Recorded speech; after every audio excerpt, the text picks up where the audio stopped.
ಸದಾಶಿವಸಮಾರಂಭಾಂ ಶಂಕರಾಚಾರ್ಯಮಧ್ಯಮಾಂ ಅಸ್ಮದಾಚಾರ್ಯಪರ್ಯಂತಾಂ ವಂದೇ ಗುರುಪರಂಪರಾಂ.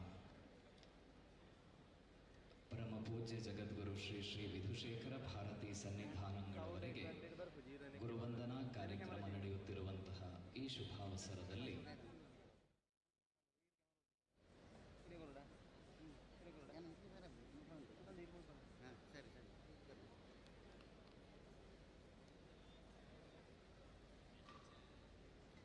ಪರಮಪೂಜ್ಯ ಗುರುಗಳ ಅರ್ಪಣೆಯೊಂದಿಗೆ ಸಭಾ ಕಾರ್ಯಕ್ರಮವನ್ನು ಆರಂಭಿಸ್ತಾ ಇದ್ದೇವೆ.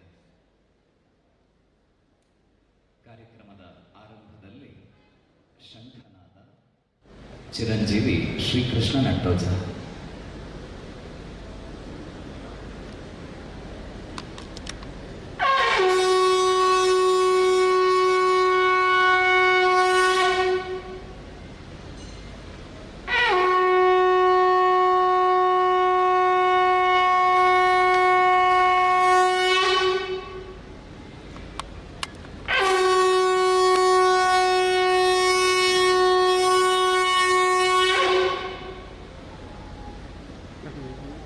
ಇದೀಗ ವೇದಘೋಷ ಅಂಬಿಕಾ ಪದವಿ ಪೂರ್ವ ವಿದ್ಯಾಲಯ ಬಪ್ಪಳಿಗೆ ಇಲ್ಲಿಯ ವಿದ್ಯಾರ್ಥಿಗಳಾದ ಚಿರಂಜೀವಿ ಅಮೋಘ ಕೃಷ್ಣ, ಚಿರಂಜೀವಿ ಅನಿರುದ್ಧ, ಚಿರಂಜೀವಿ ಅನ್ವಿತ್ ಆರ್ ಭಟ್.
ऊर्जस्वती पयसा पिन्वमाना सामां मेधा सुप्रतीकाजुषन्तां मयि मेधां मयि प्रजां मयि अग्निस्तेजो दधातु मयि मेधां मयि प्रजां मयीन्द्र इन्द्रियं दधातु मयि मेधां मयि प्रजां मयि सूर्योऽभ्याजो दधातु. हरिः ओम्. ಅಂಬಿಕಾ ಪದವಿ ಪೂರ್ವ ವಿದ್ಯಾಲಯ ನೆಲ್ಲಿಕಟ್ಟೆ ಇಲ್ಲಿಯ ವಿದ್ಯಾರ್ಥಿನಿಯರಾದ ಕುಮಾರಿ ಆತ್ಮಶ್ರೀ, ಕುಮಾರಿ ಸಾನ್ವಿ ಕಜೆ, ಕುಮಾರಿ ಮಹತಿ ಬಿ, ಕುಮಾರಿ ಶ್ರೀಮಾ ಬಿ, ಕುಮಾರಿ ಧನ್ಯಶ್ರೀ ಕೆ ಇವರಿಂದ ಪ್ರಾರ್ಥನೆ.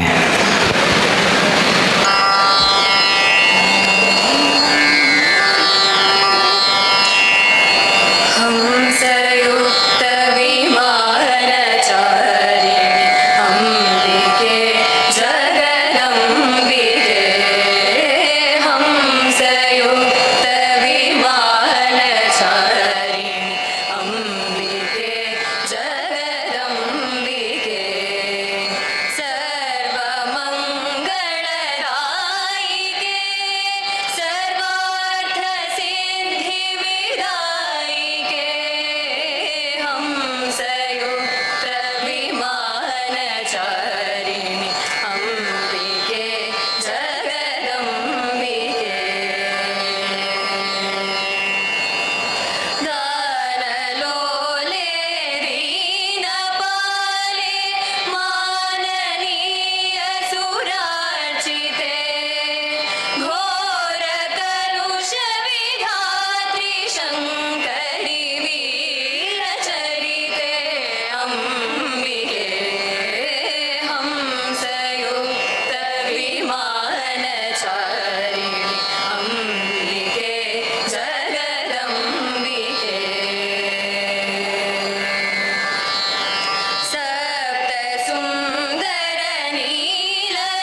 ಪೂಜ್ಯ ಸನ್ನಿಧಾನಗಳವರ ಮಾರ್ಗದರ್ಶನದಂತೆ ಅಂಬಿಕಾ ಸಮೂಹ ಶಿಕ್ಷಣ ಸಂಸ್ಥೆಯ ಶೈಕ್ಷಣಿಕ ಕಾರ್ಯಚಟುವಟಿಕೆಗಳು ಪ್ರತಿದಿನವೂ ಆರಂಭವಾಗುವುದು ಶಾಂಕರ ಸ್ತೋತ್ರ ಪಾರಾಯಣದಿಂದ.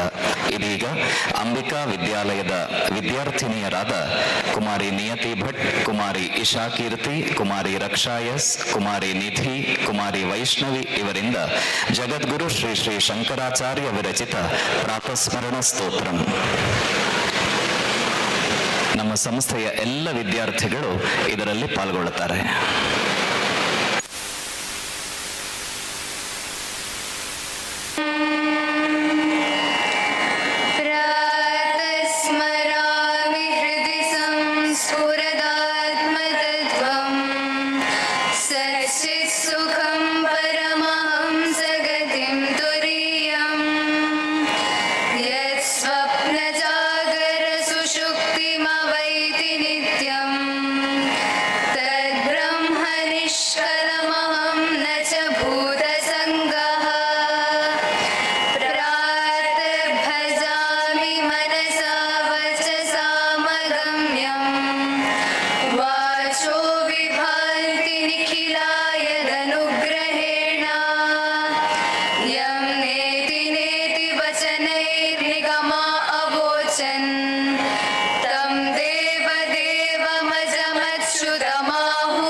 ಗುರುವಂದನಾ ಕಾರ್ಯಕ್ರಮದಲ್ಲಿ ಉಪಸ್ಥಿತರಿರುವಂತಹ ಪರಮ ಪೂಜ್ಯರನ್ನು, ಶ್ರದ್ಧೆಯ ಭಕ್ತಾಭಿಮಾನಿಗಳನ್ನು ಅಭಿವಂದನಾ ಸಮಿತಿಯ ಅಧ್ಯಕ್ಷರಾದ ಶ್ರೀ ಶಶಾಂಕ್ ಕೋಟೆಚ ಇವರು ಸ್ವಾಗತಿಸಬೇಕಾಗಿ ವಿನಂತಿಸ್ತಾ ಇದ್ದೇನೆ.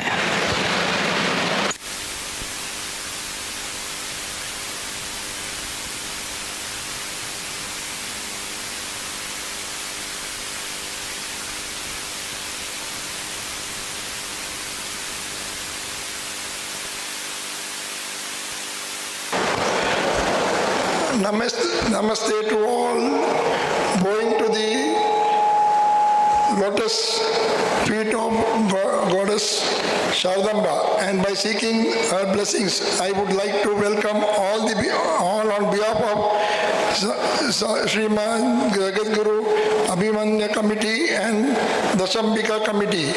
Firstly, by joining my hands, I would like to extend a wholeheartedly welcome to His Holiness Srimad Jagadguru Sri Sri Vidya Bharatiya Mahaswamiji.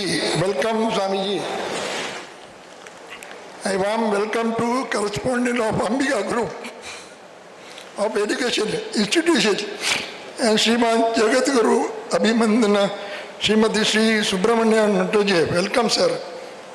I gracious welcome to the treasurer Ambika Group of Education Institution Srimati Rajeshri Nataraja. Welcome, ma'am.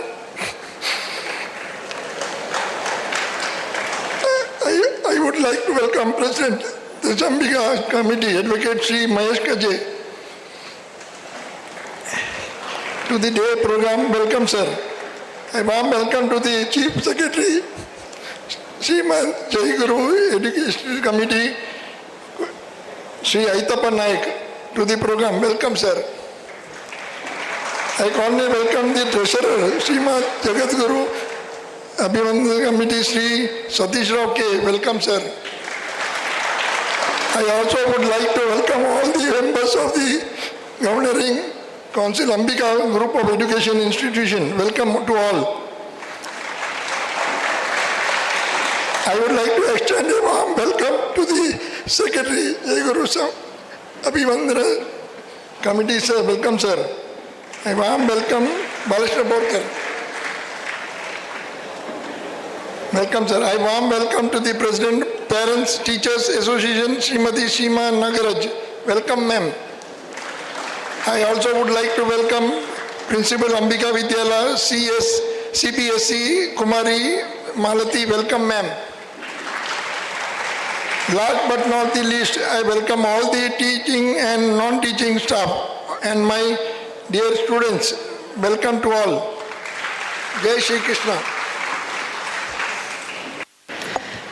ಇದೀಗ ಪೂಜ್ಯರಿಗೆ ಅಭಿನಂದನಾ ಸಮಿತಿಯ ಅಧ್ಯಕ್ಷರಾದ ಶ್ರೀ ಶಶಾಂಕ್ ಕೋಟೇಚ ಹಾಗೂ ಪ್ರಧಾನ ಕಾರ್ಯದರ್ಶಿಗಳಾದ Shri B ಐತಪ್ಪ ನಾಯ್ಕ್ ಇವರು ಫಲ ಸಮರ್ಪಣೆಯನ್ನು ನೆರವೇರಿಸಬೇಕಾಗಿ ಕೇಳಿಕೊಳ್ತಾ ಇದ್ದೇನೆ.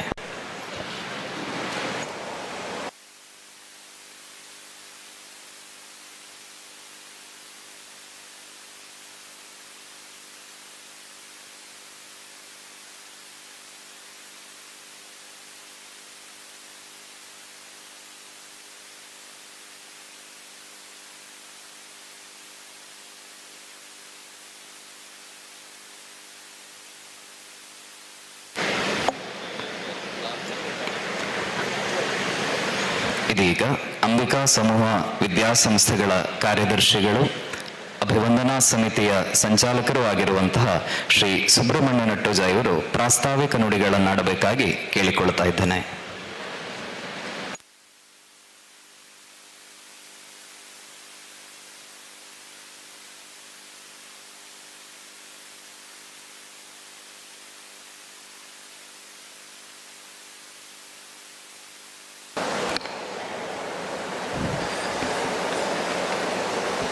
ನಮ್ಮ ಅತ್ಯಂತ ಗೌರವಾನ್ವಿತ ಪೂಜ್ಯ ಪರಮ ಪೂಜ್ಯ ಶೃಂಗೇರಿ ಜಗದ್ಗುರುಗಳ ಪಾದಚರಣಗಳಿಗೆ ನನ್ನ ಶಿರವನ್ನು ಅರ್ಪಿಸುತ್ತಾ ಎಲ್ಲ ಸಜ್ಜನ ಬಂಧುಗಳೇ ಹಾಗೂ ಮಾತೆಯರೇ,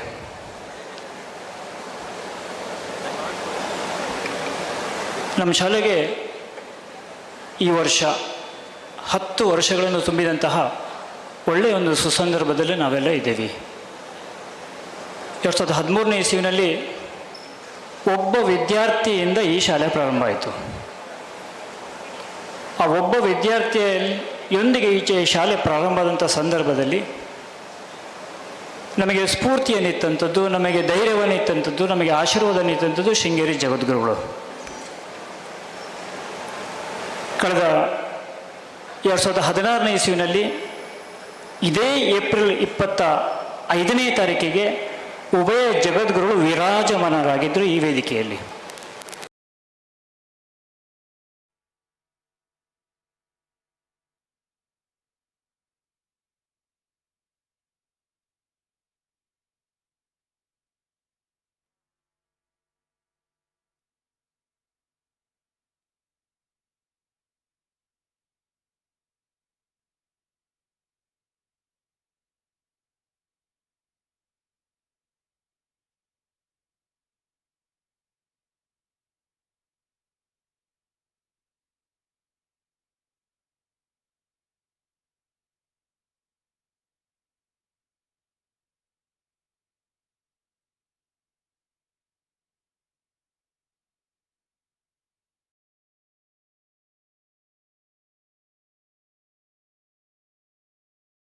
ಮಾತು ನಮಗೆ ತುಂಬ ಪ್ರೇರೇಪಣೆ ನೀಡಿದೆ. ಸಚ್ಚಿದಾನಂದ ಭಾರತಿಗಳು ಸ್ವಾತಂತ್ರ್ಯ ಪೂರ್ವದ ಶೃಂಗೇರಿ ಪೀಠದ ಮಹಾ ಜಗದ್ಗುರುಗಳಾಗಿ ವಿಜೃಂಭಿಸಿದಂಥವರು ಇವತ್ತು ನಾವೆಲ್ಲ ಬನಾರಸ್ ಹಿಂದೂ ವಿಶ್ವವಿದ್ಯಾಲಯ BHU ಅಂತ ಏನು ಕರಿತೀರ, ಅದಕ್ಕೆ ಮದನ ಮೋಹನ ಮಾಳವೀಯ ಅವರಿಗೆ ಆಶೀರ್ವಾದ ನೀಡಿ ಮುನ್ನಡೆಸಿದಂಥ ಕಾರಣಕರ್ತರು ಅಂತ ಹೇಳುವಂಥ ಅಂಶ ನಮಗೆ ಗೊತ್ತಾಯಿತು. ಹೇಗೆ ಧರ್ಮ ವಿರೋಧಿಗಳ ಆಕ್ರಮಣವನ್ನು ತಡೆಯುವಲ್ಲಿ ಶೃಂಗೇರಿಯ ಮಹಾ ಜಗದ್ಗುರುಗಳಾದಂತಹ ವಿದ್ಯಾರಣ್ಯ ಮಹರ್ಷಿಗಳು ಹುಕ್ಕರಿಗೆ ಹೇಗೆ ಸ್ಫೂರ್ತಿದಾಯಕವಾಗಿದ್ದರ ಕಾರಣಕರ್ತರಾಗಿದ್ದರೆ, ಅದೇ ರೀತಿಯಲ್ಲಿ ಸಚ್ಚಿದಾನಂದ ಭಾರತಿಗಳು ಬನಾರಸ್ ಹಿಂದೂ ಯೂನಿವರ್ಸಿಟಿಗೆ ಕಾರಣಕರ್ತರು ಅಂತ. ನಾನು ಇದನ್ನು ಯಾಕೆ ಇವತ್ತು ಉಲ್ಲೇಖ ಮಾಡ್ತೀನಿ ಅಂತಂದರೆ, ಇವತ್ತು ಅಂಬಿಕಾ ಗ್ರೂಪ್ ಆಫ್ ಅಂಬಿಕಾ ವಿದ್ಯಾ ಸಮೂಹ ಸಂಸ್ಥೆಗಳಿಗೆ ಶೃಂಗೇರಿ ಜಗದ್ಗುರುಗಳು ಸ್ಫೂರ್ತಿಯನ್ನಿಕ್ಕಿದ್ದಾರೆ. ಹೇಗೆ ಬನಾರಸ್ ಹಿಂದೂ ಯೂನಿವರ್ಸಿಟಿಯ ಉದ್ಘಾಟನೆ ನಂತರ ಪ್ರಾರಂಭದ ನಂತರ ದೇಶ ವಿರೋಧ ಬ್ರಿಟಿಷ್ ಸಾಮ್ರಾಜ್ಯ ಕೊಚ್ಚಿಕೊಂಡು ಹೋಯ್ತಾ, ಸ್ವಾತಂತ್ರ್ಯ ಉದಯಿಸಿದ ಸಿಂಹದ ಮರಿಗಳ ಹೇಗೆ ಯೂನಿವರ್ಸಿಟಿಯನ್ನು ಹೊರಗಡೆ ಬಂದ್ರ, ಸ್ವಾತಂತ್ರ್ಯ ಹೋರಾಟಗಾರರಾದಂತಹ ಕಿಚ್ಚದೆ ವೀರರು ಹೊರಗಡೆ ಬಂದ್ರ, ಅದೇ ರೀತಿಯಲ್ಲಿ ಶೃಂಗೇರಿ ಶ್ರೀಗಳ ಸ್ಫೂರ್ತಿಯಿಂದಾಗಿ ಅಂಬಿಕಾ ವಿದ್ಯಾಲಯದಲ್ಲಿ ಬಂದಂತಹ ಎಲ್ಲ ವಿದ್ಯಾರ್ಥಿಗಳು ಸಿಂಹದ ರೀತಿಯಲ್ಲಿ ಸಮಾಜಕ್ಕೆ ಬರಲಿ. ನಮಗೆಲ್ಲರಿಗೂ ಗೊತ್ತಿದೆ, ಇಡೀ ವಿಶ್ವದಾದ್ಯಂತ ಸನಾತನ ಧರ್ಮ ಮೊದಲ ಧರ್ಮ ಅಂತ. ಆ ಸ್ವರ್ಣ ಯುಗಕ್ಕೆ ನಮ್ಮ ವಿದ್ಯಾರ್ಥಿಗಳು ದಾಪುಗಾಲಾಗಲಿ, ಮತ್ತೆ ವಿಶ್ವದಾದ್ಯಂತ ನಮ್ಮ ಸನಾತನ ಧರ್ಮ ತನ್ನ ಗತವ ಯುಗದಿಂದ ಮುಂದುವರಿಸಲಿ, ವಿಜೃಂಭಿಸಲಿ, ಅದಕ್ಕೆ ಸ್ಫೂರ್ತಿ ಶೃಂಗೇರಿ ಜಗದ್ಗುರುಗಳಾಗಲಿ ಅಂತ ನಮ್ಮೆಲ್ಲರ ಅಭಿಪ್ರಾಯ. ಈ ನಿಟ್ಟಿನಲ್ಲಿ ತಮ್ಮ ಆಶೀರ್ವಾದವನ್ನು ನಾವು ಪಾದ ಚರಣಗಳಿಗೆ ಅರ್ಪಣೆ ಮಾಡ್ತಾ ಅಥವಾ ಆಶೀರ್ವದಿಸಬೇಕು ನಮ್ಮ ಮಕ್ಕಳಿಗೆ ಅಂತ ನಮ್ಮ ಪ್ರಾರ್ಥನೆಯನ್ನು ನಾನು ಮಾಡ್ತಾ ಇದ್ದೇನೆ. ಇವತ್ತು ನಾವೆಲ್ಲ ಗುರುವಂದನಾ ಸಮಿತಿಯಿಂದ ಪುತ್ತೂರಿನಾದ್ಯಂತ, ಪುತ್ತೂರು ತಾಲೂಕಿನಾದ್ಯಂತ ಎಲ್ಲ ಸಮಾಜದವರನ್ನು, ಪ್ರತಿಯೊಂದು ಸಮಾಜದವರನ್ನ ಒಳಗೊಂಡು ಇವತ್ತು ಗುರುವಂದನೆ ಕಾರ್ಯಕ್ರಮವನ್ನು ಮಾಡ್ತಿದ್ದ ಸಾರ್ವಜನಿಕ ಬಂಧುಗಳು ಇಲ್ಲಿ ಇದ್ದಾರೆ. ಒಂದು ಸಣ್ಣ ಕಣ್ ತಪ್ಪಿದ ಒಂದು ಸಣ್ಣ ಸಮಸ್ಯೆ ಆಗಿದೆ. ಎಲ್ಲ ಸಮಾಜದವರು ಬಂದಿಲ್ಲ, ಆದರೆ ಹವ್ಯಕ ಸಮಾಜ ಮಾತ್ರ ಆಮಂತ್ರಣ ಪತ್ರಿಕೆಯಲ್ಲಿ ಬಿಟ್ಟೋಗಿದೆ. ಆದರೆ ಎಲ್ಲ ಹವ್ಯಕ ಸಮಾಜ ನಮ್ಮೊಂದಿಗಿದ್ದಾರೆ. ಅವರ ಸಂಪೂರ್ಣ ಸಹಕಾರದಿಂದ ಇಷ್ಟೊಂದು ಕಾರ್ಯಕ್ರಮ ವಿಜೃಂಭಿಸಿದೆ ಅಂತ ಅಂಶವನ್ನು ಪ್ರಕಟಪಡಿಸ್ತಾ ಮತ್ತೊಮ್ಮೆ ಶೃಂಗೇರಿ ಜಗದ್ಗುರುಗಳ ಪಾದ ಚರಣಗಳಲ್ಲಿ ನನ್ನ ಶಿರವನ್ನು ಅರ್ಪಣೆ ಮಾಡ್ತಾ ನನ್ನ ಮಾತನ್ನು ಮುಗಿಸ್ತಾ ಇದ್ದೇನೆ.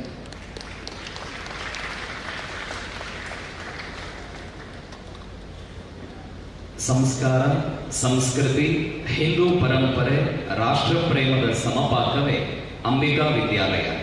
ಇದೀಗ ಅಂಬಿಕಾ ವಿದ್ಯಾಲಯದ ದಶಾಂಬಿಕೋತ್ಸವದ ಹಿನ್ನೋಟವನ್ನ ಸಮಿತಿಯ ಅಧ್ಯಕ್ಷರು, ನ್ಯಾಯವಾದಿಗಳು ಆದ ಶ್ರೀ ಮಹೇಶ್ ಗಜೆಯವರು ನಿಮ್ಮ ಮುಂದೆ ಪ್ರಸ್ತುತಪಡಿಸಲಿಕ್ಕಿದ್ದಾರೆ.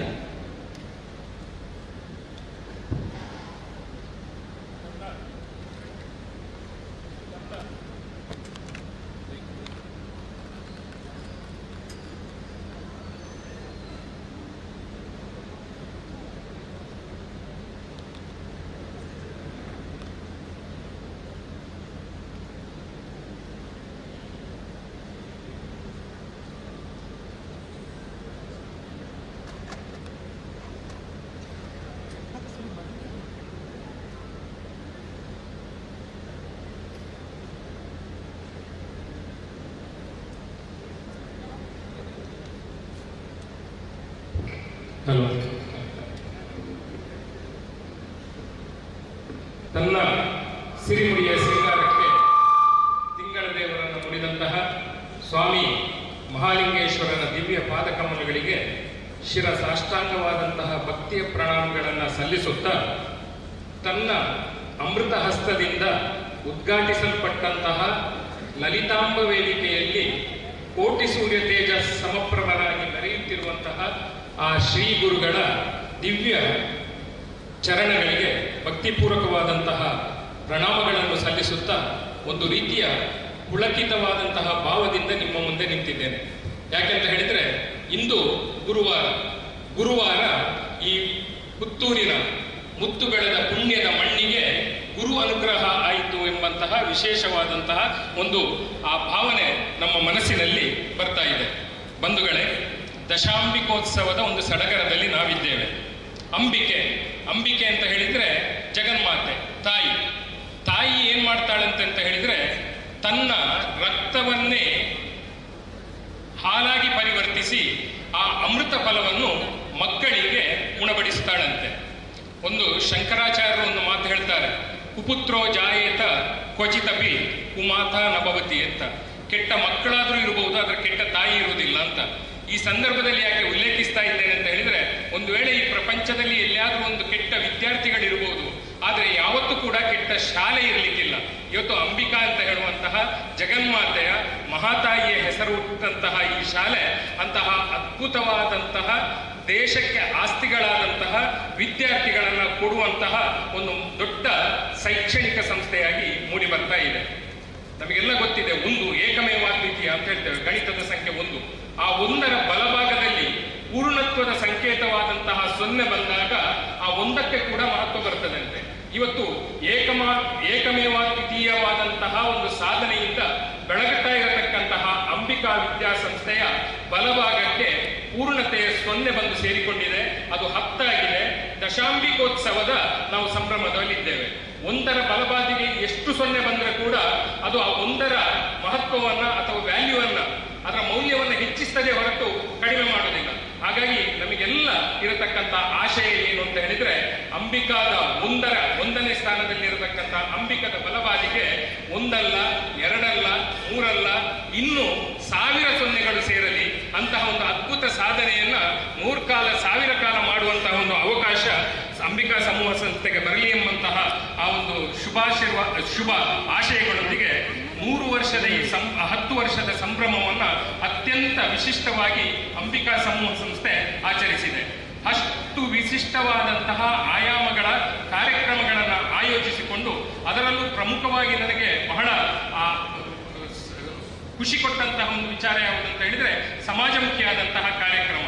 ಸಮಾಜದಲ್ಲಿ ಇರತಕ್ಕಂತಹ ಪರಿಶಿಷ್ಟ ಜಾತಿಯ ವ್ಯಕ್ತಿಗಳಿರತಕ್ಕಂತಹ ಆ ಕಾಲೋನಿಗೆ ಹೋಗಿ ಕೂಡ ಅಲ್ಲಿ ಮೆಡಿಕಲ್ ಕ್ಯಾಂಪ್ ಮಾಡುವಂತಹ ಒಂದು ವಿಶೇಷವಾದಂತಹ ಕಾರ್ಯಕ್ರಮವನ್ನು ಅಂಬಿಕಾ ಸಮೂಹ ಸಂಸ್ಥೆ ಈ ದಶಮಾನೋತ್ಸವದ ಸಂದರ್ಭದಲ್ಲಿ ಆಚರಿಸಿದೆ. ಇದು ನಿಜಕ್ಕಾದರೂ ಮಾದರಿಯ ಕಾರ್ಯಕ್ರಮ.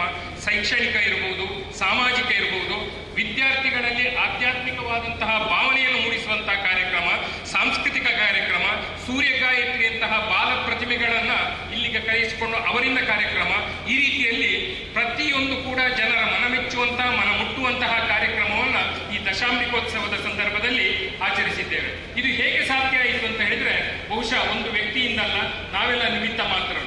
ಬೋಧಕ ಮತ್ತು ಬೋಧಕೇತರ ಸಿಬ್ಬಂದಿಗಳನ್ನ ಖಂಡಿತವಾಗಿ ಈ ಸಂದರ್ಭದಲ್ಲಿ ಉಲ್ಲೇಖಿಸಬೇಕು.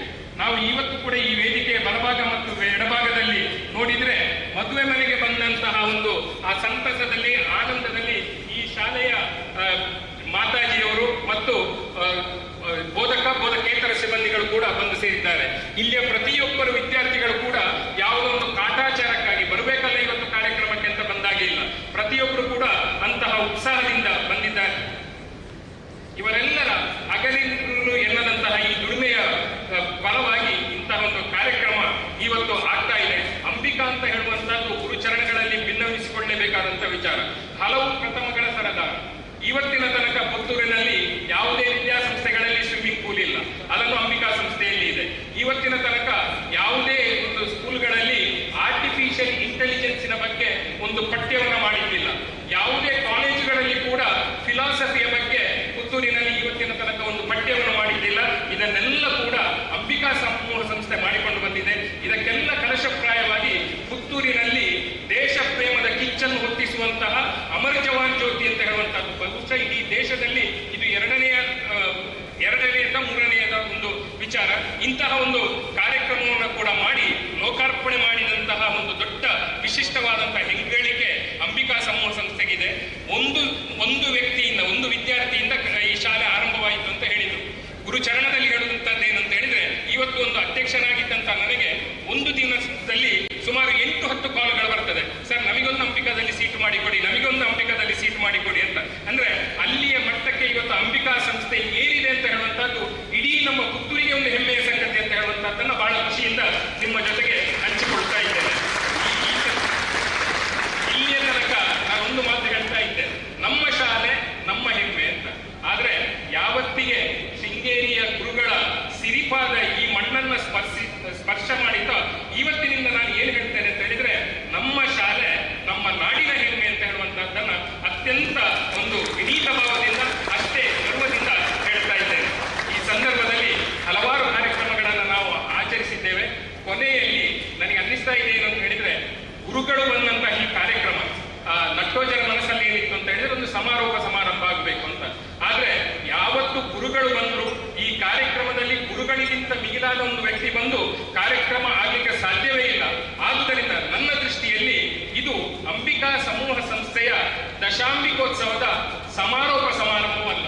ಇದು ಇವತ್ತಿನಿಂದ ಒಂದು ಹೊಸ ಕ್ಷಿತಿಜದತ್ತ ಅಂಬಿಕಾ ಸಮೂಹ ಸಂಸ್ಥೆ ಸಾಗುವ ಉದ್ಘಾಟನಾ ಕಾರ್ಯಕ್ರಮ ಅಂತ ಹೇಳುವಂತ ಒಂದು ಭಾವನೆ ನನ್ನ ಮನಸ್ಸಿನಲ್ಲಿ ಇರಿಸಿಕೊಳ್ಳುತ್ತಾ, ಬಂಧುಗಳೇ, ಮುಗಿಸುವ ಮುನ್ನ ನಮಗೊಂದು ಕೊನೆಯಲ್ಲಿ ಒಂದು ಆಸೆ ಇತ್ತು. ಏನಂತ ಹೇಳಿದ್ರೆ, ಈ ಒಂದು ನೆನಪಿಗೆ ಬೇಕಾಗಿ, ಇಂತಹ ಒಂದು ಕಾರ್ಯಕ್ರಮದ ಆಯೋಜನೆಯ ನೆನಪಿಗೆ ಬೇಕಾಗಿ ಒಂದು ಶಾಶ್ವತ ನಿಧಿಯನ್ನ ದಶಾಂಬಿಕೋತ್ಸವ ಸಮಿತಿಯಿಂದ ಸಂಗ್ರಹ ಮಾಡಿ ಅದನ್ನ ಈ ಸಂಸ್ಥೆಗೆ ಸಮರ್ಪಣೆ ಮಾಡಬೇಕು ಅಂತ ಹೇಳುವಂತದ್ದು.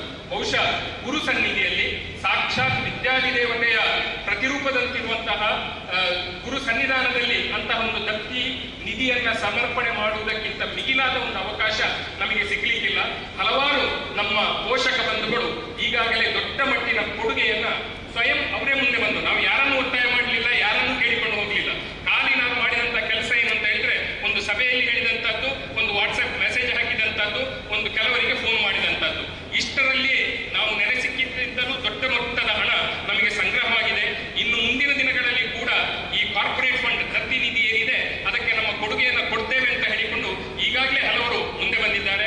ಈ ಸಂದರ್ಭದಲ್ಲಿ ಗುರುಗಳ ಅನುಮತಿಯೊಂದಿಗೆ ಸಂಚಾಲಕರಾದಂತಹ ಶ್ರೀಯುತ ಸುಬ್ರಹ್ಮಣ್ಯ ನಟ್ಟೋಜರು ಗುರುಗಳ ಮುಂಭಾಗಕ್ಕೆ ಬಂದು ನಮ್ಮ ದಶಾಂಬಿಕೋತ್ಸವ ಸಮಿತಿಯ ಪರವಾಗಿ ಅರ್ಪಿಸುವಂತಹ ಈ ದತ್ತಿ ನಿಧಿಯನ್ನ ಒಂದು ಸ್ವೀಕರಿಸಬೇಕು ಅಂತ ಹೇಳುವಂತಹ ಒಂದು ಕಳಕಳಿಯೊಂದಿಗೆ ಇನ್ನು ಮುಂದಕ್ಕೂ ಕೂಡ ಶಾಲೆಯ ಬಗ್ಗೆ, ನಟ್ಟೋಜ ಕುಟುಂಬದ ಬಗ್ಗೆ, ಯಾಕಂದ್ರೆ ಇಂತಹ ಒಂದು ದೊಡ್ಡ ಸಾಹಸ ಮಾಡಿದ್ದಾರಲ್ಲ, ನನಗೊಬ್ರು ಹೇಳ್ತಾ ಇದ್ರು, ಅದರಲ್ಲಿ ಮಾತು ಮುಗಿಸ್ತೇನೆ, ಯಾರೆಲ್ಲಾದ್ರೂ ನಮಗೆ ದ್ವೇಷ ಇದ್ರೆ ಅವರಿಗೆ ನಾವು ಆಶೀರ್ವಾದ ಮಾಡ್ಬೇಕಂತೆ. ಹೇಗೆ ಆಶೀರ್ವಾದ ಮಾಡಬೇಕು ಅಂತ ಹೇಳಿದ್ರೆ, ನೀನು ಅತ್ಯಂತ ಕಾರಣಿಕವಾದಂತಹ ಶಿವಕ್ಷೇತ್ರದ ಮುಕ್ತೇಶ್ವರನಾಗು, ಇಲ್ಲ ನೀನೇನು ಮಾಡು ಅಂತ ಹೇಳಿದ್ರೆ ನೀನೊಂದು ವಿದ್ಯಾಸಂಸ್ಥೆಯನ್ನು ಆರಂಭ ಮಾಡುವಂತಾಗ್ಲಿ ಅಂತ. ಅಂದ್ರೆ ವಿದ್ಯಾಸಂಸ್ಥೆಯನ್ನು ಮಾಡಿದ್ರೆ ಎಲ್ಲರೂ ಮಾಡುವಂತದ್ದು ಏನು ಅಂತ ಹೇಳಿದ್ರೆ, ಕೊನೆಯಲ್ಲಿ ದಿನದ ಕೊನೆಗೆ ಅವರನ್ನು ಬೈದುಕೊಂಡು ಹೋಗುವಂತದ್ದು, ಅವರು ಎಷ್ಟೇ ಒಳ್ಳೆ ಕೆಲಸ ಮಾಡಿದ್ರು ಕೂಡ.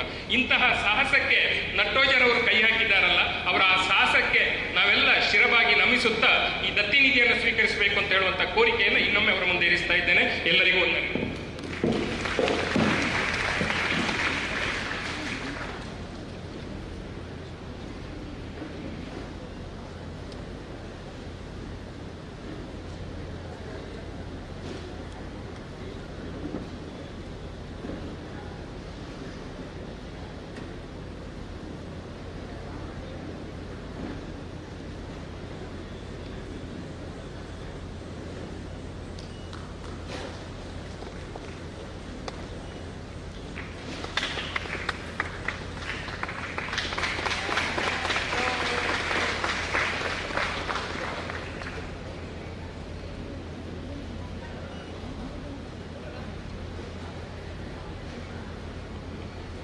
ಈ ಕಾರ್ಯಕ್ರಮದಲ್ಲಿ ಶೃಂಗೇರಿ ಮಠದ ಕೋಟೆಕಾರ್ ಶಾಖೆಯ ಧರ್ಮಾಧಿಕಾರಿಗಳಾದ ಶ್ರೀ ಸತ್ಯಶಂಕರ ಬೊಳ್ಳಾವ ಅವರ ಉಪಸ್ಥಿತಿಯನ್ನು ಗೌರವದಿಂದ ಗುರುತಿಸ್ತಾ ಅವರನ್ನು ಕೂಡ ಈ ಕಾರ್ಯಕ್ರಮಕ್ಕೆ ಸ್ವಾಗತಿಸ್ತಾ ಇದ್ದೇವೆ. ಇದೀಗ ದಶಾಂಬಿಕೋತ್ಸವ ಸಮಿತಿಯ ಪರವಾಗಿ ಪೂಜ್ಯ ಗುರುಗಳಿಗೆ ಫಲ ಸಮರ್ಪಣೆ ಮತ್ತು ವಸ್ತ್ರ ಕಾಣಿಕೆ ದಯವಿಟ್ಟು ಶ್ರೀ ಸುಬ್ರಹ್ಮಣ್ಯ ನಟ್ಟೋಜ, ಶ್ರೀಮತಿ ರಾಜಶ್ರೀ ನಟ್ಟೋಜ, ಶ್ರೀ ಮಹೇಶ್ ಗಜೆ ಹಾಗೂ ವಿದ್ಯಾಲಯದ ಪ್ರಾಂಶುಪಾಲರಾದ ಕುಮಾರಿ ಮಾಲತಿ ಡಿ ಇವರು ಗುರುಗಳಿಗೆ ಫಲ ಸಮರ್ಪಣೆ ಮತ್ತು ವಸ್ತ್ರ ಕಾಣಿಕೆಯನ್ನು ಸಲ್ಲಿಸಬೇಕಾಗಿ ವಿನಂತಿಸ್ತಾ ಇದ್ದೇನೆ.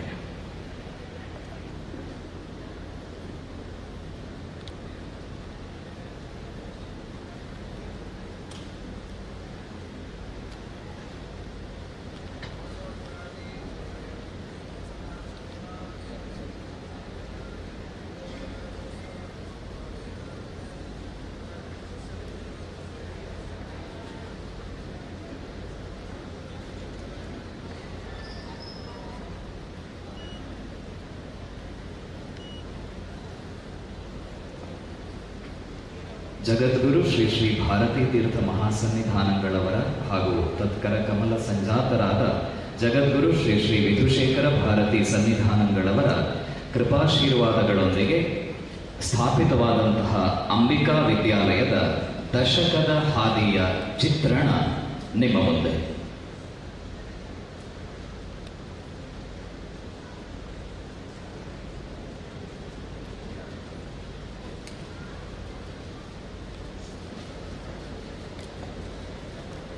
ಪರಮ ಪೂಜ್ಯರ ಕೃಪಾದೃಷ್ಟಿ ಸುಧೆಯಿಂದ ಸ್ಥಾಪಿತಗೊಂಡ ಅಂಬಿಕಾ ವಿದ್ಯಾಸಂಸ್ಥೆಯ ದಶಕದ ಹಾದಿಯ ಚಿತ್ರಣ ಇದೀಗ ನಿಮ್ಮ ಮುಂದೆ.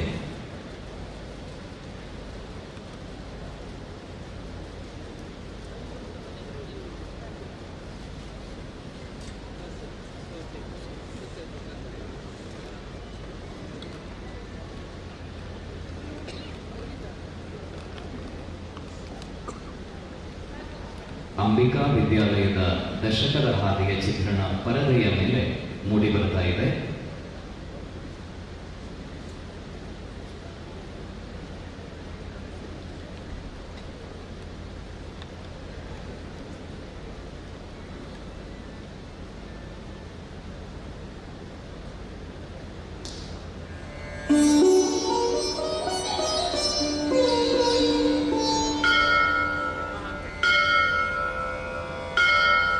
प्रातस्मरामि ललितावदनारविन्दम् बिम्बाधरं पृथुलमौक्तिकशोभिनासम् आकर्णदीर्घनयनं मणिकुण्डलाढ्यम् मन्दस्मितं मृगमधुज्ज्वलभावलेशम्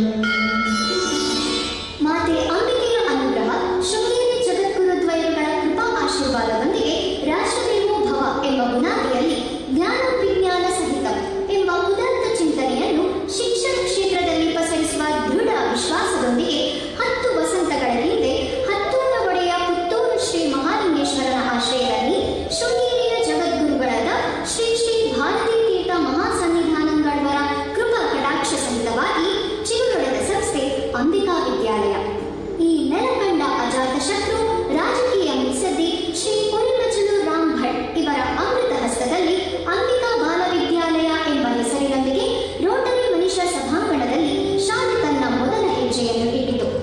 ಮುಂದೆ ಬಪ್ಪಳಿಗೆಯ ಸ್ವಂತ ನೆಲದ ಮೇಲೆ ಅಸ್ತಿತ್ವ ಪಡೆಯುವ ನಿಟ್ಟಿನಲ್ಲಿ ಶ್ರೀ ರಾಮ ಭಟ್ ಅವರಿಂದಲೇ ಭೂಮಿ ಪೂಜೆಗೊಂಡು ಬಾಲ ವಿದ್ಯಾಲಯ ಮೈಗಳೆದು ಇಂದು ಬೃಹದಾಕಾರವಾಗಿ ನಿಂತಿರುವುದು ನಮ್ಮೆಲ್ಲರ ಸಾರ್ಥಕ್ಯ ಲಕ್ಷಣ. ಸ್ವತಃ ಶ್ರೀ ಶ್ರೀ ಭಾರತೀ ತೀರ್ಥ ಜಗದ್ಗುರುಗಳೇ ಶೃಂಗೇರಿಯಲ್ಲಿ ನಾಮಫಲಕವನ್ನು ಅನಾವರಣಗೊಳಿಸಿ ಆಶೀರ್ವದಿಸಿದ್ದು ಸಂಸ್ಥೆಯ ಸುಕೃತ ಪುಣ್ಯದ ಫಲವೇ ಸರಿ.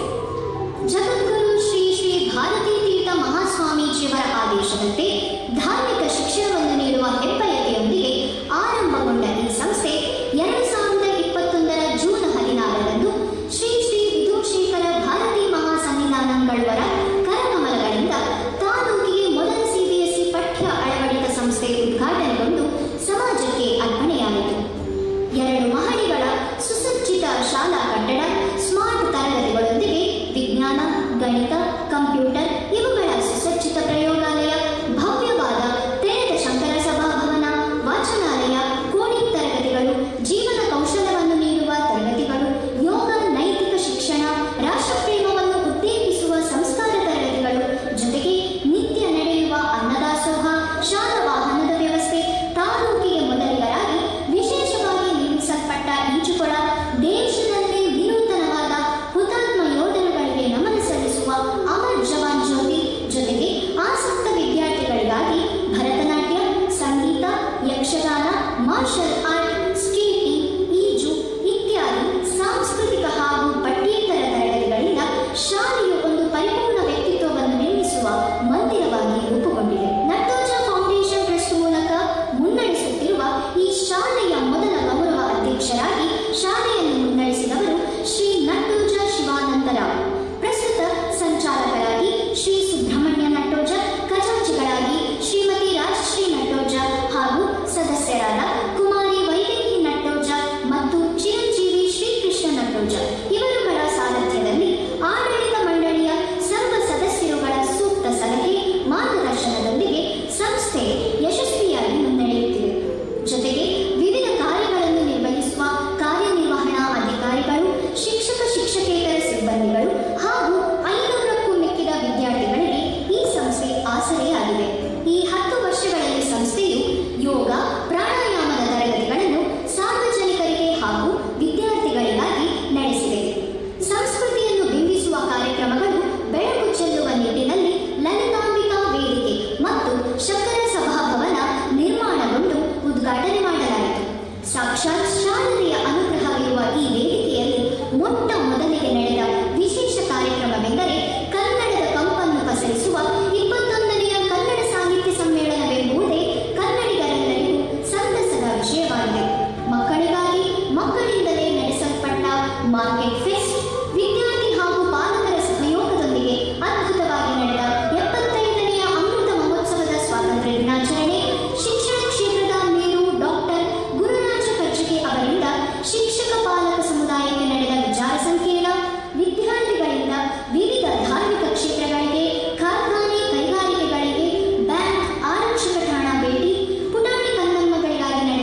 ಹಂತು ಕವಲುಗಳಲ್ಲಿ ವಿದ್ಯಾರ್ಥಿ, ಪಾಲಕರು, ಶಿಕ್ಷಕರು ಹಾಗೂ ಸಾರ್ವಜನಿಕರನ್ನು ಒಂದುಗೂಡಿಸುವಂತಹ ವಿಶೇಷ ಕಾರ್ಯಕ್ರಮಗಳನ್ನು ಹಮ್ಮಿಕೊಳ್ಳಲಾಯಿತು. ನೆಲದ ಸಂಸ್ಕೃತಿ ಸಂಸ್ಕಾರದಂತೆ ಗಣ ಹೋಮದೊಂದಿಗೆ ಎಲ್ಲ ವಿದ್ಯಾರ್ಥಿಗಳನ್ನು ಆರತಿ ಬೆಳಗಿ ತಿಲಕವಿಟ್ಟು ಹೂ ಮುಡಿಸಿ ಹೊದಲು ಬೀರಿ ಶಾಲೆಯೊಳಗೆ ಬರಮಾಡಿಕೊಂಡ ಶಾಲಾ ಆರಂಭದ ದಿನ ಅತ್ಯಂತ ವಿಶೇಷ. ವಿವಿಧ ಸಾಂಸ್ಕೃತಿಕ ತರಗತಿಗಳ ಉದ್ಘಾಟನೆ, ನೃತ್ಯ ಹಾಗೂ ಹೂವಿನ ರಂಗೋಲಿ, ಹೂಗಳ ಮೂಲಕ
ಅಂಬಿಕಾ ವಿದ್ಯಾಲಯದ ಸರ್ವಪ್ರಥಮ ಶಿಕ್ಷಕಿಯಾಗಿ ನಿಯುಕ್ತಗೊಂಡು ಇಂದಿಗೂ ಕಾರ್ಯವನ್ನು ನಿರ್ವಹಿಸುತ್ತಿರುವಂತಹ ಶ್ರೀಮತಿ ಮಾಲತಿ ಶೆಟ್ಟಿಯವರು ಹಾಗೂ ಅಂಬಿಕಾ ಪದವಿ ಪೂರ್ವ ವಿದ್ಯಾಸಂಸ್ಥೆಯ ಆರಂಭದ ದಿನದಿಂದ ಇಂದಿಗೂ ಕರ್ತವ್ಯವನ್ನು ನಿರ್ವಹಿಸುತ್ತಿರುವಂತಹ ಶ್ರೀ ದಿನೇಶ್ ಕುಮಾರ್, ಶ್ರೀ ಪ್ರದೀಪ್ ಕೆವೈ, ಶ್ರೀಮತಿ ಪುಷ್ಪಲತಾ ಪಿ, ಶ್ರೀಮತಿ ಶೈಲಿ ಕೆಜೆ, ಶ್ರೀ ರವಿಚಂದ್ರ ಹಾಗೂ ಶ್ರೀಮತಿ ಜಯಂತಿ ಪಿ ಇವರು ವೇದಿಕೆಯ ಮುಂಭಾಗಕ್ಕೆ ಬಂದು ನಮ್ಮ ಸಂಸ್ಥೆಯ ಸಂಚಾಲಕರಾಗಿರುವಂತಹ ಶ್ರೀ ಸುಬ್ರಹ್ಮಣ್ಯ ನಟ್ಟೋಜ ಹಾಗೂ ಕೋಶಾಧಿಕಾರಿಗಳಾಗಿರುವಂತಹ ಶ್ರೀಮತಿ ರಾಜಶ್ರೀ ನಟ್ಟೋಜ ಇವರಿಂದ ಗೌರವವನ್ನು ಸ್ವೀಕರಿಸಬೇಕಾಗಿ ಕೇಳಿಕೊಳ್ತಾ ಇದ್ದೇನೆ.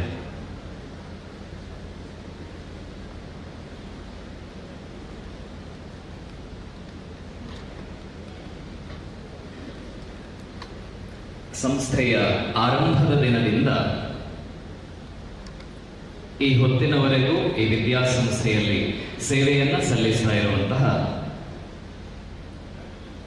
ಶ್ರೀಮತಿ ಮಾಲತಿ ಶೆಟ್ಟಿಯವರು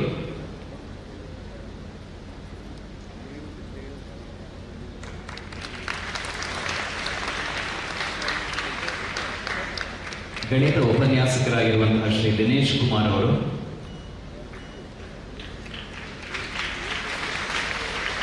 ಗಣಕತಂತ್ರ ವಿಭಾಗದ ಉಪನ್ಯಾಸಕರಾಗಿರುವಂತಹ ಶ್ರೀ ಪ್ರದೀಪ್ ಕೆವೈ,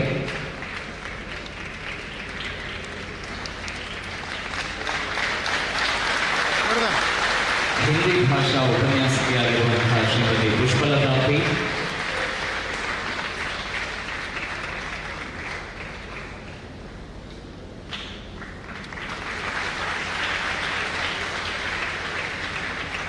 ಗಣಿತ ಉಪನ್ಯಾಸಕಿಯಾಗಿರುವಂತಹ ಶ್ರೀಮತಿ ಶೈಲಿ ಕೆಜೆ,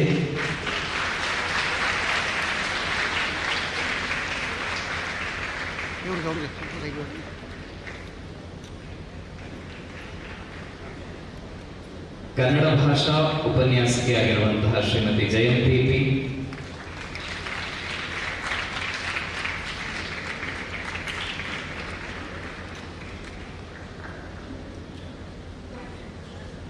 ನಮ್ಮ ಸಂಸ್ಥೆಯ ಕಚೇರಿ ಮೇಲ್ವಿಚಾರಕರಾಗಿರುವಂತಹ ಶ್ರೀ ರವಿಚಂದ್ರ,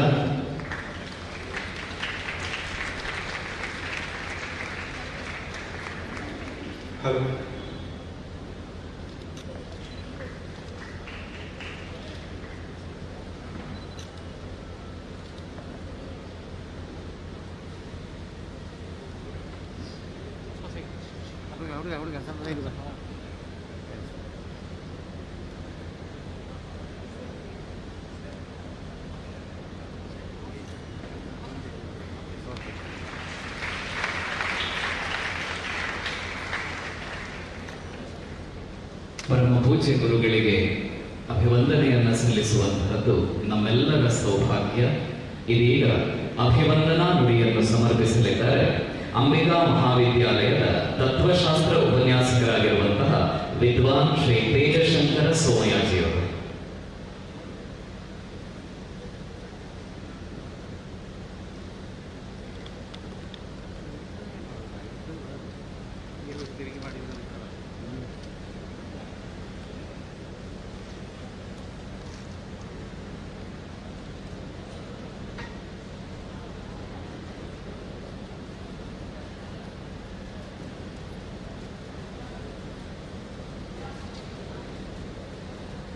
ಶ್ರೀ ಗುರುಭ್ಯೋ ನಮಃ. ಮಾಲಾಸುಧಾಕುಂಭವಿಬೋಧಂ ವಿದ್ಯಾವಿದ್ಯಾವಿದಾನಂತರವಾರಿತಾಪ ಅಪಾರಕಾರಂ ಸುಧಾಂಬುರಾಶಿಂ ಶ್ರೀ ಶಾರದಾಂಬಾ ಪ್ರಣತೋಸ್ಮಿ ನಿತ್ಯಂ. ಶ್ರೀಮದ್ ಜಗದ್ಗುರು ಭಾರತೀ ತೀರ್ಥ ಮಹಾಸನ್ನಿಧಾನಗಳವರಿಗೆ ಮತ್ತು ಇಲ್ಲಿ ವಿರಾಜಮಾನವಾಗಿರುವಂತಹ ಜಗದ್ಗುರು ಶ್ರೀ ಶ್ರೀ ವಿದ್ಯಾಶೇಖರ ಭಾರತಿ ಸನ್ನಿಧಾನಗಳವರಿಗೆ ಮನಸ ಸಾಷ್ಟಾಂಗ ಪ್ರಣಾಮಗಳನ್ನು ಸಲ್ಲಿಸುತ್ತಾ ಈ ಒಂದು ಸಭೆಯಲ್ಲಿ ಅಭಿವಂದನಾ ನುಡಿಯನ್ನು ಆಡಲು ಜಗದ್ಗುರುಗಳಲ್ಲಿ ಅಪ್ಪಣೆಯನ್ನು ಕೇಳ್ತಾ ಇದ್ದೇನೆ. ಜಗದ್ಗುರುಗಳ ಅಪ್ಪಣೆಯಂತೆ ಕೇವಲ 5 ನಿಮಿಷಗಳ ಸಮಯಾವಕಾಶವನ್ನು ಪಡೆದುಕೊಳ್ತಾ, ನಮಗೆಲ್ಲ ಗೊತ್ತಿರುವಂತೆ ಶ್ರೀಮತ್ ಶಂಕರ ಭಗವತ್ಪಾದೆ ಅಂತಹ ವ್ಯವಸ್ಥೆ ಇನ್ನು ಕಲಿದೋಷದ ಶೃಂಗೇರಿ ಶಾರದಾ ಪೀಠವು ಆ ಒಂದು ಜವಾಬ್ದಾರಿಯನ್ನ ಹೇಗೆ ನಿರ್ವಹಿಸುತ್ತಿದೆ ಅಂತಂದ್ರೆ,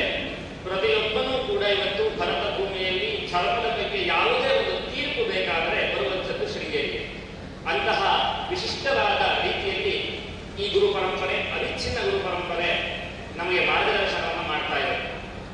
ಅಂತಹ ಜಗದ್ಗುರು ಪೀಠದಲ್ಲಿ ವಿರಾಜಮಾನವಾಗಿರುವಂತಹ ಪ್ರತಿಯೊಬ್ಬರು ಕೂಡ ಶಂಕರ ಭಗವತ್ಪಾದಾಚಾರ್ಯರ ಸ್ವರೂಪರೇ ಆಗಿದ್ದಾರೆ ಅನ್ನುವಂಥದ್ದನ್ನ ಪ್ರತಿಯೊಬ್ಬರು ಕೂಡ ಅನುಭವಿಸಿದ್ದಾರೆ. ನಿಜ ಭಕ್ತರೆಲ್ಲರಿಗೂ ಕೂಡ ಇದು ಅನುಭವ ವೇದ್ಯವಾದಂತಹ ವಿಷಯ.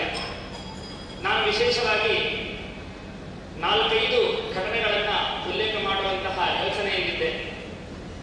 ಮುಖ್ಯವಾಗಿ ನನಗನ್ನಿಸುವಂತಹ 2 ವಿಷಯಗಳನ್ನು ಮಾತ್ರ ಇಲ್ಲಿ ಉಲ್ಲೇಖಿಸಿ ನಾನು ಮಾತನ್ನು ಮುಗಿಸ್ತೇನೆ. ಮೊದಲನೆಯದಾಗಿ, ಇವತ್ತು ಪೀಠದಲ್ಲಿ ವಿರಾಜಮಾನರಾಗಿರುವಂತಹ ಶ್ರೀ ಜಗದ್ಗುರು ಭಾರತೀ ತೀರ್ಥ ಮಹಾಸ್ವಾಮಿಗಳವರ ಒಂದು ಅನುಗ್ರಹವನ್ನ ಕಥೆಯನ್ನ ಇಲ್ಲಿ ಹೇಳಲಿಕ್ಕೆ ಇಷ್ಟಪಡ್ತೇನೆ. ಇದನ್ನು ನಾನು ನೇರವಾಗಿ ಗಮನಿಸಿರುವಂಥದ್ದು, ಹಾಗಾಗಿ ಇದನ್ನು ಹೇಳಲೇಬೇಕು ಉತ್ಕಟವಾದಂತಹ ಆಕಾಂಕ್ಷೆ ಇದೆ. ಒಬ್ಬರು ವಕೀಲರು ಜಗದ್ಗುರುಗಳ ದರ್ಶನವನ್ನು ಮಾಡಲಿಕ್ಕೆ ಒಪ್ಪದೇ ಇರುವಂತಹ ರೀತಿಯ ಒಂದು ಕ್ಷಣದಲ್ಲಿದ್ದರು. ಅವರಿಗೆ ವಿಷಯ ಇಷ್ಟೇ, ಜಗದ್ಗುರುಗಳು ನಮ್ಮನ್ನು ಸಮಾನವಾಗಿ ಕಾಣುವುದಿಲ್ಲ ಅಂತ. ಇದು ಹಲವಾರು ಜನರು ತಪ್ಪು ಗ್ರಹಿಕೆಯಿಂದ ಹೇಳುವಂತಹ ಮಾತು. ಅವರು ಅದಕ್ಕೋಸ್ಕರವಾಗಿ ಒಂದು ಪದವನ್ನು ಬಳಸಿದ್ರು. ಅವರ ಬಾಯಿಂದ ಬಂದಂತಹ ಪದವಾದ್ದರಿಂದ ನಾನು ಪುನರುಚ್ಚಾರ ಮಾಡ್ತೇನೆ ಅಷ್ಟೇ. ಹಾಗೆಲ್ಲ ಶೃಂಗೇರಿಯಲ್ಲಿ ಕಿವಿ ಕೇಳುವುದಿಲ್ಲ, ಅದು ಕೆಲವು ಮಂದಿಗೆ ಕಿವುಡಾಗಿರುತ್ತದೆ ಅನ್ನುವಂತಹ ಪದವನ್ನ ಬಳಸಿದ್ರು. ಆದರೆ ವಿಷಯ ಏನಾಯಿತು ಅಂತಂದ್ರೆ, ಅವರನ್ನ ಹೇಗಾದರೂ ಮಾಡಿ ಮನವರಿಕೆ ಮಾಡಿ ಇದು ಸತ್ಯಾಂಶವನ್ನು ತಿಳಿಸಬೇಕು, ಇರುವಂತಹ ನೈಜತೆಯನ್ನು ತಿಳಿಸಬೇಕು ಅನ್ನುವಂತಹ ಕಾರಣಕ್ಕೋಸ್ಕರವಾಗಿ ಅವರನ್ನ ಶೃಂಗೇರಿಗೆ ಕರೆದುಕೊಂಡು ಬರಲಾಯಿತು. ಹೇಳಿದ್ದಿಷ್ಟೇ, ನೀವು ಗುರುಗಳ ದರ್ಶನಕ್ಕೆ ಬರುವಾಗ ಫಲವನ್ನು ಹಿಡಿದುಕೊಂಡು ಬನ್ನಿ. ನಿಮ್ಮ ಮತಾನುಸಾರವಾಗಿ ನೀವು ವಸ್ತ್ರವನ್ನ, ಗೃಹಸ್ಥನಾದವನ್ನು ಹೇಗೆ ಬರಬೇಕು, ಬ್ರಹ್ಮಚಾರ್ಯಾದವನ್ನು ಹೇಗೆ ಬರಬೇಕು, ಸನಾತನ ಧರ್ಮದವನ್ನು ಹೇಗೆ ಬರಬೇಕು ಹಾಗೆ ಬನ್ನಿ. ಮತ್ತೆ ಯಾವುದರ ಅವಶ್ಯಕತೆ ಇಲ್ಲ ಅಂತ ಹೇಳಿ ಅವರನ್ನ ಮನವರಿಕೆ ಮಾಡಿ ಕರ್ಕೊಂಡು ಬಂದಾಯಿತು. ಬಂದು ಗುರುಗಳನ್ನ ನೋಡಿದ ತಕ್ಷಣ ಆ ವ್ಯಕ್ತಿ ಒಂದು ಕ್ಷಣ ಹಾಗೆ ಅಳಲಿಕ್ಕೆ ಪ್ರಾರಂಭ ಮಾಡ್ತಾರೆ. ಕಾರಣ ಯಾರಿಗೂ ಗೊತ್ತಿಲ್ಲ. ಜೊತೆಗೆ ಗುರುಗಳವರನ್ನ ನಿಮ್ಮ ಹೆಸರೇನು ಅಂತ ಕೇಳ್ತಾರೆ. ನೇರವಾಗಿ ನಾವು ಕಂಡಂತಹ ವಿಷಯ ಅವರಿಗೆ ಕಿವಿ ಕೇಳಿಸ್ತಿಲ್ಲ. ಜೊತೆಯಲ್ಲಿ ಇದ್ದಂತಹ ವ್ಯಕ್ತಿ ಪರಿಚಾರಕರು ಏನವರಿಗೆ ಕಿವುಡ ಅಂತ ಪದವನ್ನು ಉಪಯೋಗಿಸಿದ್ರು. ಅದು ನಮಗೆ ಬಹಳ ಆಶ್ಚರ್ಯವಾಗಿ ಕಾಣಿಸ್ತದೆ. ಯಾಕೆಂದ್ರೆ ಶೃಂಗೇರಿಯ ಬಗ್ಗೆ ಯಾವ ಪದವನ್ನ ಆ ವ್ಯಕ್ತಿ ಉಚ್ಚಾರ ಮಾಡಿದ್ನೋ ಆ ಸ್ಥಿತಿಯನ್ನ ಆ ಕ್ಷಣದಲ್ಲಿ ಆತ ಅನುಭವಿಸ್ತಾರೆ. ನಂತರದಲ್ಲಿ ಮಾತ್ರ ಜಗದ್ಗುರು ಪೀಠ ಅಂತಂದ್ರೆ ಅದು ಶೃಂಗೇರಿ ಪೀಠ ಮಾತ್ರ ಅನ್ನುವಂತಹ ರೀತಿಯಲ್ಲಿ ಆತ ವಿಷಯವನ್ನು ಒಪ್ಪಿಕೊಂಡು ಇಂದಿಗೂ ಕೂಡ ಗುರುಭಕ್ತನಾಗಿ ತನ್ನ ಕರ್ತವ್ಯವನ್ನು ನಿರ್ವಹಿಸ್ತಾ ಇದ್ದಾನೆ. ಇದು ಆ ಪೀಠದ ಮಹತ್ವ. ಈ ರೀತಿಯ ಸಹಸ್ರಾರು ನೈಜ ಘಟನೆಗಳಿಗೆ ಶೃಂಗೇರಿ ಅನ್ನುವಂಥದ್ದು ಸಾಕ್ಷಿಯಾಗಿದೆ. ಆದ್ಮೇಲೆ ಇಲ್ಲಿ ವೇದಿಕೆಯಲ್ಲಿ ವಿರಾಜಮಾನರಾಗಿರುವಂತಹ ಜಗದ್ಗುರು ಶ್ರೀ ಶ್ರೀ ವಿಜಯಶೇಖರ ಭಾರತಿ ಸಂವಿಧಾನಗಳವರಿಗೆ ನಾವು ಎಷ್ಟು ಕೃತಜ್ಞರಾಗಿದ್ದರೂ ಕೂಡ ಸಾಲದು. ಆ ಪೀಠಕ್ಕೆ, ಗುರುಗಳಿಗೆ ನಾವು ಸದಾ ಚಿರಋಣಿಗಳಾಗಿರಬೇಕು. ನಮಗೆ ಒಬ್ಬ ವ್ಯಕ್ತಿಯ ತ್ಯಾಗ, ಗುರುಭಕ್ತಿ ಅಥವಾ ಸಾಮರ್ಥ್ಯ ಅನ್ನುವಂಥದ್ದನ್ನು ಅರಿಯಲಿಕ್ಕೆ ಅಸಾಧ್ಯ. ನಾವೆಲ್ಲ ಗುರುಗಳ ಭಕ್ತರಾಗಿ ಹೇಗಿರಬೇಕು ಅನ್ನುವಂಥದ್ದಕ್ಕೆ ಅದೇ ಪೀಠ ನಮಗೆ ದಾರಿಯನ್ನು ಹಾಕಿಕೊಡುತ್ತೆ ಮತ್ತು ನೇರವಾಗಿ ನಮಗೆ ಉಪದೇಶವನ್ನ ಮಾಡುತ್ತೆ. ಜಗದ್ಗುರು ಮಹಾಸನ್ನಿಧಾನಗಳು ಶೃಂಗೇರಿಯಲ್ಲಿ ದರ್ಬಾರನ್ನ ನಡೆಸ್ತಾರೆ.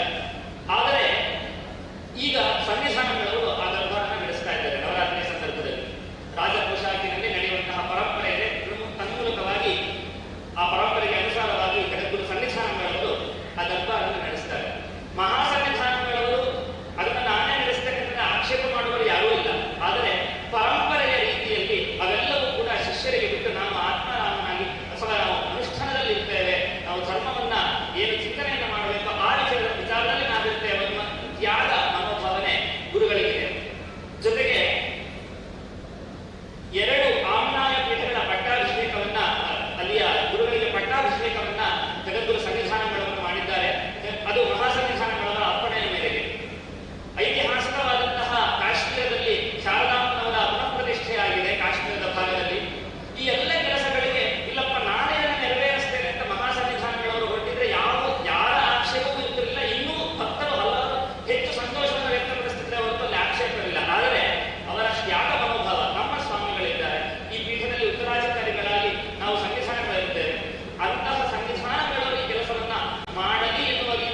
ಇದರಲ್ಲಿ ಇನ್ನೊಂದು ಗಮನಿಸಬೇಕಾದಂತಹ ಅಂಶ ಇದೆ.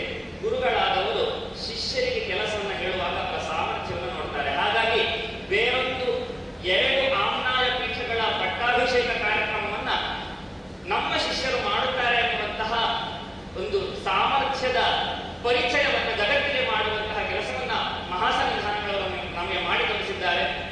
ಅಂತಹ ರೀತಿಯಲ್ಲಿ ಜಗದ್ಗುರು ಶ್ರೀ ಶ್ರೀ ವಿಶ್ವೇಶ್ವರ ಭಾರತಿ ಸನ್ನಿಧಾನಗಳವರ ಸಾಮರ್ಥ್ಯ, ಅವರ ಶಾಸ್ತ್ರ ವಿಚಾರಗಳು ಅಥವಾ ಆ ಒಂದು ಪ್ರೌಢಿಮೆ ನಮಗೆ ಸದಾಕಾಲ ಸ್ಮರಿಸುವಂಥದ್ದು. ನಾವು ಅವರನ್ನ ಸಾಕ್ಷಾತ್ ಸರಸ್ವತಿ ರೂಪದಲ್ಲಿ ಭಾವಿಸುವಂಥದ್ದು.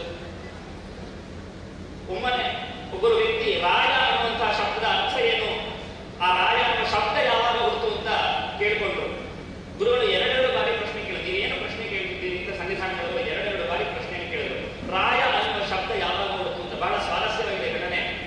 ನಾವೆಲ್ಲ ಇಷ್ಟು ಲೌಕಿಕರಾಗಿದ್ದೇವೆ. ನಮಗೆ ಈಗ ಒಂದು ವೇಳೆ ತಕ್ಷಣಕ್ಕೆ ಈ ಸಂದರ್ಭದಲ್ಲಿ ನಾವಿದ್ದಾಗ ಎಲ್ಲಾದರೂ ಅಂಬಾಸಡರ್ ಎನ್ನುವ ಪದವನ್ನು ಕೇಳಿದ್ರೆ ನಮ್ಗೆ ಯಾರಿಗೂ ಕೂಡ ಅದರ ತಾತ್ಪರ್ಯ ಅರ್ಥ ಆಗುವುದಿಲ್ಲ. ನಾವೆಲ್ಲ ಲೌಕಿಕವಾಗಿಯೇ ಇದ್ರೂ ಕೂಡ ರಾಯ ಅನ್ನುವ ಶಬ್ದ ಯಾವಾಗ ಹುಟ್ಟು ಅಂತ ವ್ಯಕ್ತಿ ಪ್ರಶ್ನೆಯನ್ನು ಕೇಳಿದ್ದು. 2 ಬಾರಿ ಗುರುಗಳನ್ನು ಕೇಳಿದ್ರು, ನಿಮ್ಮ ಪ್ರಶ್ನೆ ಏನು ಅಂತ. ಉದ್ದವಾದ ಘಟನೆ. ನಾನು ಕೊನೆಯ ಅಂಶವನ್ನು ಹೇಳ್ತಾ ಇದ್ದೇನೆ. ಗುರುಗಳು ತಿಳಿಸಿ ಕೇಳಿದ್ರು, ಅಂಬಾಸಡರ್ ಅಂದ್ರೆ ನೀವು ಏನು ಅಂತ ಹೇಳಿ. ತಕ್ಷಣ ಅವ್ರು ಹೇಳಿದ್ರು, 4 ಚಕ್ರ ಇರುವ ನೀವು ಓಡಾಡುವ ಕಾರ್ ಅಲ್ಲ, ಅಲ್ಲಿ ಒಂದು ರಾಜಭಾರ ಅಂತ ಅದಕ್ಕೆ ಸಮಾನಾರ್ಥಕ ಪದ ಇದೆ. ಅಲ್ಲಿ ರಾಜ ಅನ್ನುವ ಶಬ್ದ ಇದೆ. ಅದಕ್ಕೆ ಈ ರೀತಿಯ ಅರ್ಥ ಉಂಟು. ರಾಜನ ಕೆಲಸವನ್ನ ಮಾಡುವಂತಹ ಕರ್ತವ್ಯ ಯಾರು ಮಾಡ್ತಾನೋ ಅವನಿಗೆ ಆ ಹೆಸರು ಬಂದಿದೆ ಇತ್ಯಾದಿಯಾಗಿ ಬಹಳ ದೀರ್ಘವಾದಂತಹ ಉತ್ತರವನ್ನು ಕೊಟ್ಟರು. ಲೌಕಿಕವಾಗಿ ನಮಗೆ ಆ ಪದಗಳು ನೆನಪಾಗುವುದು ಕಷ್ಟ. ಹಾಗೆ ಲೌಕಿಕ ಅಲೌಕಿಕ 2 ವಿಷಯಗಳಲ್ಲಿ ಜಗದ್ಗುರು ಮಹಾಸನ್ನಿಧಾನಗಳ ವಿದ್ಯಾ ಪ್ರೌಢಿಮೆ ಆ ಸರಸ್ವತಿಗೆ ಸಮನಾಗಿರುವಂಥದ್ದು. ಅಂತಹ ಸರಸ್ವತಿ ಶಾರದೆ ಇಲ್ಲಿ ವಿರಾಜಮಾನರಾಗಿದ್ದಾರೆ. ಈ ವಿದ್ಯಾಲಯಕ್ಕೆ ಆ ಸರಸ್ವತಿಯ ಅನುಗ್ರಹ ಸದಾ ಇರಲಿ. ಸದಾ ಆ ಒಂದು ಪಾದ ಕಮಲಗಳಿಗೆ ನಮ್ಮ ನಮಸ್ಕಾರಗಳು. ಅವರ ಅಪ್ಪಣೆಯಂತೆ ಈ ವಿದ್ಯಾಲಯ ಕಾರ್ಯವನ್ನು ನಿರ್ವಹಿಸುತ್ತೆ ಎನ್ನುವಂತಹ ಮಾತುಗಳೊಂದಿಗೆ ಅನಂತಾನಂತ ಅಭಿವಂದನೆಗಳನ್ನ ಈ ಮೂಲಕ ಸಲ್ಲಿಸುತ್ತಿದ್ದೇನೆ. ನಮಸ್ಕಾರಗಳು. ಇದೀಗ ಅಂಬಿಕಾ ವಿದ್ಯಾಲಯದ ದಶಾಂಬಿಕೋತ್ಸವ ವಿಶೇಷ ಸ್ಮರಣ ಸಂಚಿಕೆ ಭೂಮಿಕಾ ಇದನ್ನು ಬಿಡುಗಡೆಗೊಳಿಸಬೇಕಾಗಿ ಪರಮ ಪೂಜ್ಯರಲ್ಲಿ ಭಕ್ತಿಪೂರ್ವಕವಾಗಿ ಪ್ರಾರ್ಥಿಸಿದ ಶ್ರೀ ಸುಬ್ರಹ್ಮಣ್ಯ ನಟ್ಟೋಜ ಅವರು, ಶ್ರೀಮತಿ ರಾಜಶ್ರೀ ನಟ್ಟೋಜ ಅವರು ಇದರಲ್ಲಿ ಪಾಲ್ಗೊಳ್ಳಬೇಕಾಗಿ ಕೇಳಿಕೊಳ್ತಾ ಇದ್ದೇನೆ. ಪ್ರಾಂಶುಪಾಲರಾದ ಕುಮಾರಿ ಮಾಲತಿ ಬಿ ಅವರು,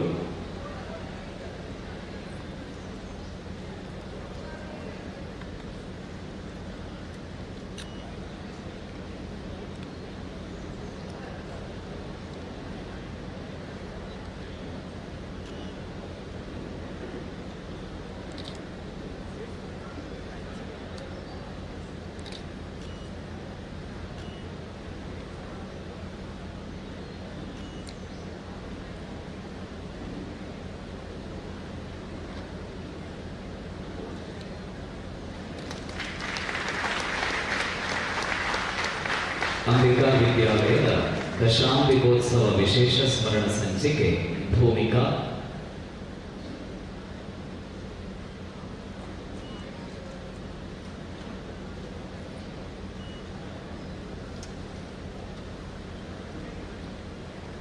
ಪರಮ ಪೂಜ್ಯರ ಅಮೃತ ಹಸ್ತದಿಂದ ಬಿಡುಗಡೆಗೊಂಡಿರುವಂತಹ ದಶಾಂಬಿಕೋತ್ಸವ ವಿಶೇಷ ಸ್ಮರಣ ಸಂಚಿಕೆ ಭೂಮಿಕಾ.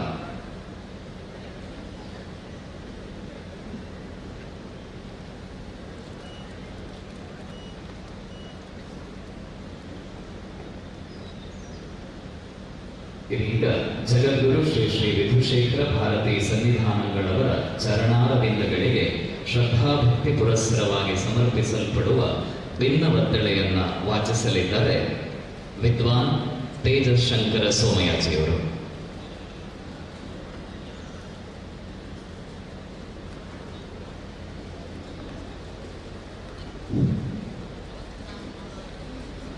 ಜಗದ್ಗುರು ಶಂಕರಾಚಾರ್ಯ ದಕ್ಷಿಣಾಮ್ನಾಯ ಶ್ರೀ ಶೃಂಗೇರಿ ಶಾರದಾ ಪೀಠಾಧೀಶ್ವರ ಅನಂತ ಶ್ರೀ ವಿಭೂಷಿತ ಜಗದ್ಗುರು ಶ್ರೀ ಶ್ರೀ ಭಾರತೀ ತೀರ್ಥ ಮಹಾಸನ್ನಿಧಾನಗಳವರ ಕರಕಮಲ ಸಂಜಾತರಾದ ಜಗದ್ಗುರು ಶ್ರೀ ಶ್ರೀ ವಿಧುಶೇಖರ ಭಾರತಿ ಸನ್ನಿಧಾನಗಳವರ ಚರಣಾರವಿಂದಗಳಿಗೆ ಶ್ರದ್ಧಾಭಕ್ತಿ ಪುರಸ್ಸರವಾಗಿ ಸಮರ್ಪಿಸಲ್ಪಟ್ಟ ಭಿನ್ನವತ್ತಳೆ.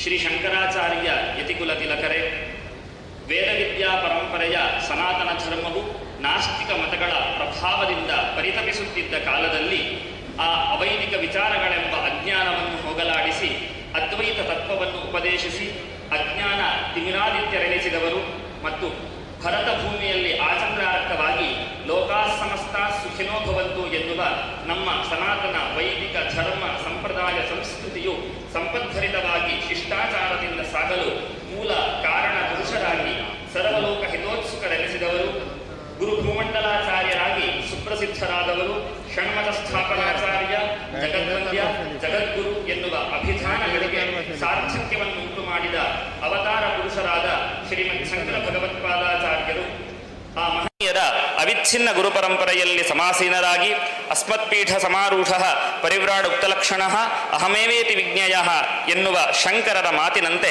ಸಾಕ್ಷಾತ್ ಶಂಕರರಾಗಿ ತಾವು ವಿರಾಜಮಾನರಾಗಿದ್ದೀರಿ. ಬ್ರಹ್ಮಜ್ಞಾನ ಸುಧಾನಿಧಿಗಳೇ, ಸನಾತನ ಧರ್ಮೀಯರಿಗೆ ಸರ್ವೋತ್ಕೃಷ್ಟ ಸ್ಥಾನವಾದ ದಕ್ಷಿಣಾಂನಾಯ ಶ್ರೀ ಶೃಂಗೇರಿ ಶಾರದಾ ಪೀಠವು ಹಿಂದೂ ಧರ್ಮದ ಮತ್ತು ಶ್ರೀ ಶಂಕರರ ಉಪದೇಶಗಳ ತತ್ವಪ್ರಸಾರವನ್ನು ಮಾಡುತ್ತಾ ಧರ್ಮಬುದ್ಧಿಯನ್ನು ಜಾಗೃತಗೊಳಿಸುತ್ತಿದೆ.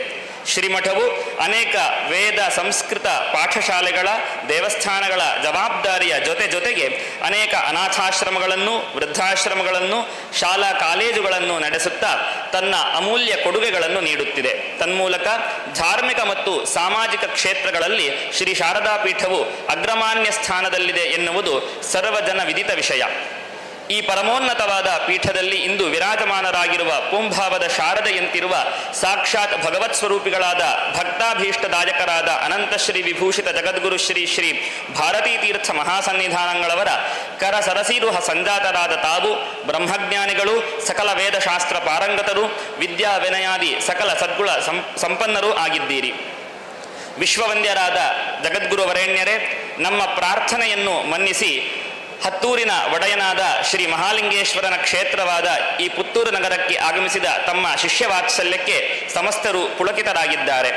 ಜಾತಿ ಮತ ಪಂಗಡಗಳೆಂಬ ಯಾವ ಭೇದ ಭಾವವಿಲ್ಲದೆ ಸರ್ವರ ಹಿತವನ್ನು ಬಯಸುವ ಶ್ರೀ ಶಂಕರ ಪರಂಪರೆಯ ಯತಿಶ್ರೇಷ್ಠರಾದ ತಮ್ಮ ಆಗಮನವು ಪುತ್ತೂರಿನ ಭಕ್ತವೃಂದಕ್ಕೆ ಅಮಿತಾನಂದವನ್ನುಂಟು ಮಾಡಿದೆ.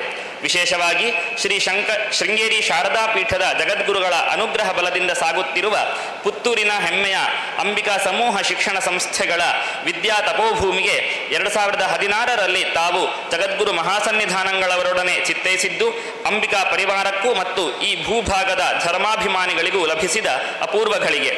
2019ರಲ್ಲಿ ತತ್ವಶಾಸ್ತ್ರವನ್ನು ಬೋಧಿಸುವ ಮಹೋನ್ನತ ಉದ್ದೇಶದಿಂದ ಜಗದ್ಗುರು ಮಹಾಸನ್ನಿಧಾನಗಳವರ ಕೃಪೆಯೊಂದಿಗೆ ಆರಂಭಿಸಲ್ಪಟ್ಟ ಅಂಬಿಕಾ ಮಹಾವಿದ್ಯಾಲಯವು ತಮ್ಮ ಅಮೃತ ಹಸ್ತದಿಂದ ಲೋಕಾರ್ಪಣೆಗೊಂಡಿದ್ದು ಮತ್ತು ಈ ಸಂದರ್ಭದಲ್ಲಿ ತಮ್ಮ ಪಾದಧೂಳಿಯಿಂದ ಈ ವಿದ್ಯಾಸ್ಥಾನವು ಪುನಃ ಪವಿತ್ರವಾದದ್ದು ನಮ್ಮ ಪೂರ್ವ ಸುಕೃತ ಫಲವಷ್ಟೇ ಅಲ್ಲ, ಬದಲಾಗಿ ಉಭಯ ಶ್ರೀಗಳವರ ಅನುಗ್ರಹ ಬಲದಿಂದಾದ ಸಾಧನೆಗಳೊಂದರ ಮೈಲಿಗಲ್ಲು.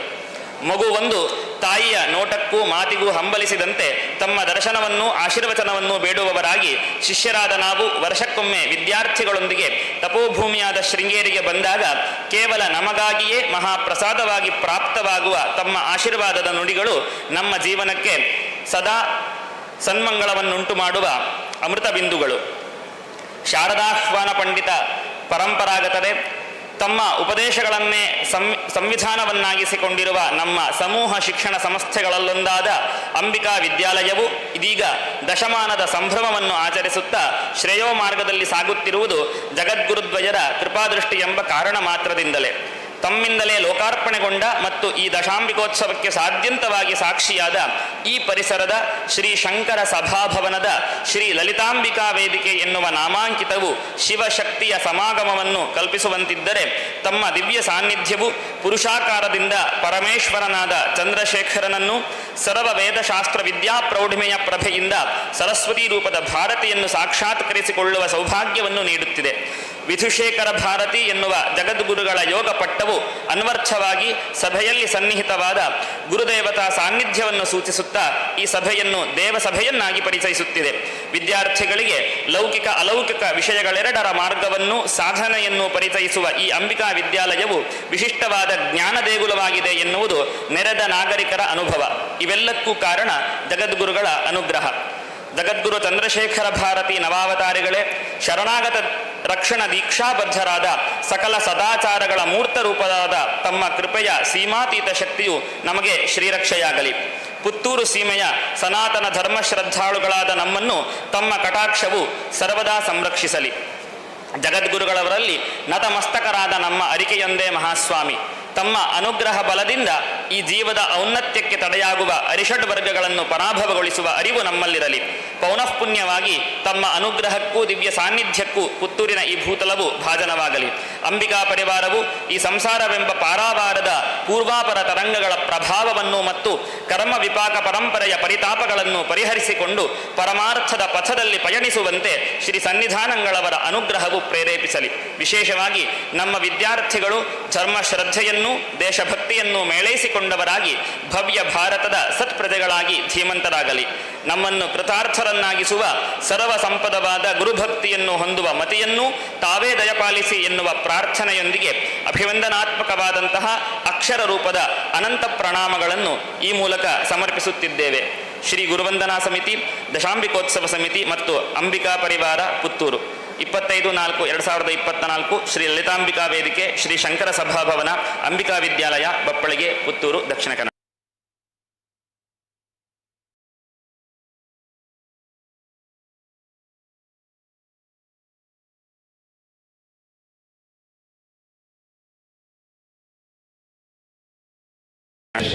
ಶ್ರೀ ಬಾಲಕೃಷ್ಣ ಬೋರ್ಕರ್ ಇವರನ್ನ ವಿನಂತಿಸಿ.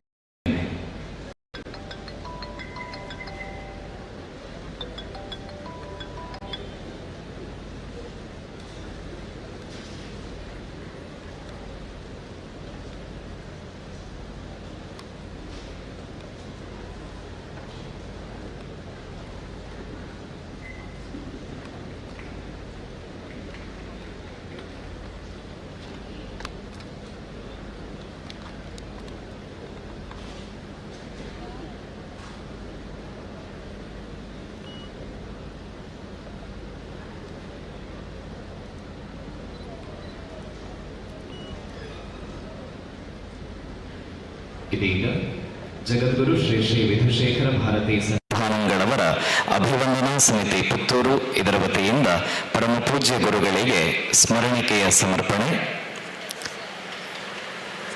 ಪೂಜ್ಯ ಗುರುಗಳಿಗೆ ಸ್ಮರಣಿಕೆಯನ್ನು ಸಮರ್ಪಿಸುವರೆ ಅಭಿವಂದನಾ ಸಮಿತಿಯ ಅಧ್ಯಕ್ಷರಾದ ಶ್ರೀ ಶಶಾಂಕ್ ಕೋಟೇಚ, ಸಲಹೆಗಾರರಾದ ಶ್ರೀ ಎನ್.ಕೆ. ಜಗನ್ನಿವಾಸರಾವ್, ಶ್ರೀ ಕೇಶವ ಪ್ರಸಾದ ಮುಳಿಯ, ಶ್ರೀ ಚಿದಾನಂದ ಬೈಲಾಡಿ, ಶ್ರೀ ವಿ ಐತಪ್ಪ ನಾಯ್ಕ, ಶ್ರೀ ಸತೀಶ್ ರಾವ್, ಶ್ರೀ ಪಿ ಲಕ್ಷ್ಮೀನಾರಾಯಣ ಕಡಂಬಳಿತ್ತಾಯ ಹಾಗೂ ಸಂಘಟನಾ ಕಾರ್ಯದರ್ಶಿಗಳಾದ ಶ್ರೀ ಬಾಲಕೃಷ್ಣ ಬೋರ್ಕರ್ ಇವರು ಬಂದು ಪರಮ ಪೂಜ್ಯರಿಗೆ ಅಭಿವಂದನಾ ಸಮಿತಿಯ ಕಡೆಯಿಂದ ಸ್ಮರಣಿಕೆಯನ್ನು ಸಮರ್ಪಿಸಬೇಕಾಗಿ ಕೇಳಿಕೊಳ್ತಾ ಇದ್ದೇನೆ. ಅಭಿವಂದನಾ ಸಮಿತಿಯ ಕಡೆಯಿಂದ ಪರಮ ಪೂಜ್ಯ ಗುರುಗಳಿಗೆ ಸ್ಮರಣಿಕೆ ಹಾಗೂ ವಸ್ತ್ರ ಕಾಣಿಕೆ ಸಮರ್ಪಣೆ.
ಶ್ರೀರಾಮ ಜನ್ಮಭೂಮಿ ಅಯೋಧ್ಯೆಯ ಭಗವಾನ್ ಪ್ರಭು ಶ್ರೀರಾಮನ ಪ್ರಾಣ ಪ್ರತಿಷ್ಠೆಯ ಹಿನ್ನೆಲೆಯಲ್ಲಿ ಪೂಜ್ಯ ಸನ್ನಿಧಾನಗಳವರು ಶ್ರೀರಾಮ ನಾಮ ಜಪಗೈಯುವಂತೆ ಭಕ್ತಕೋಟಿಗೆ ಆದೇಶಿಸಿದ್ದರು. ತನ್ನಿಮಿತ್ತ ಕರ್ನಾಟಕದಲ್ಲೇ ಮೊದಲೆಂದಂತೆ ಕರ್ನಾಟಕದಲ್ಲೇ ಮೊದಲೆಂಬಂತೆ ಅಂಬಿಕಾ ಸಮೂಹ ಶಿಕ್ಷಣ ಸಂಸ್ಥೆಯ ವಿದ್ಯಾರ್ಥಿಗಳು ಪ್ರತಿದಿನವೂ ಶ್ರೀರಾಮ ಜಯರಾಮ ಜಯ ಜಯರಾಮ ಜಪಾನುಷ್ಠಾನದಲ್ಲಿ ತೊಡಗಿಸಿ ಇಡೀ ಸಮೂಹ ಶಿಕ್ಷಣ ಸಂಸ್ಥೆಗಳ ವಿದ್ಯಾರ್ಥಿಗಳು ಒಟ್ಟು 75 ಲಕ್ಷ ಜಪವನ್ನು ಪ್ರಭುವಿನ ಪಾದಕಮಲಕ್ಕೆ ಸಲ್ಲಿಸಿದ್ದರು. ಪೂಜ್ಯ ಗುರುಗಳ ಕೃಪಾದೃಷ್ಟಿ ಸುಧೆಯಿಂದ ಸಂಪನ್ನಗೊಂಡ ಶ್ರೀರಾಮ ಜಯರಾಮ ಜಯ ಜಯರಾಮ ತಾರಕ ಜಪಾನುಷ್ಠಾನದ ದೈವಿಕ ಮಹತ್ಕಾರ್ಯದ ನೆನಪಿನಲ್ಲಿ ಅಯೋಧ್ಯ ಶ್ರೀರಾಮ ಮಂದಿರದ ಮಾದರಿಯನ್ನು ಸನ್ನಿಧಾನಗಳವರೆಗೆ ಸಮರ್ಪಿಸುವರೇ ದಶಾಂಬಿಕೋತ್ಸವ ಸಮಿತಿಯ ಸಂಚಾಲಕರಾಗಿರುವಂತಹ ಶ್ರೀ ಸುಬ್ರಹ್ಮಣ್ಯ ನಟ್ಟೋಜ, ಶ್ರೀ ಮಹೇಶ್ ಕಜೆ, ಶ್ರೀಮತಿ ರಾಜಶ್ರೀ ನಟ್ಟೋಜ ಹಾಗೂ ಶ್ರೀಮತಿ ಸೀಮಾ ನಾಗರಾಜ್ ಇವರಲ್ಲಿ ಕೇಳಿಕೊಳ್ಳುತ್ತಾ ಇದ್ದೇನೆ.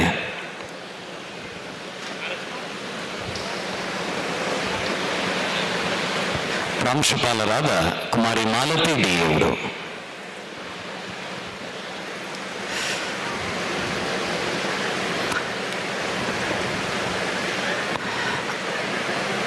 $75 ಲಕ್ಷ ಜಪದೊಂದಿಗೆ ನಾಡಿನಲ್ಲಿ ಇತಿಹಾಸವನ್ನ ನಿರ್ಮಿಸಿದ ಅಂಬಿಕಾ ಸಮೂಹ ಶಿಕ್ಷಣ ಸಂಸ್ಥೆಗಳ ಪರವಾಗಿ ಪರಮಪೂಜ್ಯ ಸನ್ನಿಧಾನಗಳವರ ಪಾದಕಮಲಗಳಿಗೆ ಈ ಸ್ಮರಣಿಕೆಯನ್ನ ಸಮರ್ಪಿಸ್ತಾ ಇದ್ದೇವೆ.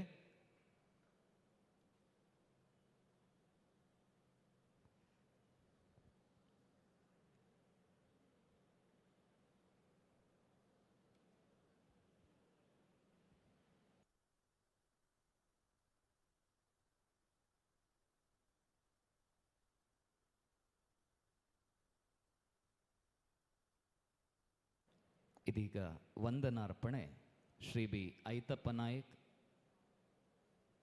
ಇವರಿಂದ.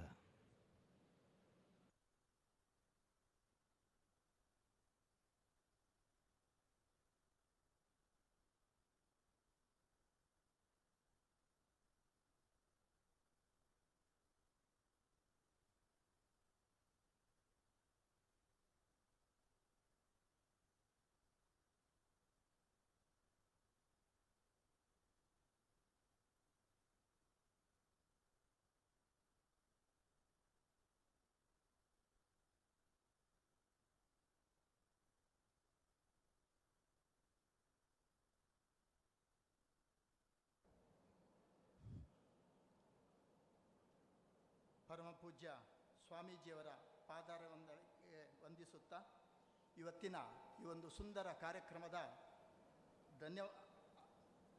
ಧನ್ಯವಾದ ಕಾರ್ಯಕ್ರಮ ನನ್ನ ಪಾಲಿಗೆ ಬಂದಿದೆ. ಆತ್ಮೀಯ ಬಂಧುಗಳೇ, ಇದು ಒಂದು ಏನು ಹೇಳಬೇಕು ಅಂತ ಅರ್ಥ ಆಗೋದಿಲ್ಲ. ಆಕಸ್ಮಿಕವೋ ಅಥವಾ ದೈವಾನುಗ್ರಹವೋ ಗುರುಗಳ ಆಶೀರ್ವಾದವೋ ಅಂತೇಳಿ ಹೇಳಲಿಕ್ಕೆ ಅರ್ಥ ಆಗೋದಿಲ್ಲ. ನನಗೆ ಈ ಒಂದು ಕಾರ್ಯಕ್ರಮದ ಪೂರ್ವಭಾವಿ ಸಭೆಯಲ್ಲಿ ಬರಬೇಕು ಅಂತ ಹೇಳಿದರು. ನಾವೆಲ್ಲ ಒಟ್ಟು ಸೇರಿದೆವು. ಅಚಾನಕ್ಕಾಗಿ ನನ್ನ ಹೆಸರನ್ನು ಮತ್ತು ಶಶಾಂಕ್ ಕೊಟೇಚ ಅವರ ಅಧ್ಯಕ್ಷರನ್ನಾಗಿಯೂ ನನ್ನನ್ನು ಪ್ರಧಾನ ಕಾರ್ಯದರ್ಶಿಯಾಗಿ ಸೂಚಿಸಿದರು. ನಾನು ಸಂತೋಷಪೂರ್ವಕವಾಗಿ ನಾವಿಬ್ಬರೂ ಕೂಡ ಒಪ್ಪಿಕೊಂಡೆವು. ಅದರ ಫಲವಾಗಿ ಇವತ್ತು ಇಲ್ಲಿ ನಿಲ್ಲಕ್ಕೆ ಒಂದು ಅವಕಾಶ ಸಿಕ್ಕಿದೆ. ಈ ಗುರುವಂದನಾ ಕಾರ್ಯಕ್ರಮದ ಬೆನ್ನೆಲುಬು ನಟ್ಟೋಜ ಫೌಂಡೇಶನ್, ಅದರ ಸಂಚಾಲಕರಾದ ಸನ್ಮಾನ್ಯ ನಮ್ಮ ಈ ಶಾಲೆಯ ಸಂಚಾಲಕರು. ಕೆಲವು ಅಡೆತಡೆಗಳು ಬಂದರೂ ಕೂಡ ಅದನ್ನೆಲ್ಲ ಮನಸ್ಸಿನಲ್ಲಿ ಇಟ್ಟುಕೊಳ್ಳದೆ ಬಹಳ ಉತ್ತಮ ರೀತಿಯಲ್ಲಿ ಈ ಕಾರ್ಯಕ್ರಮವನ್ನು ನಿರ್ವಹಿಸಬೇಕು ಅಂತೇಳುವಂತಹ ಒಂದು ಇರಾದೆಯಿಂದ ಅವರು ಈ ಕಾರ್ಯಕ್ರಮವನ್ನು ಆಯೋಜಿಸಿಕೊಂಡರು. ನಾವು ಅವರಿಗೆ ಸಪೋರ್ಟಾಗಿ ಕೇವಲ ನಮ್ಮ ಒಂದು ಶ್ರಮವನ್ನು ಒಂದಿಷ್ಟು ಕೊಟ್ಟಿದ್ದೇವೆ ಹೊರತು ಉಳಿದ ಎಲ್ಲ ಭಾಗವೂ ಕೂಡ ನಟ್ಟೋಜ ಅವರಿಗೆ ಸೇರಿದ್ದು ಅಂತ ಹೇಳಲಿಕ್ಕೆ ನಾನು ತುಂಬ ಹೆಮ್ಮೆಯಿಂದ ಹೇಳಲಿಕ್ಕೆ ಸಂತೋಷ ಪಡ್ತೇನೆ. ಈ ಸಂದರ್ಭದಲ್ಲಿ ಪೂಜ್ಯ ಗುರುಗಳು ನಿನ್ನೆ ಇಲ್ಲಿಗೆ ಆಗಮಿಸಿ ನಮಗೆ ಆಶೀರ್ವದಿಸಿ ಪೂಜಾ ಕಾರ್ಯಕ್ರಮಗಳನ್ನು ಮಾಡಿ ಇವತ್ತು ಶ್ರೀ ಮಹಾಲಿಂಗೇಶ್ವರನ ಸನ್ನಿಧಾನಕ್ಕೆ ಆಗಮಿಸಿ ಈ ಒಂದು ವೇದಿಕೆಯನ್ನು ಅಲಂಕರಿಸಿದ್ದಾರೆ. ಅವರಿಗೆ ತಮ್ಮೆಲ್ಲರ ಎಲ್ಲ ಬಲಗದ ಈ ಪುತ್ತೂರು ತಾಲೂಕು, ಆಗಲೇ ನಟ್ಟೋಜ ಅವರು ಹೇಳಿದ್ದಾರೆ, ಪುತ್ತೂರು ತಾಲೂಕಿನಲ್ಲಿರುವಂತಹ ಎಲ್ಲ ಬಳಗದವರು ಸೇರಿ ನಾವು ಈ ಒಂದು ಕಾರ್ಯಕ್ರಮವನ್ನು ಹಮ್ಮಿಕೊಂಡಿದ್ದೇವೆ. ಸುಮಾರು 22 ಸಂಘ ಸಂಸ್ಥೆಗಳು ಸಂಘಟನೆಗಳು ಇಲ್ಲಿ ಭಾಗಿಗಳಾಗಿದ್ದಾರೆ. ಆ ಎಲ್ಲ ಸಂಘಟನೆಗಳಿಗೂ ಕೂಡ ಹೃತ್ಪೂರ್ವಕ ವಂದನೆಗಳನ್ನು ಸಲ್ಲಿಸ್ತಾ ನಿಮಗೆಲ್ಲರಿಗೂ ಕೂಡ ಇನ್ನು ಮುಂದಕ್ಕೂ ಕೂಡ ಶ್ರೀ ಗುರುಗಳ ಚರಣಾರವಿಂದದ ಆಶೀರ್ವಾದ ದೊರಕುವಂತಾಗಲಿ ಅಂತೇಳಿ ಶ್ರೀ ಗುರುಗಳ ಸನ್ನಿಧಾನದಲ್ಲಿ ಪ್ರಾರ್ಥಿಸಿಕೊಳ್ತಾ ಇದ್ದೇನೆ. ಅದೇ ರೀತಿ ಇಲ್ಲಿ ಮುಖ್ಯವಾಗಿ ಸುಬ್ರಹ್ಮಣ್ಯ ನಟ್ಟೋಜ ಮತ್ತು ಅವರ ಪತ್ನಿ ರಾಜಶ್ರೀ ನಟ್ಟೋಜ ಅವರ ಇಡೀ ಸೇವೆ ಈ ಒಂದು ಪುತ್ತೂರಿಗೆ, ಕೇವಲ ಈ ಒಂದು ಅಂಬಿಕಾ ವಿದ್ಯಾಲಯಕ್ಕಲ್ಲ, ಇಡೀ ಪುತ್ತೂರಿಗೆ ಸೇರಿದ್ದು. ಅವರ ಅಮೋಘವಾದ ಸೇವೆಯು ನಮಗೆ ಸದಾ ದೊರಕುವಂತಾಗಲಿ ಅಂತೇಳಿ ನಾನು ಅವರಲ್ಲಿ ವಿನಂತಿಸುತ್ತಾ ಗುರುಗಳ ಆಶೀರ್ವಾದವನ್ನು ಬೇಡ್ತಾ ಇದ್ದೇನೆ. ಅದೇ ರೀತಿ ನಮ್ಮ ಸಂಘದ ಈ ಒಂದು ಸಂಘಟನೆಯ ಕೋಶಾಧ್ಯಕ್ಷರಾಗಿ ಕೆಲಸ ಮಾಡಿದವರು ಸತೀಶ್ ರಾವ್ ಅವರು ಈ ಒಂದು ನಮ್ಮ ಈ ಯಶಸ್ವಿ ಕಾರ್ಯಕ್ರಮದ ಹಿಂದೆ ಅವರು ಬೆನ್ನೆಲುಬಾಗಿ ನಿಂತು ಕೆಲಸಗಳನ್ನು ಮಾಡಿದ್ದಾರೆ. ಅವರಿಗೂ ಕೂಡ ಹೃತ್ಪೂರ್ವಕ ಧನ್ಯವಾದಗಳು. ಅದೇ ರೀತಿ ಸಂಘಟನಾ ಕಾರ್ಯದರ್ಶಿ ನಮ್ಮ ಹಿರಿಯರಾದ ಬಾಲಕೃಷ್ಣ ಬೋರ್ಕರ್ ಅವರು ಕೂಡ ನಮ್ಮೊಂದಿಗಿದ್ದಾರೆ. ಅವರಿಗೂ ಧನ್ಯವಾದಗಳನ್ನು ಸಲ್ಲಿಸ್ತಾ ಇದ್ದೇನೆ. ಅದೇ ರೀತಿ ಈ ಒಂದು ಸಂಸ್ಥೆಯ ಪ್ರಾಂಶುಪಾಲರು ಕುಮಾರಿ ಮಾಲತಿ ಡಿ ಅವರು ಕೂಡ ಈ ಒಂದು ಕಾರ್ಯಕ್ರಮಕ್ಕೆ ಬಹಳಷ್ಟು ಕಷ್ಟಪಟ್ಟು ಶ್ರಮ ವಹಿಸಿದವರಿದ್ದಾರೆ. ಅವರಿಗೂ ಕೂಡ ಧನ್ಯವಾದಗಳನ್ನು ಸಲ್ಲಿಸ್ತಾ ಇದ್ದೇನೆ. ಅದೇ ರೀತಿ ಅಧ್ಯಕ್ಷರಾಗಿ ರಕ್ಷಕ ಸಂಘದ ಅಧ್ಯಕ್ಷರಾಗಿರುವಂಥ ಸೀಮಾ ನಾಗರಾಜರವರು ಕೂಡ ನಮ್ಮೊಂದಿಗೆ ಕೈ ಜೋಡಿಸಿದ್ದಾರೆ. ಅವರಿಗೂ ಧನ್ಯವಾದಗಳನ್ನು ಸಮರ್ಪಿಸ್ತಾ ಇದ್ದೇವೆ. ಅದೇ ರೀತಿ ಎಲ್ಲ ಈ ಒಂದು ನಾನು ಎಲ್ಲ ವೈಯಕ್ತಿಕವಾಗಿ ಹೆಸರುಗಳನ್ನು ಓದುವುದಿಲ್ಲ. ಎಲ್ಲ ಸಂಘಟನೆಗಳ ಪದಾಧಿಕಾರಿಗಳು, ಮುಖ್ಯವಾಗಿ ವಿದ್ಯಾರ್ಥಿ ಸಮುದಾಯ ಭಾಳಷ್ಟು ಅಚ್ಚುಕಟ್ಟ ರೀತಿಯಲ್ಲಿ ನಿನ್ನೆಯಿಂದ ವಿದ್ಯಾರ್ಥಿಗಳು, ಆಗಲೇ ನಟ್ಟೋಜ್ ಅವರು, ನಮ್ಮ ಮಹೇಶ್ ಗಜೆ ಅವರು ಹೇಳಿದ್ದಾರೆ, ಇಲ್ಲಿ ಬಂದಂಥ ವಿದ್ಯಾರ್ಥಿಗಳು ಕಾಟಾಚಾರಕ್ಕೆ ಬಂದವರಲ್ಲ, ಮನಪೂರ್ವಕವಾಗಿ ನಿನ್ನೆಯಿಂದ ಅಚ್ಚುಕಟ್ಟಾಗಿ ಇಲ್ಲಿಯ ಕೆಲಸ ಕಾರ್ಯಗಳಲ್ಲಿ ಅವರು ತಮ್ಮನ್ನು ತೊಡಗಿಸಿಕೊಂಡಿದ್ದಾರೆ. ಆ ಎಲ್ಲ ವಿದ್ಯಾರ್ಥಿ ಬಳಗಕ್ಕೆ, ಶಿಕ್ಷಕ ವೃಂದಕ್ಕೆ, ಶಿಕ್ಷಕೇತರ ಬೋಧಕೇತರ ವೃಂದಕ್ಕೂ ಕೂಡ ಧನ್ಯವಾದಗಳನ್ನು ಸಲ್ಲಿಸ್ತಾ ಇದ್ದೇವೆ. ಅದೇ ರೀತಿ ಇಲ್ಲಿ ಆರ್ನಿಶಿಯಾಗಿ ದುಡಿದಂತಹ ಇತರ ಹಲವಾರು ಜನ ಇದ್ದಾರೆ. ಅವರು ಯಾರು ಅಂತ ನಾವು ಹೆಸರೆತ್ತಿ ಹೇಳುವುದರ ಬದಲು ಈ ವ್ಯವಸ್ಥೆಯನ್ನು ಮಾಡಿದಂಥ ಎಲ್ಲ ಬಂಧುಗಳಿಗೆ ಇನ್ನೊಮ್ಮೆ ನಮಸ್ಕರಿಸುತ್ತಾ ಗುರುಗಳ ಆಶೀರ್ವಾದ ನಮಗೆಲ್ಲರಿಗೂ ದೊರಕಲಿ ಅಂತೇಳಿ ಬೇಡಿಕೊಳ್ಳುತ್ತಾ ಅವರ ಪಾದಾರವಿಂದಕ್ಕೆ ನನ್ನ ಮಾತನ್ನು ಸಮರ್ಪಿಸ್ತಾ ಇದ್ದೇನೆ. ಅಂಬಿಕಾ ವಿದ್ಯಾಸಂಸ್ಥೆಯ ಸ್ಪಷ್ಟವಾದ ನಿಖರವಾದ ಗುರಿಯ ಹಿಂದೆ ಇರುವುದು ಗುರುಗಳ ಅನುಗ್ರಹ. ದಶಾಂಬಿಕೋತ್ಸವವಾಗಲಿ, ಮುಂದಿನ ಶತಾಂಬಿಕೋತ್ಸವವಾಗಲಿ, ಅಥವಾ ಸಹಸ್ರಮಾನದ ಅಂಬಿಕಾದ ಸಾಧನೆಯ ಹಿಂದೆ ಇರುವುದು ಒಂದೇ, ಅದು ಪರಮ ಪೂಜ್ಯ ಜಗದ್ಗುರುಗಳ ಕೃಪಾದೃಷ್ಟಿ. ನಮ್ಮನ್ನೆಲ್ಲ ಆಶೀರ್ವಚನದ ಅಮೃತವಾಣಿಯಿಂದ ಅನುಗ್ರಹಿಸುವರೇ ಪರಮ ಪೂಜ್ಯ ಜಗದ್ಗುರುಗಳಲ್ಲಿ ಭಕ್ತಿಪೂರ್ವಕವಾಗಿ ಪ್ರಾರ್ಥಿಸುತ್ತಿದ್ದೇನೆ.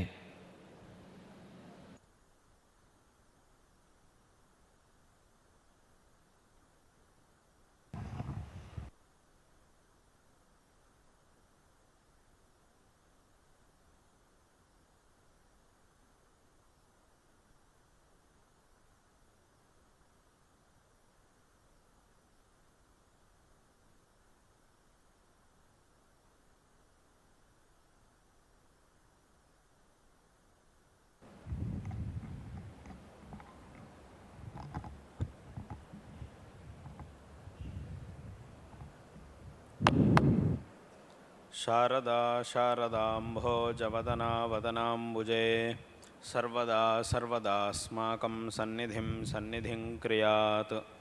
ಶ್ರೀಮತೆ ಶಂಕರಾರ್ಯಾಯ ಧೀಮತೆ ಅದ್ಭುತಶಕ್ತಯೇ ನಮೋಸ್ತ್ವದ್ವೈತಸಿದ್ಧಾಂತಸ್ಥಾಪನೋಪಾತ್ತಮೂರ್ತಯೇ.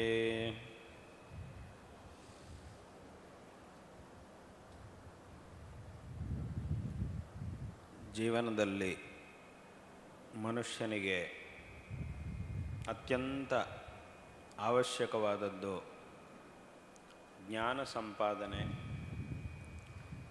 ಈ ಜ್ಞಾನ ಸಂಪಾದನೆಯಿಂದ ಮನುಷ್ಯನು ಅತ್ಯಂತ ವಿಶಿಷ್ಟವಾದಂತಹ ಅಭಿವೃದ್ಧಿಯನ್ನು ಜೀವನದಲ್ಲಿ ಹೊಂದಲಿಕ್ಕೆ ಸಾಧ್ಯವಾಗುತ್ತೆ. ಎಲ್ಲ ಪದಾರ್ಥಗಳೂ ಸಹ ಸಾರ್ಥಕವಾಗುವುದು ಈ ಜ್ಞಾನದಿಂದ ಮಾತ್ರವೇ. ಜ್ಞಾನಪೂರ್ವಕವಾಗಿ ಯಾವ ಕೆಲಸವನ್ನು ಮಾಡಿದರೂ ಅದು ಸಫಲವಾಗುತ್ತೆ. ಅದೇ ಜ್ಞಾನವಿಲ್ಲದೆ ಮಾಡಿದರೆ ಎಲ್ಲವೂ ನಿಷ್ಫಲವಾಗುತ್ತೆ. ಆದ್ದರಿಂದ ಅತ್ಯಂತ ಅವಶ್ಯಕವಾಗಿ ನಾವು ಸಂಪಾದನೆ ಮಾಡಬೇಕಾದದ್ದು ಜ್ಞಾನವನ್ನು. ಮನುಷ್ಯನಿಗೊಂದು ವಿಶೇಷವಾದಂತಹ ಬುದ್ಧಿಶಕ್ತಿ ಇದೆ. ಬೇರೆ ಯಾವ ಪ್ರಾಣಿಗಳಲ್ಲೂ ಇಲ್ಲದೆ ಇರುವಂತಹ ಒಂದು ಬುದ್ಧಿಶಕ್ತಿ ಮನುಷ್ಯನಿಗಿದೆ. ಈ ಬುದ್ಧಿಯಲ್ಲೂ ಸಹ ಅನೇಕ ಭೇದಗಳು ಇವೆ. ಮನುಷ್ಯನಿಗೆ ಒಂದು ಬುದ್ಧಿ ಅಂತ ಒಂದಿದೆ, ಅದರೊಳಗೂ ಅನೇಕ ವಿಧವಾದಂತಹ ಭೇದಗಳು ಇವೆ. ಅದರ ಬಗ್ಗೆ ಹೇಳುವಾಗ ಶಾಸ್ತ್ರದಲ್ಲಿ, ಸಂಸ್ಕೃತದಲ್ಲಿ ಒಂದು ಶ್ಲೋಕವನ್ನು ಹೇಳಿದ್ದಾರೆ. ಬುದ್ಧಿಸ್ತಾತ್ಕಾಲಿಕಿ ಪ್ರೋಕ್ತ ಮತಿರಾಗಾಮಿ ಗೋಚರ ಸ್ಮೃತಿರ್ವ್ಯತೀತ ವಿಷಯ ಪ್ರಜ್ಞಾ ತ್ರೈಕಾಲಿಕಿ ಮತ ಎಂಬುದಾಗಿ ಶಾಸ್ತ್ರದಲ್ಲಿ ಹೇಳಿದ್ದಾರೆ. ಇಲ್ಲಿ 4 ಮುಖಗಳು ಇವೆ ನಮ್ಮ ಬುದ್ಧಿಗೆ. ಬುದ್ಧಿ, ಮತಿ, ಸ್ಮೃತಿ, ಪ್ರಜ್ಞಾ ಅಂತ 4 ಇವೆ. ಇದರಲ್ಲಿ ಬುದ್ಧಿ ಅಂತಂದರೆ ಏನು ಅಂತ ಕೇಳಿದರೆ, ಸಾಮಾನ್ಯವಾಗಿ ಈಗ ತಾತ್ಕಾಲಿಕವಾಗಿ ಅಂದರೆ ಈಗ ಏನು ನಡೀತಾ ಇದೆ, ಯಾರ್ಯಾರು ಬಂದಿದ್ದಾರೆ, ಏನು ಮಾಡಬೇಕು ಇತ್ಯಾದಿ ವಿಷಯಗಳ ಬಗ್ಗೆ ಮಾತ್ರವೇ ಇರುವಂತಹ ಜ್ಞಾನ. ಇದನ್ನು ಬುದ್ಧಿ ಎಂಬುದಾಗಿ ಹೇಳುತ್ತಾರೆ. ಬುದ್ಧಿಸ್ತಾತ್ಕಾಲಿಕಿ ಪ್ರೋಕ್ತ. ಇನ್ನೊಂದು ಮುಖ ಇದೆ ಈ ಬುದ್ಧಿಗೆ, ಮತಿ. ಮತಿ ಅಂತಂದರೆ ಏನು ಅಂತ ಕೇಳಿದರೆ, ಮತಿರ್ ಆಗಾಮಿ ಗೋಚರ ಅಂತ. ಆಗಾಮಿ ಅಂತಂದರೆ ಮುಂದೆ ನಡೆಯುವಂತಹದ್ದು, ಭವಿಷ್ಯದಲ್ಲಿ ನಡೆಯುವಂತಹದ್ದು.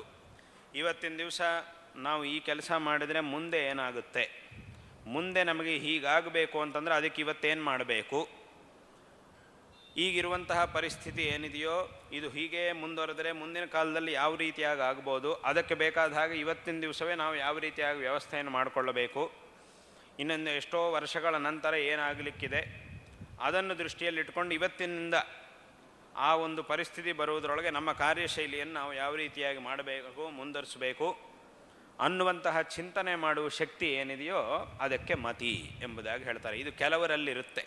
ಇದನ್ನೇ ನಾವು ದೂರದೃಷ್ಟಿ ಎಂಬುದಾಗಿ ಹೇಳ್ತೀವಿ. ಬೇರೆ ಶಬ್ದಗಳಲ್ಲಿ ಹೇಳುವಾಗ ದೂರದೃಷ್ಟಿ ಅನ್ನುವಂತಹ ಶಬ್ದದಲ್ಲಿ ಹೇಳ್ತೀವಿ. ದೂರದೃಷ್ಟಿ ಅಂದರೆ ಮುಂದೆ ಇಂಥದ್ದು ನಡೀಲಿಕ್ಕಿದೆ, ಅದನ್ನು ಇಟ್ಕೊಂಡು ಈಗ ಹೀಗೆ ಮಾಡಬೇಕು ಅಂತ ನಾವು ಹೇಳುವುದು. ಇದನ್ನೇ ದೂರದೃಷ್ಟಿ ಎಂಬುದಾಗಿ ಹೇಳ್ತಾರೆ. ಅದನ್ನೇ ಶಾಸ್ತ್ರದಲ್ಲಿ ಮತಿ ಎಂಬುದಾಗಿ ಕರೆದಿದ್ದಾರೆ. ಹಾಗೆ ಇನ್ನೊಂದಿದೆ, 3ನೇದು ಸ್ಮೃತಿ ಅಂತ.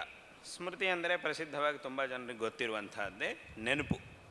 ಏನು ಅಂತಂದರೆ ಹಿಂದೆ ಏನೇನು ನಡೆದಿತ್ತು, ಕೆಲವರಿಗೆ ಈಗ ಏನು ನಡೀತಾ ಇದೆ ಇದಕ್ಕೆ ತಕ್ಕಂತೆ ಏನು ಮಾಡಬೇಕು ಅನ್ನೋದನ್ನು ಮಾತ್ರವೇ ಯೋಚನೆ ಮಾಡುವ ಶಕ್ತಿ ಇರುತ್ತೆ ಕೆಲವರಿಗೆ ಮುಂದೆ ಏನೇನು ನಡೆಯುತ್ತೆ ಅನ್ನೋದನ್ನೆಲ್ಲ ಅಂದಾಜು ಮಾಡಿ ಅದಕ್ಕೆ ತಕ್ಕಂತೆ ಕೆಲಸಗಳನ್ನು ಮಾಡುವುದು, ಇನ್ನೊಬ್ಬರಿಗೆ ಸಲಹೆಗಳನ್ನು ಕೊಡುವುದು, ಸೂಚನೆಗಳನ್ನು ಮಾಡುವುದು, ಆ ಒಂದು ಶಕ್ತಿ ಕೆಲವರಿಗೆ ವಿಶೇಷವಾಗಿರುತ್ತೆ. ಇನ್ನು ಕೆಲವರಿಗೆ ಈ ಸ್ಮೃತಿ ಅನ್ನೋದು ಚೆನ್ನಾಗಿರುತ್ತೆ. ಯಾವ ಕಾಲದಲ್ಲಿ ಏನಾಗಿತ್ತು, ಎಂಥೆಂತಹ ಸಮಯದಲ್ಲಿ ಯಾವ ದಿವಸ ಯಾವ ವ್ಯಕ್ತಿಯಿಂದ ಏನೇನಾಗಿತ್ತು ಅನ್ನೋದೆಲ್ಲವೂ ಸಹ ಜ್ಞಾಪಕ ಇರುತ್ತೆ. ಒಂದು ಸಲ ಯಾವುದನ್ನಾದರೂ ಕೇಳಿದ ತಕ್ಷಣ ಅದು ಜೀವನ ಪೂರ್ತಿ ಅವರಿಗೆ ಜ್ಞಾಪಕ ಇರುತ್ತೆ. ಆ ಶಕ್ತಿ ಕೆಲವರಿಗೆ ಮಾತ್ರವೇ ಇರುತ್ತೆ. ಒಂದು ಇತಿಹಾಸ ತೆಗೆದುಕೊಂಡ್ರೆ ಆ ಇತಿಹಾಸದಲ್ಲಿ ಯಾವತ್ತಿನ ದಿವಸ ಏನಾಯಿತು, ಇಂತಹ ವರ್ಷದಲ್ಲಿ ಏನಾಯಿತು, 100 ವರ್ಷ ಕೆಳಗೆ ಏನಾಯಿತು, 500 ವರ್ಷ ಹಿಂದೆ ಏನಾಯಿತು, ಆ ಇತಿಹಾಸಜ್ಞರೆಲ್ಲ ಇರ್ತಾರೆ. ಅವರಿಗೆ ಇದರಲ್ಲಿ ತುಂಬ ಒಂದು ಪ್ರಾವೀಣ್ಯ ಇರುತ್ತೆ. ಇಂತಹ ವರ್ಷದಲ್ಲಿ ಇಂತಹ ಒಬ್ಬ ರಾಜ ಇದ್ದ, ಅವನಾದ ಇಷ್ಟು ವರ್ಷಕ್ಕೆ ಇನ್ನೊಬ್ಬ ರಾಜ ಬಂದಿದ್ದ, ಅವನಿದ್ದ ದೇಶ ಅದು, ಇವನಿದ್ದ ದೇಶ ಇದು, ಅವರಿಬ್ಬರಲ್ಲೂ ಏನೇನು ನಡೆಯಿತು, ಅದು ನಡೆಯಿತು ಅಂತಂದರೆ ಅದಕ್ಕೆ ಹೇಗೆ ಏನಾಗಿರಬಹುದು ಇತ್ಯಾದಿ ವಿಷಯಗಳನ್ನೆಲ್ಲ ಚೆನ್ನಾಗಿ ತಿಳ್ಕೊಂಡು, ಹಳೆಯ ವಿಷಯಗಳನ್ನೆಲ್ಲ ಚೆನ್ನಾಗಿ ಜ್ಞಾಪಕ ಇಟ್ಟುಕೊಂಡು ಅದರಂತೆ ಮುಂದಿನ ಕೆಲಸಗಳನ್ನು ಮಾಡುವವನು. ಇದನ್ನು ಈ ಒಂದು ಬುದ್ಧಿಶಕ್ತಿಯನ್ನು ಸ್ಮೃತಿ ಎಂಬುದಾಗಿ ಹೇಳುತ್ತಾರೆ. ಇನ್ನೊಂದಿದೆ ಪ್ರಜ್ಞಾ ಅಂತ. ಪ್ರಜ್ಞಾ ಅಂದರೆ ಏನು ಅಂತ ಕೇಳಿದರೆ, ಇದಿಷ್ಟು ಸೇರಿದರೆ ಪ್ರಜ್ಞಾ ತ್ರೈಕಾಲಿಕಿ ಮತ ಅಂತ ಹೇಳಿದ್ದಾರೆ. ಮುಂದೆ ಏನು ನಡೆಯಲಿಕ್ಕಿದೆ, ಈಗೇನು ನಡೀತಾ ಇದೆ, ಈ ಹಿಂದೆ ಏನು ನಡೆದಿದೆ, ಇದಿಷ್ಟರ ಒಂದು ಜ್ಞಾನವು ಯಾರಿಗಿರುತ್ತೋ ಅವರನ್ನು ಪ್ರಜ್ಞಾಶಾಲಿಗಳು ಎಂಬುದಾಗಿ ಹೇಳ್ತೀವಿ. ಹಾಗಾಗಿ ಅವರಿಗೆ ಎಲ್ಲ ಕಾಲದಲ್ಲೂ ಎಲ್ಲವುದೂ ಗೊತ್ತಿರುತ್ತೆ, ಯಾವುದನ್ನು ಹೇಗೆ ಮಾಡಬೇಕು ಅನ್ನೋದನ್ನು ಸರಿಯಾಗಿ ಲೆಕ್ಕ ಹಾಕಿ ಅವರ ಆ ಕೆಲಸವನ್ನು ಮಾಡ್ತಾರೆ. ಪ್ರತಿಯೊಂದರಲ್ಲೂ ಒಂದು ಫಲವನ್ನು ಅವರು ಪಡೆಯುತ್ತಾರೆ. ಆ ಸಫಲತೆಯನ್ನು ಅವರು ಪಡೆಯಲಿಕ್ಕೆ ಸಾಧ್ಯವಾಗುತ್ತೆ. ಹಾಗಾಗಿ ಮನುಷ್ಯನಿಗೆ ಆ ಒಂದು ವಿಶೇಷವಾದಂತಹ ಬುದ್ಧಿಶಕ್ತಿ ಇದೆ. ಈ ಬುದ್ಧಿಶಕ್ತಿಯನ್ನು ಇನ್ನಷ್ಟು ವಿಶೇಷವಾಗಿ ಹೆಚ್ಚಿಸಿಕೊಂಡು ಇದನ್ನು ಸಾರ್ಥಕ ಮಾಡಿಕೊಳ್ಳಬೇಕು ಅಂತಂದರೆ ಅದಕ್ಕೆ ಅತ್ಯಂತ ಅವಶ್ಯಕವಾಗಿ ನಾವು ಮಾಡಬೇಕಾದ್ದು ಮತ್ತು ಅದಕ್ಕೆ ಇರತಕ್ಕಂತಹ ಏಕಮಾತ್ರವಾದ ಮಾರ್ಗ ಅಂತಂದರೆ ವಿದ್ಯಾಭ್ಯಾಸ. ಆ ವಿದ್ಯಾಭ್ಯಾಸವನ್ನು ಎಷ್ಟು ಚೆನ್ನಾಗಿ ನಾವು ಮಾಡ್ತೀವೋ ನಮ್ಮ ಬುದ್ಧಿಯು, ವಿದ್ಯಾಭ್ಯಾಸ ಮಾಡಲಿಕ್ಕೂ ಬುದ್ಧಿ ಅನ್ನೋದು ಬೇಕು. ಮತ್ತು ವಿದ್ಯಾಭ್ಯಾಸವನ್ನು ಮಾಡಿದ್ರಿಂದ ನಮ್ಮ ಬುದ್ಧಿಯ ಒಂದು ಅಭಿವೃದ್ಧಿಯೂ ಸಹ ವಿಶೇಷವಾಗಿ ಆಗುತ್ತೆ. ಮೊದಲು ವಿದ್ಯಾಭ್ಯಾಸ ಮಾಡಬೇಕು, ಅದಕ್ಕಿಂತ ಮೊದಲು ನಮ್ಮ ಬುದ್ಧಿ ಇರಬೇಕು. ಒಂದು ಒಳ್ಳೆಯ ಬುದ್ಧಿ ಇದ್ದರೆ ನಾವು ವಿದ್ಯಾಭ್ಯಾಸ ಚೆನ್ನಾಗಿ ಮಾಡೋಕ್ಕಾಗುತ್ತೆ. ವಿದ್ಯಾಭ್ಯಾಸವನ್ನು ಚೆನ್ನಾಗಿ ಮಾಡ್ತಿದ್ದ ಹಾಗೂ ನಮ್ಮ ಬುದ್ಧಿಯ ಒಂದು ವೃದ್ಧಿಯು ವಿಶೇಷವಾಗಿ ಆಗುತ್ತೆ. ಯಾರು ಚೆನ್ನಾಗಿ ವಿದ್ಯಾಭ್ಯಾಸವನ್ನು ಮಾಡಿರ್ತಾರೋ ಒಂದು ಉತ್ತಮವಾದಂತಹ ಸ್ಥಿತಿಗೆ ಅವರು ಬರಲಿಕ್ಕೆ ಸಾಧ್ಯವಾಗುತ್ತೆ. ಅವರಿಂದ ದೇಶಕ್ಕೂ ಸಮಾಜಕ್ಕೂ ಎಲ್ಲ ರೀತಿಯಲ್ಲೂ ಒಳ್ಳೆಯದಾಗುತ್ತೆ. ಒಂದು ಉತ್ತಮವಾದಂತಹ ಸಮಾಜವನ್ನು ನಿರ್ಮಾಣ ಮಾಡಲಿಕ್ಕೆ ಸಾಧ್ಯವಾಗುತ್ತೆ.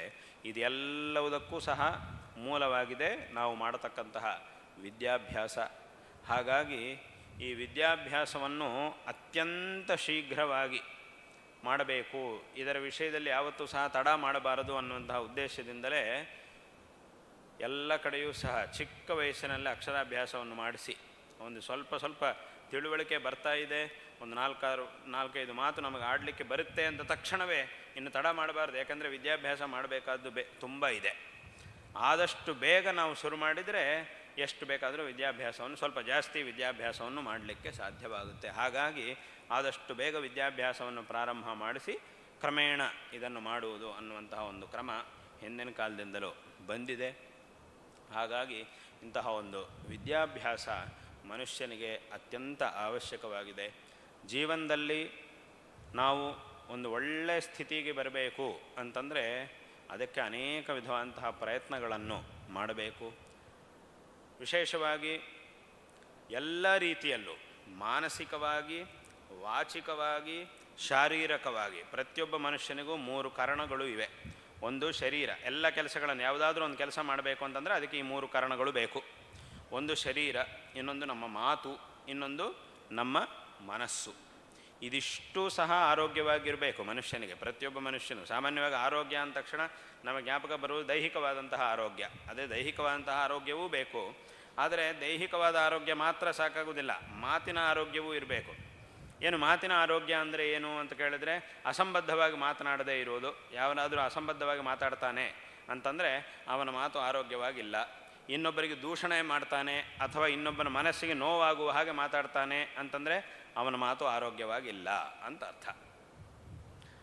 ಹಾಗಾಗಿ ಈ ಮಾತಿನ ಒಂದು ಆರೋಗ್ಯವೂ ಸಹ ಅತ್ಯಂತ ಅವಶ್ಯಕ. ಸರಿಯಾಗಿ ಮಾತಾಡ್ತಾನೆ, ಸೌಮ್ಯವಾಗಿ ಇನ್ನೊಬ್ಬರ ಜೊತೆಗೆ ಮಾತಾಡ್ತಾನೆ, ಇನ್ನೊಬ್ಬರಿಗೆ ಸಂತೋಷ ಆಗುವಂತೆ ಮಾತಾಡ್ತಾನೆ, ಈ ರೀತಿಯಾದಂತಹ ಮಾತುಗಳನ್ನು ಈ ರೀತಿಯಾಗಿ ಮಾತಾಡಿದರೆ ಅವನ ಮಾತು ಆರೋಗ್ಯವಾಗಿದೆ ಅಂತ ಅರ್ಥ. ಆಗ ಆ ಆರೋಗ್ಯವೂ ಮನುಷ್ಯನಿಗೆ ಬೇಕು. ಹಾಗೂ ಮಾನಸಿಕವಾದಂತಹ ಆರೋಗ್ಯ ಅದು ಸಹ ಮನುಷ್ಯನಿಗೆ ಬೇಕು. ಯಾವಾಗಲೂ ಇನ್ನೊಬ್ಬನನ್ನು ನೋಡಿಕೊಂಡು ಅಸೂಯೆ ಪಡ್ತಾ ಇರುವುದು ಅಥವಾ ಇನ್ನೊಬ್ಬನಿಗೆ ಕೆಟ್ಟದಾಗಲಿ, ಅವನು ಹಾಳಾಗಿ ಹೋಗಲಿ ಅಂತ ಮನಸ್ಸಿನಲ್ಲಿ ಯೋಚನೆ ಮಾಡುವುದು, ಹೀಗೆಲ್ಲ ಯೋಚನೆ ಮಾಡಿದರೆ ಅದು ಮಾನಸಿಕವಾಗಿ ಇದ್ದ ಹಾಗಾಗುವುದಿಲ್ಲ. ಅಥವಾ ಇನ್ನೂ ಕೆಲವರಿಗೆ ಒಂದು ಮನಸ್ಸಿನಲ್ಲಿ ಕೆಲವರಿಗೆ ಒಂದು ಭಾವನೆ ಇರುತ್ತೆ, ಅಯ್ಯೋ ಇದು ಮಾಡಿದರೆ ಏನಾಗ್ಬಿಡುತ್ತೋ ಏನೋ, ಅದು ಮಾಡಿದರೆ ಏನಾಗುತ್ತೋ, ಇದು ಮಾಡಿದರೆ ಏನಾಗುತ್ತೋ. ಏನಿಗೆ ಮಾಡಬೇಕಾದ್ರು, ಯಾವ ಕೆಲಸವನ್ನು ಮಾಡಬೇಕಾದ್ರು, ಇವನು ಮಾಡಬೇಕಾದ ಕೆಲಸ ಅದು, ವಾಸ್ತವವಾಗಿ ಇವನು ಒಳ್ಳೆಯದಕ್ಕೆ ಮಾಡಲೇಬೇಕಂತಹ ಒಂದು ಕೆಲಸ. ಆದರೆ ಅದನ್ನು ಮಾಡುವಾಗಲೂ ಇವನಿಗೆ ಸಂಶಯ, ಅಯ್ಯೋ ಇದನ್ನು ಮಾಡಿದರೆ ಏನಾಗ್ಬಿಡ್ತೇನೋ, ಯಾರು ಏನು ತಿಳ್ಕೊಳ್ತಾರೋ, ಅವರೇನು ತಿಳ್ಕೊಳ್ತಾರೋ, ಇವರೇನು ತಿಳ್ಕೊಳ್ತಾರೋ, ಅವರೇನು ತಿಳ್ಕೊಳ್ತಾರೋ ಇವರೇನು ತಿಳ್ಕೊಳ್ತಾರೋ ಅಂತ ಯಾವಾಗ ನಾವು ಯೋಚನೆ ಮಾಡಬೇಕು, ಹೀಗೂ ನಾವು ಯೋಚನೆ ಮಾಡಬೇಕು. ಆದರೆ ಯಾವಾಗ ಮಾಡಬೇಕು ಅಂತಂದರೆ ಒಂದು ಕೆಟ್ಟ ಕೆಲಸವನ್ನು ಮಾಡುವಂತಹ ಪ್ರಸಂಗ ಬಂದಾಗ ಹೀಗೆ ನಾವು ಯೋಚನೆ ಮಾಡಬೇಕು. ಅಯ್ಯೋ ನಾನಿಂತಹ ಕೆಟ್ಟ ಕೆಲಸ ಮಾಡಿದರೆ ನಮ್ಮ ತಂದೆ ತಾಯಿಗಳು ನಮಗೂ ಹೇಳಿಕೊಟ್ಟಿರುವಂತಹ ಸಂಸ್ಕಾರ, ನಮ್ಮ ಗುರುಗಳು ನಮಗೆ ಹೇಳಿಕೊಟ್ಟಿರುವಂತಹ ಸಂಸ್ಕಾರ, ನಾವು ಓದಿದ ಶಾಲೆಯಲ್ಲಿ ನಮಗೆ ಹೇಳಿಕೊಟ್ಟಿರುವಂತಹ ಸಂಸ್ಕಾರ ಇದೆಲ್ಲ ವ್ಯರ್ಥವಾಗಿ ಹೋಗುತ್ತೆ. ಇಷ್ಟು ವರ್ಷ ನಾನು ಓದ್ಕೊಂಡು ಬಂದಿರುವಂತಹ ಒಂದು ಸಂಸ್ಕಾರ ಏನಿದೆಯೋ ಅದಷ್ಟು ಸಹ ವ್ಯರ್ಥವಾಗಿ ಹೋಗುತ್ತೆ. ಹಾಗಾಗಿ ನಾನು ಇಂಥ ಕೆಲಸ ಮಾಡಬಾರದು ಅನ್ನೋ ಭಾವನೆ ಆವಾಗ ಬರಬೇಕು. ಆದರೆ ಒಳ್ಳೆಯ ಕೆಲಸ ಮಾಡಬೇಕಾಗಿ ಬಂದರಾಗಲೂ ಕೆಲವರಿಗೆ ಇಂಥ ಒಂದು ಭಾವನೆ ಇರ್ತದೆ, ಅಯ್ಯೋ ಇದನ್ನು ಮಾಡಿದರೆ ಯಾರೇನು ತಿಳ್ಕೊಳ್ತಾರೋ, ಅವರೇನು ತಿಳ್ಕೊಳ್ತಾರೋ, ಇವರೇನು ತಿಳ್ಕೊಳ್ತಾರೋ ಅನ್ನುವಂತಹ ಒಂದು ಭಾವನೆ, ಆ ಒಂದು ಸಂಕೋಚ ಮನಸ್ತತ್ವ ಇರುತ್ತೆ. ಅದಿರಬಾರದು. ಅದಿದ್ದರೆ ಅವನು ಮಾನಸಿಕವಾಗಿ ಆರೋಗ್ಯವಾಗಿಲ್ಲ ಅಂತ ಅರ್ಥ. ಆದ್ದರಿಂದ ಇದು ಈ ರೀತಿಯಾದಂತಹ ಒಂದು ದೋಷಗಳನ್ನು ನಾವು ಇಲ್ಲೇನಂತಂದರೆ ಹುಟ್ಟಿದವಾಗಿಂದಲೂ ಎಲ್ಲರೂ ಪರಿಪೂರ್ಣವಾಗಿಯೇ ಇರ್ತಾರೆ ಅಂತ ಹೇಳೋಕ್ಕಾಗೋದಿಲ್ಲ. ಎಲ್ಲರಲ್ಲೂ ಯಾವುದೋ ಒಂದು ರೀತಿಯಾದಂತಹ ನ್ಯೂನತೆ ಪ್ರತಿಯೊಬ್ಬ ಮನುಷ್ಯನಲ್ಲೂ ಈ ಪ್ರಪಂಚದಲ್ಲಿ ಇದ್ದೇ ಇರುತ್ತೆ. ಆ ನ್ಯೂನತೆಯಿಂದ ಇರುವುದೇ ತಪ್ಪು ಅಂತ ಆಗುವುದಿಲ್ಲ. ಅದನ್ನು ಸರಿ ಮಾಡಿಕೊಳ್ಳದೇ ಇದ್ದರೆ ಅದು ದೊಡ್ಡ ತಪ್ಪು. ನಮ್ಮಲ್ಲಿರ್ತಕ್ಕಂತಹ ನ್ಯೂನತೆಗಳನ್ನು ನಾವು ಸರಿ ಮಾಡಿಕೊಳ್ಳಬೇಕು. ಯಾವುದು ಒಳ್ಳೆಯ ಗುಣಗಳಿವೆಯೋ ಅವುಗಳನ್ನು ಕಾಪಾಡಿಕೊಳ್ಳಬೇಕು, ಯಾವ ನ್ಯೂನತೆಗಳಿವೆಯೋ ಅದನ್ನು ಪೂರಣೆ ಮಾಡಿಕೊಳ್ಬೇಕು, ಅಂದರೆ ಸರಿ ಮಾಡಿಕೊಳ್ಳಬೇಕು. ಅದರಿಂದಲೇ ಶಾಸ್ತ್ರದಲ್ಲಿ ಒಂದು ಮಾತನ್ನು ಹೇಳ್ತಾರೆ. ಏನು ಅಂತಂದರೆ, ಪ್ರತ್ಯಹಂ ಪ್ರತ್ಯವೇಕ್ಷೇತ ನರಶ್ಚರಿತಮಾತ್ಮನಃ ಕಿನ್ನು ಮೇ ಪಶುಭಿಸ್ತುಲ್ಯಂ ಕಿನ್ನು ಸತ್ಪುರುಷೈರಿತಿ ಅಂತ ಒಂದು ಶ್ಲೋಕ ಇದೆ ಸಂಸ್ಕೃತದಲ್ಲಿ. ಇದರ ಅರ್ಥ ಏನು ಅಂತಂದರೆ, ಈ ಪ್ರಪಂಚದಲ್ಲಿರುವ ಪ್ರತಿಯೊಬ್ಬ ಮನುಷ್ಯ, ಅವನೊಬ್ಬ ವಿದ್ಯಾರ್ಥಿ ಇರ್ಬೋದು, ಒಬ್ಬ ಶಿಕ್ಷಕ ಇರ್ಬೋದು, ಒಬ್ಬ ಪಂಡಿತ ಇರ್ಬೋದು, ಒಬ್ಬ ಪಾಮರ ಇರ್ಬೋದು, ಒಬ್ಬ ಮಹಾರಾಜ ಇರ್ಬೋದು, ಒಬ್ಬ ಸೈನಿಕ ಇರ್ಬೋದು, ಒಬ್ಬ ಶ್ರೀಮಂತ ಇರ್ಬೋದು, ಒಬ್ಬ ಸಾಮಾನ್ಯ ಜನ ಇರ್ಬೋದು, ಯಾರು ಬೇಕಾದರೂ ಆಗಲಿ, ಒಬ್ಬ ಅಧಿಕಾರಿ ಇರ್ಬೋದು, ಅವನ ಕೆಳಗೆ ಕೆಲಸ ಮಾಡುವವನು ಬೇಕಾದರೂ ಇರಲಿ, ಎಲ್ಲರೂ ಸಹ ಪ್ರತಿಯೊಬ್ಬ ಮನುಷ್ಯ ಈ ಪ್ರಪಂಚದಲ್ಲಿ ಪ್ರತಿ ದಿವಸ ಒಂದು ಕೆಲಸ ಮಾಡಬೇಕು ಅಂತ ಹೇಳ್ತಾ ಇದೆ ಶಾಸ್ತ್ರ. ಏನು ಆ ಕೆಲಸ ಅಂತಂದರೆ, ಪ್ರತ್ಯಹಂ ಪ್ರತ್ಯವೇಕ್ಷೇತ ನರಶ್ಚರಿತಂ ಆತ್ಮನಃ ಅಂತ. ತಾನು ಇವತ್ತಿನ ದಿವಸ ಏನೇನು ಕೆಲಸಗಳನ್ನು ಮಾಡಿದ್ದೇನೆ ಮತ್ತು ತಾನು ಮಾಡಿರ್ತಕ್ಕಂತಹ ಕೆಲಸಗಳಲ್ಲಿ ಯಾರು ಸತ್ಪುರುಷರಾಗಿರ್ತಾರೋ ಅಂಥವರು ಮಾಡುವಂತಹ ಕೆಲಸಗಳು ಎಷ್ಟಿವೆ, ಯಾರು ದುಷ್ಟರಾಗಿರ್ತಾರೋ ಅಂಥವ್ರು ಮಾಡುವ ಕೆಲಸಗಳು ಎಷ್ಟಿವೆ, ಇವುಗಳನ್ನು ಒಂದು ಸಲ ಪರಿಶೀಲನೆ ಮಾಡಿಕೊಳ್ಳಬೇಕು ಅಂತ ಇದರ ಅರ್ಥ. ಇದನ್ನೇ ಆತ್ಮಾವಲೋಕನ, ಆತ್ಮ ಪರಿಶೀಲನ ಎಂಬುದಾಗಿ ನಾವು ಹೇಳ್ತೀವಿ. ಇಂತಹ ಒಂದು ಆತ್ಮಾವಲೋಕನವನ್ನು ಈ ಪ್ರಪಂಚದಲ್ಲಿರುವಂತಹ ಪ್ರತಿಯೊಬ್ಬ ಮನುಷ್ಯ ಪ್ರತಿ ದಿವಸ ಮಾಡಬೇಕು ಅಂತ ಶಾಸ್ತ್ರವು ಹೇಳ್ತಾ ಇದೆ. ಯಾಕೆ ಹೀಗೆ ಮಾಡುವುದು? ಈ ರೀತಿಯಾಗಿ ಮಾಡುವುದರಿಂದ ಏನಾಗುತ್ತೆ ಅಂತಂದರೆ, ಈ ರೀತಿಯಾಗಿ ಮಾಡಿದಾಗ ನಮ್ಮ ಒಳಗೆ ಇರ್ತಕ್ಕಂತಹ ಒಳ್ಳೆಯ ಗುಣಗಳು ಅಥವಾ ಕೆಟ್ಟ ಗುಣಗಳು, ಯಾವ ಗುಣಗಳಿದ್ದರೆ ಆ ಗುಣಗಳು ನಮ್ಮ ಗಮನಕ್ಕೆ ಬರ್ತವೆ. ನಮ್ಮಲ್ಲಿರ್ತಕ್ಕಂತಹ ಒಳ್ಳೆಯ ಗುಣಗಳು ನಮ್ಮ ಗಮನಕ್ಕೆ ಬಂತು ಅಂತಂದರೆ ಆಗ ನಾವು ಅದನ್ನು ಕಾಪಾಡಿಕೊಳ್ಳಬೇಕು. ಒಳ್ಳೆಯದು, ಇಂತಹ ಒಂದು ಗುಣ ದೈವಾತ್, ಇಂತಹ ಒಂದು ಒಳ್ಳೆಯ ಗುಣ ನನಗಿದೆ, ಇದನ್ನು ನಾನು ಹೀಗೆ ಕಾಪಾಡಿಕೊಂಡು ಇನ್ನಷ್ಟು ಹೆಚ್ಚಿಸಿಕೊಂಡು ಇದೇ ರೀತಿಯಾಗಿ ಒಳ್ಳೆಯ ಕೆಲಸಗಳನ್ನು ಮಾಡಬೇಕು ಅಂತ ಮಾಡಿಕೊಳ್ಳಬೇಕು. ಒಂದು ವೇಳೆ ಏನಾದರೂ ನ್ಯೂನತೆಗಳು ನಮಗೆ ಕಂಡು ಬಂತು ಅಂತಂದರೆ, ಏನಾದರೂ ಒಂದು ಕೆಟ್ಟ ಗುಣ ನಮ್ಮಲ್ಲಿದೆ ಅಂತ ನಮಗೆ ಗಮನಕ್ಕೆ ಬಂತು ಅಂತಂದರೆ ಆಗ ನಾವೇನು ಮಾಡಬೇಕು? ಮೊಟ್ಟ ಮೊದಲಿಗೆ ಅದನ್ನು ಒಪ್ಪಿಕೊಳ್ಳಬೇಕು. ನಮ್ಮಲ್ಲಿ ಏನಾದರೂ ಒಂದು ಕೊರತೆ ಇದೆ, ಒಂದು ನ್ಯೂನತೆ ಇದೆ, ಒಂದು ಕೆಟ್ಟ ಗುಣ ಇದೆ ಅಂತಂದರೆ ಅದನ್ನು ನಮ್ಮ ಗಮನಕ್ಕೆ ಬಂದಾಗ ತಕ್ಷಣ ನಾವು ಅದನ್ನು ಒಪ್ಪಿಕೊಳ್ಳಲಿಕ್ಕೆ ತಯಾರಾಗಬೇಕು. ಇದು ಮೊದಲಿಗೆ ಮಾಡಬೇಕಂತ, ಸರಿ ಮಾಡಿಕೊಳ್ಬೇಕಾದ್ದಲ್ಲ ಆಮೇಲೆ. ಯಾಕಂದರೆ ಲೋಕದಲ್ಲಿ ತುಂಬ ಜನ ಅದನ್ನು ಒಪ್ಪಿಕೊಳ್ಳಲಿಕ್ಕೆ ತಯಾರಿರುವುದಿಲ್ಲ. ನೋಡಪ್ಪ, ನಿನ್ನಲ್ಲಿ ಇಂತಹ ಒಂದು ನ್ಯೂನತೆ ಇದೆ, ಇಂತಹ ಒಂದು ಗುಣ ಇದೆ, ಇದನ್ನು ನೀನು ಸರಿ ಮಾಡಿಕೊಳ್ಳಬೇಕು ಅಂತ ಹೇಳಿದರೆ ಅದನ್ನು ಒಪ್ಪಲಿಕ್ಕೆ ತಯಾರಿರುವುದಿಲ್ಲ ತುಂಬ ಜನ. ಅದೆಲ್ಲ ಏನಿಲ್ಲ, ನಂಗೆ ಗೊತ್ತಿದೆ, ನಂಗೆ ಚೆನ್ನಾಗಿ ಗೊತ್ತಿದೆ, ನಾನು ಸರಿಯಾಗಿ ಇರುವುದೇ, ನಾನೇನು ಸರಿ ಇಲ್ಲ ಅಂತ ಹೇಳ್ತೀಯ ನೀನು, ಅದು ಇದು ಅಂತ ಸ್ವಲ್ಪ ಗಲಾಟೆ ಮಾಡಲಿಕ್ಕೆ ಶುರು ಮಾಡ್ತಾರೆ. ಹಾಗೇನಿಲ್ಲ, ನನಗೆಲ್ಲ ಗೊತ್ತಿದೆ, ನಾನು ಸರಿಯಾಗಿ ಇದು, ನಾನು ಹೀಗೆ ಇರುವುದು, ಏನು ಮಾಡ್ತೀನಿ ನೋಡ್ತೀನಿ, ಹೀಗಿದ್ದೆಲ್ಲ ಮಾತಾಡ್ತಿರ್ತಾರೆ. ಅಲ್ಲಪ್ಪ, ಹಾಗಲ್ಲ, ಈ ಥರ ಮಾಡಿದರೆ ಇನ್ನೂ ಒಳ್ಳೆಯದಲ್ವಾ, ಹೀಗೆ ನೀನು ಮಾಡು ಚೆನ್ನಾಗಿರೋದಿಲ್ಲ, ಹೀಗೆ ಮಾಡಿದರೆ ಇನ್ನೂ ಒಳ್ಳೆಯದು ಅಂದರೆ ಅದನ್ನು ಒಪ್ಕೊಳ್ಳಿಕ್ಕೆ ತಯಾರಿರೋದಿಲ್ಲ. ಅವನಿಗೂ ಗೊತ್ತಾಗುತ್ತೆ, ಒಳಗೊಳಗೆಲ್ಲ ಅವನಿಗೂ ಗೊತ್ತಾಗ್ತಿರುತ್ತೆ, ಹೌದು ನಾನು ಈ ಥರ ಇರಬಾರ್ದಿತ್ತು ಅಂತ ಗೊತ್ತಾಗ್ತಿರುತ್ತೆ. ಅದನ್ನು ಅವನು ಒಪ್ಕೊಳ್ಳಿಕ್ಕೆ ತಯಾರಿರೋದಿಲ್ಲ. ಅದು ಒಪ್ಕೊಂಡು ಬಿಟ್ಟರೆ ಅದೇನೋ ತನಗೊಂಥರ ಅವಮಾನ ಆದ ಹಾಗೆ ಅಂತ ತಿಳ್ಕೊಂಡಿರ್ತಾನೆ. ವಾಸ್ತವವಾಗಿ ಅದು ಅವಮಾನ ಅಲ್ಲ. ಅದನ್ನು ಒಪ್ಪಿಕೊಂಡು ಇನ್ನೊಬ್ಬರು ನಮಗೆ ಇಂತಹ ಒಂದು ನ್ಯೂನತೆ ಇದೆ, ಇದು ಸರಿ ಮಾಡಿಕೊಳ್ಬೇಕು ಅಂತ ಹೇಳಿದಾಗ ನಾವು ತುಂಬ ಸಂತೋಷ ಪಡಬೇಕು. ಒಳ್ಳೆಯದು, ನಮಗೆ ಹೇಳಿದ್ದಾರೆ, ನಮ್ಮಲ್ಲಿರೋ ನ್ಯೂನತೆ ನಮಗೆ ಗೊತ್ತಾಗಿದೆ, ಅದನ್ನು ಸರಿ ಮಾಡಿಕೊಳ್ಳುವಂಥ ಒಂದು ಅವಕಾಶ ನಮಗೆ ಬಂದಿದೆ ಅಂಥೇಳಿ ನಾವು ಇನ್ನೂ ಸಂತೋಷಪಟ್ಟು ಅದನ್ನು ಸರಿ ಮಾಡಿಕೊಳ್ಳಬೇಕು. ಅಷ್ಟೇ ಹೊರತು ಇದನ್ನು ನಾನು ಒಪ್ಕೊಂಡ್ಬಿಟ್ರೆ ನನಗೆ ಅವಮಾನ ಆದ ಹಾಗೆ ಆಗಿಬಿಡುತ್ತೆ ಅಂತ ನಾವು ತಿಳ್ಕೊಂಡ್ರೆ ಅದನ್ನು ಸರಿ ಮಾಡಿಕೊಳ್ಳಿಲ್ಲ ಅಂತಂದರೆ ಅದರಿಂದ ಇನ್ನೂ ಅನರ್ಥವನ್ನು ನಾವು ಅನುಭವಿಸಬೇಕಾಗಿ ಬರುತ್ತೆ. ಒಂದು ವೇಳೆ ಅವಮಾನ ಆದರೆ ಆಗಲಿ, ಆದರೆ ಈ ಒಂದು ಸಣ್ಣ ಅವಮಾನದಿಂದ ಮುಂದೆ ಎಷ್ಟೋ ದೊಡ್ಡ ದೊಡ್ಡ ಸನ್ಮಾನಗಳು ನಿನಗಾಗಲಿಕ್ಕಿದೆ. ಇದು ಬರೀ ಒಂದು ಅವಮಾನ ಅಷ್ಟೇ, ಆದರೆ ಮುಂದೆ ಆಗುವಂತಹದ್ದು ಅನೇಕ ವಿಧವಾದಂತಹ ಸನ್ಮಾನಗಳು. ಇದನ್ನಿಟ್ಕೊಂಡು ಈ ಒಂದು ಅವಮಾನವನ್ನು ಸಹಿಸಿಕೊಂಡು ಅದನ್ನು ನಾವು ಸರಿ ಮಾಡಿಕೊಂಡ್ರೆ ಮುಂದೆ ಜೀವನದಲ್ಲಿ ಎಷ್ಟೋ ನಾವು ಮೇಲೆ ಬರಲಿಕ್ಕೆ ಸಾಧ್ಯ ಆಗುತ್ತೆ. ಹಾಗಾಗಿ ಮೊಟ್ಟ ಮೊದಲಿಗೆ ಏನಾದರೂ ಒಂದು ಕೆಟ್ಟ ಗುಣ ಇದೆ ಅಂತಂದರೆ ಅದನ್ನು ಒಪ್ಪಿಕೊಳ್ಳಬೇಕು. ಒಪ್ಪಿಕೊಂಡು ಆಮೇಲೆ ಅದನ್ನು ಸರಿ ಮಾಡಿಕೊಳ್ಳಬೇಕು. ಹೀಗೆ ಕ್ರಮೇಣ ಮಾಡ್ತಾ ಇದ್ದರೆ ಆಗ ಒಂದು ಉತ್ತಮವಂತಹ ವ್ಯಕ್ತಿತ್ವವನ್ನು ನಾವು ನಿರ್ಮಾಣ ಮಾಡಿಕೊಳ್ಳಿಕ್ಕೆ ಸಾಧ್ಯವಾಗುತ್ತೆ. ಅದರಿಂದ ನಮಗೆ ಎಲ್ಲ ರೀತಿಯ ನಮಗೂ ಒಳ್ಳೆಯದಾಗುತ್ತೆ, ನಮ್ಮ ಜೊತೆಗಿರುವವರಿಗೂ ಸಹ ನಾವು ಒಳ್ಳೆಯದನ್ನು ಮಾಡಲಿಕ್ಕೆ ಸಾಧ್ಯವಾಗುತ್ತೆ. ಹಾಗಾಗಿ ಇದೆಲ್ಲ ಆಗಬೇಕು ಅಂತಂದರೆ ಅದಕ್ಕೆ ಶಾಸ್ತ್ರವು ನಮಗೆ ಹೇಳ್ತಾ ಇದೆ, ಪ್ರತಿ ದಿವಸ ಪ್ರತಿಯೊಬ್ಬ ಮನುಷ್ಯ ಆತ್ಮಾವಲೋಕನ ಮಾಡಿಕೊಳ್ಳಬೇಕು. ಒಳ್ಳೆಯ ಗುಣಗಳೇ ಇವೆ ಇದ್ದರೆ ಸಂತೋಷ. ಒಳ್ಳೆಯ ಗುಣ ಇದೆ ಅಂತಂದರೆ ತುಂಬ ಸಂತೋಷ ಪಡಬೇಕು. ಒಳ್ಳೆಯದು ಏನೋ ದೈವ ಅಥವಾ ದೊಡ್ಡವರು ಕೊಟ್ಟ ಸಂಸ್ಕಾರದಿಂದ ನನಗೆ ಒಳ್ಳೆಯ ಗುಣ ಬಂದಿದೆ ಅಂತ ಸಂತೋಷ ಪಡಬೇಕು. ಆ ಒಳ್ಳೆಯ ಸಂಸ್ಕಾರವನ್ನು ಹಾಗೇ ಕಾಪಾಡಿಕೊಳ್ಳಬೇಕು, ಕೆಟ್ಟ ಗುಣಗಳನ್ನು ಸರಿ ಮಾಡಿಕೊಳ್ಳಬೇಕು. ಹಾಗಾಗಿ ಈ ರೀತಿಯಾಗಿ ಆತ್ಮಾವಲೋಕನವನ್ನು ಮಾಡಿಕೊಳ್ಳಬೇಕು ಅಂತ ಶಾಸ್ತ್ರವು ನಮಗೆ ಉಪದೇಶ ಮಾಡ್ತಾ ಇದೆ. ಈ ರೀತಿಯಾಗಿ ನಾವು ಮಾಡಿಕೊಂಡಾಗ ನಮ್ಮಲ್ಲಿ ಒಂದು ಉತ್ತಮವಂತಹ ವ್ಯಕ್ತಿತ್ವದ ನಿರ್ಮಾಣ ಆಗುತ್ತೆ. ಎಲ್ಲ ರೀತಿಯಲ್ಲೂ ಸಹ ನಮಗೆ ವಿಶೇಷವಾಗಿ ಒಳ್ಳೆಯದಾಗುತ್ತೆ. ಇದು ತುಂಬ ಅವಶ್ಯಕವಾದದ್ದು. ಈಗ ಹೇಳಿದ ಹಾಗೆ ನಮ್ಮ ಶರೀರ, ಬುದ್ಧಿ, ವಾಕು ಇದೆಲ್ಲವುದರ ಆರೋಗ್ಯವೂ ಅತ್ಯಂತ ಅವಶ್ಯಕವಾದದ್ದು. ಇದೆಲ್ಲವುದನ್ನು ನಮ್ಮ ಹತೋಟಿಯಲ್ಲಿ ಸರಿಯಾಗಿ ನಮ್ಮ ಅಧೀನದಲ್ಲಿ ಇಟ್ಕೊಂಡಾಗ ಮಾತ್ರ ಜೀವನದಲ್ಲಿ ನಾವು ಯಾವುದಾದ್ರೂ ಒಂದು ಸಾಧನೆಯನ್ನು ಮಾಡಲಿಕ್ಕೆ ಸಾಧ್ಯ ಆಗುತ್ತೆ. ಅದಕ್ಕೆ ಇದರ ಬಗ್ಗೆ ಹೇಳುವಾಗ ಕಠೋಪನಿಷತ್ತು ವಿಶೇಷವಾಗಿ ಅನೇಕ ಉಪನಿಷತ್ತುಗಳಿವೆ, 100 ಉಪನಿಷತ್ತುಗಳಿವೆ ವೇದಗಳಲ್ಲಿ. ಅದರೊಳಗೆ ಪ್ರಧಾನವಾಗಿ 10 ಉಪನಿಷತ್ತುಗಳಿವೆ. ವಿಶೇಷವಾಗಿ ಆ ವೇದಾಂತ ತತ್ವವನ್ನು ಬೋಧಿಸುವಂತಹ ಉಪನಿಷತ್ತುಗಳು 10 ಇವೆ. ಆ 10 ಉಪನಿಷತ್ತುಗಳಲ್ಲಿ ಕಠೋಪನಿಷತ್ತು ಅಂತ ಒಂದು ಉಪನಿಷತ್ತಿದೆ. ಅದರೊಳಗೆ ಈ ಕಠೋಪನಿಷತ್ತು ಎಂಥದ್ದು ಅಂತಂದರೆ ಯಮಧರ್ಮರಾಜ ಮತ್ತು ನಚಿಕೇತ ಅನ್ನುವಂತಹ ಒಬ್ಬ ಬಾಲಕ, ಅವರಿಬ್ಬರಿಗೂ ಮಧ್ಯದಲ್ಲಿ ನಡೆಯುವಂತಹ ಒಂದು ಸಂವಾದ. ಆ ಒಂದು ಸಂವಾದ ರೂಪವಾಗಿ ಈ ಉಪನಿಷತ್ತು ಅನ್ನುವುದಿದೆ. ಆ ನಚಿಕೇತನಿಗೆ ಯಮಧರ್ಮರಾಜ ಉಪದೇಶಗಳನ್ನು ಮಾಡುವಾಗ ಒಂದು ಮಾತನ್ನು ಹೇಳ್ತಾನೆ. ಏನು ಅಂತಂದರೆ, ಆತ್ಮಾನಂ ರಥಿನಂ ವಿದ್ಧಿ ಶರೀರಂ ರಥಮೇವತು ಬುದ್ಧಿಂತು ಸಾರಥಿಂ ವಿದ್ಧಿ ಮನಃ ಪ್ರಗ್ರಹಮೇವ ಚ ಇಂದ್ರಿಯಾಣಿ ಹಯಾನಾಹು ವಿಷಯಾಂಸ್ತೇಷು ಗೋಚರಾನ್ ಆತ್ಮೇಂದ್ರಿಯ ಮನೋಯುಕ್ತಂ ಭೋಕ್ತೇತ್ಯಾಹುರ್ ಮನೀಷಿಣಃ ಅಂತ ಆ ವೇದದ ವಾಕ್ಯದಲ್ಲಿ ಬರುತ್ತೆ. ಇದರ ಅರ್ಥ ಏನು ಅಂತ ಕೇಳಿದರೆ,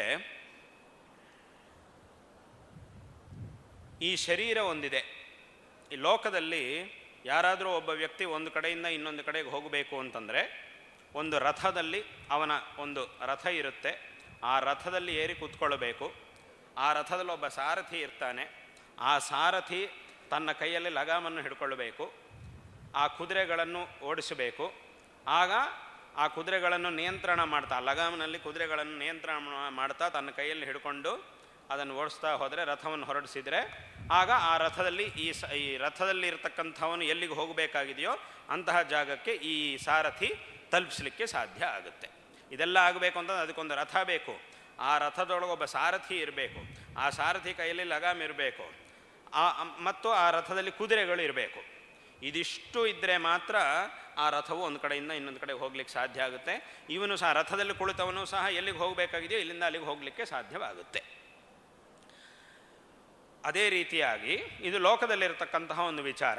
ಅದೇ ರೀತಿಯಾಗಿ ಅದನ್ನು ಉಪಮಾನವಾಗಿಟ್ಟುಕೊಂಡು ಇಲ್ಲೇನು ಹೇಳ್ತಾ ಇದ್ದಾರೆ ಅಂತಂದರೆ, ಆತ್ಮಾನಂ ರಥಿನಂ ವಿದ್ಧಿ ಶರೀರಂ ರಥಮೇವತು.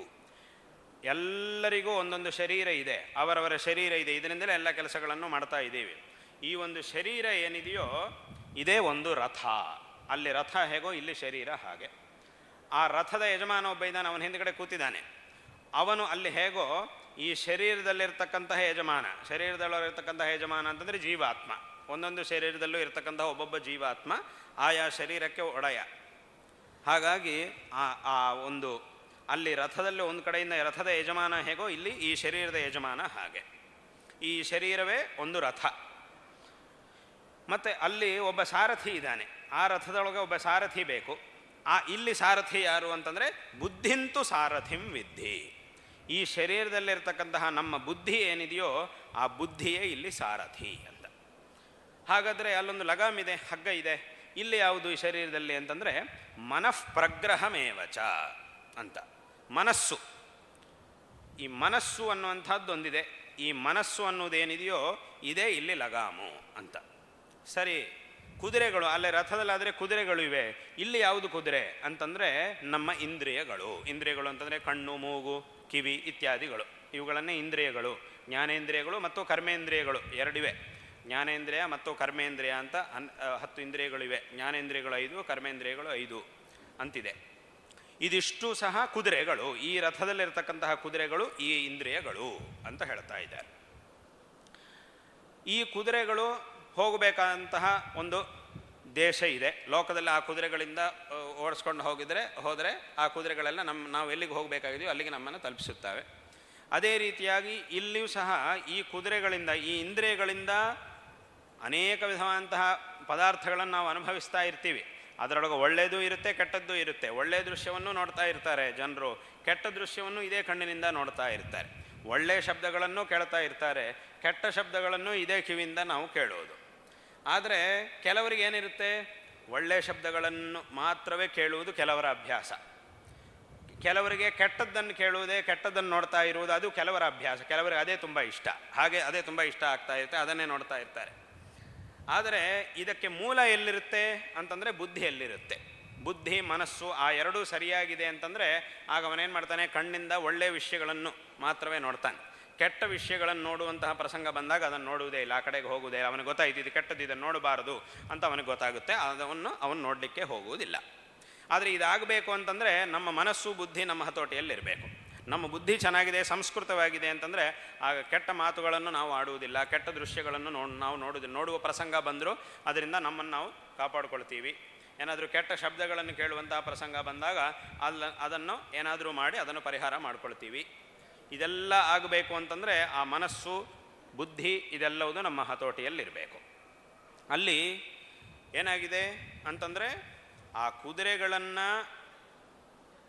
ಈ ಕುದುರೆಗಳಿಂದ ಒಳ್ಳೆಯ ದೇಶಕ್ಕೂ ನಾವು ಹೋಗ್ಬೋದು, ಕೆಟ್ಟ ದೇಶಕ್ಕೂ ಇದೇ ಕುದುರೆಗಳಲ್ಲಿ ಹಾಗೆ ಓಡಿಸ್ಕೊಂಡು ಹೋದರೆ ಕೆಟ್ಟ ದೇಶಕ್ಕೂ ನಾವು ಹೋಗ್ಬೋದು. ಅನರ್ಥಕಾರಿಯಾದಂಥ ದೇಶಕ್ಕೂ ಇದೇ ಕುದುರೆಗಳ ಜೊತೆಗೆ ನಾವು ಹೋಗ್ಬೋದು. ಯಾವುದು ನಿಜವಾಗಲೂ ನಾವು ಹೋಗಬೇಕಾಗಿದೆಯೋ ಅಂತಹ ಜಾಗಕ್ಕೂ ಈ ಕುದುರೆಗಳ ಸಹಾಯದಿಂದ ನಾವು ಹೋಗಲಿಕ್ಕೆ ಸಾಧ್ಯ ಇದೆ. ಎರಡಕ್ಕೂ ಸಾಧ್ಯತೆ ಇದೆ.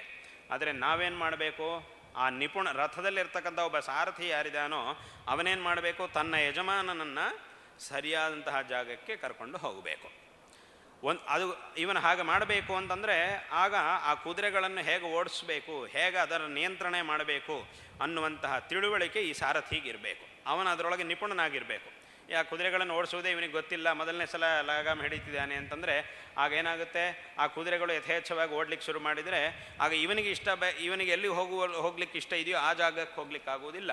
ಆ ಕುದುರೆಗಳು ಎಲ್ಲೆಲ್ಲಿ ಯಾವ ಕಡೆಗೆ ಅನಿಷ್ಟವಾದಂತಹ ಜಾಗಕ್ಕೆಲ್ಲ ಓಡ್ತಾವೋ ಅಲ್ಲೆಲ್ಲ ಕಡೆಗೂ ಇವನು ಹೋಗಬೇಕಾಗಿ ಬರುತ್ತೆ. ಅದರಿಂದ ತುಂಬ ಅನರ್ಥವನ್ನು, ಅಲ್ಲಿಂದ ಮತ್ತೆ ಪುನಃ ವಾಪಸ್ ಬರಬೇಕು ಅಂತಂದರೆ ಅದರಿಂದ ಎಷ್ಟೋ ಅನರ್ಥವನ್ನು ಅನುಭವಿಸಬೇಕಾಗಿ ಬರುತ್ತೆ. ಒಂದು ಸಲ ಹೋಗಬೇಕಾದ ಜಾಗಕ್ಕಿಂತ ಬೇರೆಯಾಗಿ ಇನ್ನೊಂದು ಯಾವುದೋ ಒಂದು ಜಾಗಕ್ಕೆ ಹೋಗಿಬಿಟ್ಟಿದ್ದೀವಿ ಅಂತಂದರೆ ಪುನಃ ಅದರಿಂದ ವಾಪಸ್ ಬರಬೇಕು ಅಂತಂದರೆ ತುಂಬ ಕಷ್ಟಪಡಬೇಕು. ಹಾಗೆ ಇಲ್ಲೂ ಸಹ ಯಾವುದು ಒಳ್ಳೆಯ ವಿಷಯವೋ ಅಲ್ಲಿಗೆ ನಮ್ಮ ಇಂದ್ರಿಯಗಳು, ಈ ಇಂದ್ರಿಯಗಳೆಂಬ ಕುದುರೆಗಳು ಆ ಒಳ್ಳೆಯ ವಿಷಯವನ್ನು ಕೇಳುವುದು, ಒಳ್ಳೆಯ ವಿಷಯವನ್ನು ನೋಡುವುದು, ಒಳ್ಳೆಯ ವಿಷಯವನ್ನು ಮಾತನಾಡುವುದು, ಒಳ್ಳೆಯ ವಿಷಯವನ್ನು ಹೇಳುವುದು ಇತ್ಯಾದಿಗಳನ್ನೆಲ್ಲ ಮಾಡ್ತಾ ಇದ್ದರೆ ಆಗ ನಮಗೆ ಎಲ್ಲ ರೀತಿಯಲ್ಲೂ ಒಳ್ಳೆಯದಾಗುತ್ತೆ. ಒಂದು ವೇಳೆ ದಾರಿ ತಪ್ಪಿದ್ದೀವಿ, ಕೆಟ್ಟ ಮಾರ್ಗಕ್ಕೆ ನಾವು ಹೋಗಿದ್ದೀವಿ ಅಂತಂದರೆ ಪುನಃ ಅದರಿಂದ ಆ ಕೆಟ್ಟ ಅಭ್ಯಾಸಗಳು ನಮಗಾಗಿದೆ ಅಂತಂದರೆ ಪುನಃ ಅದರಿಂದ ಹೊರಗೆ ಬರಲಿಕ್ಕೆ ತುಂಬ ನಾವು ಕಷ್ಟಪಡಬೇಕಾಗಿ ಬರುತ್ತೆ. ಹಾಗಾಗಿ ಲೋಕದಲ್ಲಿ ಒಬ್ಬ ಯಜಮಾನ ತನ್ನ ರಥದಲ್ಲಿ ಕೂತುಕೊಂಡು ಇಷ್ಟವಾದಂತಹ ಪ್ರದೇಶಕ್ಕೆ ಹೋಗಬೇಕು ಅಂತಂದರೆ ಮೊದಲು ಇವನಿಗೊಂದು ರಥ ಇರಬೇಕು. ಆ ರಥದೊಳಗೆ ಏರಿ ಇವನು ಕೂತ್ಕೊಳ್ಬೇಕು. ಆ ರಥದೊಳಗೆ ಒಬ್ಬ ನಿಪುಣನಾಗಿರ್ತಕ್ಕಂತಹ ಸಾರಥಿ ಇರಬೇಕು. ಆ ಸಾರಥಿ ಆ ಒಂದು ಲಗಾಮನ್ನು ಹಿಡ್ಕೊಂಡಿರಬೇಕು. ಆ ಕುದುರೆಗಳು ತಾನು ಹೇಳಿದಂತೆ ಕೇಳುವ ಹಾಗೆ ಇಟ್ಕೊಳ್ಬೇಕು. ಆಗ ಸರಿಯಾದಂತಹ ಜಾಗಕ್ಕೆ ನಾವು ಹೋಗಲಿಕ್ಕೆ ಸಾಧ್ಯವಾಗುತ್ತೆ.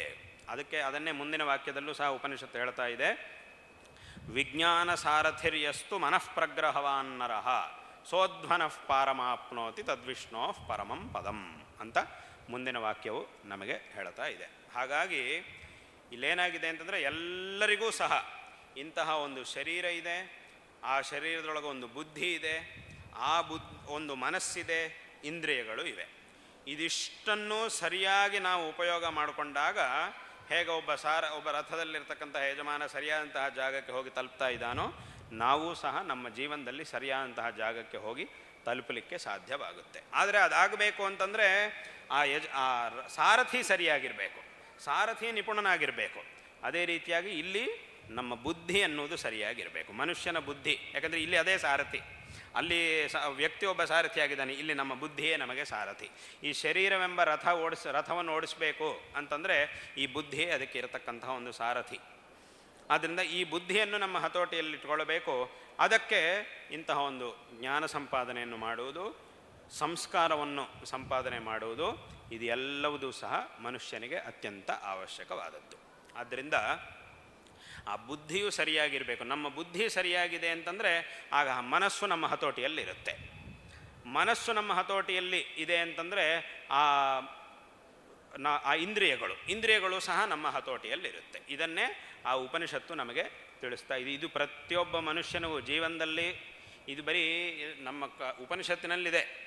ಆದರೆ ಈ ಒಂದು ಉಪದೇಶ ಬರೀ ಯಾರೊಬ್ಬರು ಇಲ್ಲಿ ಯಾರು ಕೂತಿದ್ದಾರೋ ಇವರಿಗೆ ಮಾತ್ರ, ಅಥವಾ ನಮ್ಮ ಕರ್ನಾಟಕ ರಾಜ್ಯದಲ್ಲಿ ಯಾರಿದ್ದಾರೋ ಅವರು ಮಾತ್ರ, ಅಥವಾ ನಮ್ಮ ಭಾರತ ದೇಶದಲ್ಲಿ ಯಾರಿದ್ದಾರೋ ಅವರು ಮಾತ್ರ, ಅಥವಾ ನಮ್ಮ ಹಿಂದೂಗಳಿಗೆ ಯಾರಿದ್ದಾರೋ ಅವರಿಗೆ ಮಾತ್ರ ಈ ಉಪದೇಶ ಬೇಕು ಅಂತಿಲ್ಲ. ಪ್ರಪಂಚದಲ್ಲಿ ಯಾವುದೇ ಒಂದು ಸಾಧನೆ ಮಾಡಬೇಕು ಅಂತಂದರೆ ಅವನಿಗೆ ಇಂತಹ ಒಂದು ಸಾಧನೆಗಳು ಅವಶ್ಯಕವಾಗಿ, ಯಾವುದೇ ಒಂದು ಸಾಧನೆ ಮಾಡಬೇಕು ಅಂತಂದರೆ ಅದಕ್ಕೆ ಈ ಒಂದು ಉಪಾಯ, ಈ ಒಂದು ಉಪದೇಶ ಅನ್ನೋದು ಪ್ರತಿಯೊಬ್ಬರಿಗೂ ಅತ್ಯಂತ ಅವಶ್ಯಕ. ಅವನೊಬ್ಬ ಆಸ್ತಿಕ ಬೇಕಾದರೂ ಆಗಲಿ, ಒಬ್ಬ ನಾಸ್ತಿಕ ಬೇಕಾದರೂ ಆಗಲಿ, ಒಬ್ಬ ನಾಸ್ತಿಕನಾದವನು ಸಹ ಏನಾದರೂ ಜೀವನದಲ್ಲಿ ಸಾಧನೆ ಮಾಡಬೇಕು ಅಂತಂದರೆ ಈ ಇಂದ್ರಿಯ, ಮನಸ್ಸು, ಬುದ್ಧಿ ಇದನ್ನೆಲ್ಲ ಹತೋಟಿಯಲ್ಲಿ ಇಟ್ಕೊಳ್ಬೇಕಾದದ್ದು ಅತ್ಯಂತ ಅವಶ್ಯಕ. ಎಲ್ಲರಿಗೂ ಬೇಕೇ ಬೇಕು ಇಂತಹ ಒಂದು ಉಪದೇಶ. ಹಾಗಾಗಿ ಇಂತಹ ಒಂದು ಉಪದೇಶವನ್ನು ಆ ಉಪನಿಷತ್ತು ನಮಗೆ ಮಾಡ್ತಾ ಇದೆ. ಹಾಗಾಗಿ ಜೀವನದಲ್ಲಿ ಇದು ಅತ್ಯಂತ ಅವಶ್ಯಕ. ಒಂದು ಸಲ ಇದು ಬಿಟ್ಟೋಯ್ತು ಅಂತಂದರೆ ಪುನಃ ಅದನ್ನು ಸರಿ ಮಾಡಿಕೊಳ್ಬೇಕಾದ್ರೆ ತುಂಬ ಕಷ್ಟಪಡಬೇಕಾಗಿ ಬರುತ್ತೆ. ಹಾಗಾಗಿ ಈ ಇಂದ್ರಿಯಗಳು ನಮ್ಮ ಹತೋಟಿಯಲ್ಲಿರಬೇಕು, ಮನಸ್ಸು ನಮ್ಮ ಹತೋಟಿಯಲ್ಲಿರಬೇಕು, ಬುದ್ಧಿ ನಮ್ಮ ಹತೋಟಿಯಲ್ಲಿರಬೇಕು. ಇದಿಷ್ಟು ನಮ್ಮ ಹತೋಟಿಯಲ್ಲಿದ್ದರೆ ಮಾತ್ರ ಜೀವನದಲ್ಲಿ ಯಾವುದನ್ನಾದರೂ ನಾವು ಸಾಧನೆ ಮಾಡಲಿಕ್ಕೆ ಸಾಧ್ಯವಾಗುತ್ತೆ. ಅದೆಲ್ಲದಕ್ಕೂ ಸಹ ನಮ್ಮ ಬುದ್ಧಿಗೆ ಒಂದು ಸಂಸ್ಕಾರ ಬೇಕು. ಅಲ್ಲಿ ಯಾರು ಸಾರಥಿಯಾಗಿರ್ತಾನೋ ಅವನು ರಥವನ್ನು ಹೇಗೆ ಓಡಿಸಬೇಕು ಅನ್ನೋ ತಿಳುವಳಿಕೆ ಅವನಿಗಿರಬೇಕು. ಅದೇ ರೀತಿಯಾಗಿ ನಮ್ಮ ಬುದ್ಧಿಗೂ ಸಹ ಒಂದು ತಿಳುವಳಿಕೆ ಇರಬೇಕು. ಯಾವುದು ಒಳ್ಳೆಯದು, ಯಾವುದು ಕೆಟ್ಟದ್ದು ಇತ್ಯಾದಿ ಎಲ್ಲ ವಿಷಯಗಳ ಒಂದು ತಿಳುವಳಿಕೆಯೂ ಸಹ ನಮ್ಮ ಬುದ್ಧಿಗೆ ಇದೆ ಅಂತಂದರೆ ಆಗ ನಮ್ಮ ಬುದ್ಧಿ ನಿಪುಣವಾಗಿರುತ್ತೆ. ಅದರಿಂದ ಆ ಮನಸ್ಸನ್ನು ಹಿಡಿಯೋಕ್ಕೆ ಸಾಧ್ಯ ಆಗುತ್ತೆ. ಆ ಹಿಡಿದಂತಹ ಮನಸ್ಸಿನಿಂದ ಅಲ್ಲಿ ಕುದುರೆಗಳನ್ನು ನಿಯಂತ್ರಣ ಮಾಡಿದ ಹಾಗೆ ಇಲ್ಲಿ ಇಂದ್ರಿಯಗಳನ್ನು ನಾವು ನಿಯಂತ್ರಣ ಮಾಡೋಕ್ಕೆ ಸಾಧ್ಯ ಆಗುತ್ತೆ. ಆದ್ದರಿಂದ ಇಂತಹ ಒಂದು ಭಗವಂತ ನಮಗೆ ಕೊಟ್ಟಿರುವಂತಹ ಈ ಒಂದು ಶರೀರ, ಮನಸ್ಸು, ಇಂದ್ರಿಯಗಳು ಇದೆಲ್ಲವುದನ್ನು ಸಹ ನಾವು ನಮ್ಮ ಹತೋಟಿಯಲ್ಲಿಟ್ಕೊಂಡ್ರೆ ಮಾತ್ರ ಜೀವನದಲ್ಲಿ ಯಾವುದನ್ನಾದರೂ ಸಾಧನೆ ಮಾಡೋಕ್ಕಾಗುತ್ತೆ.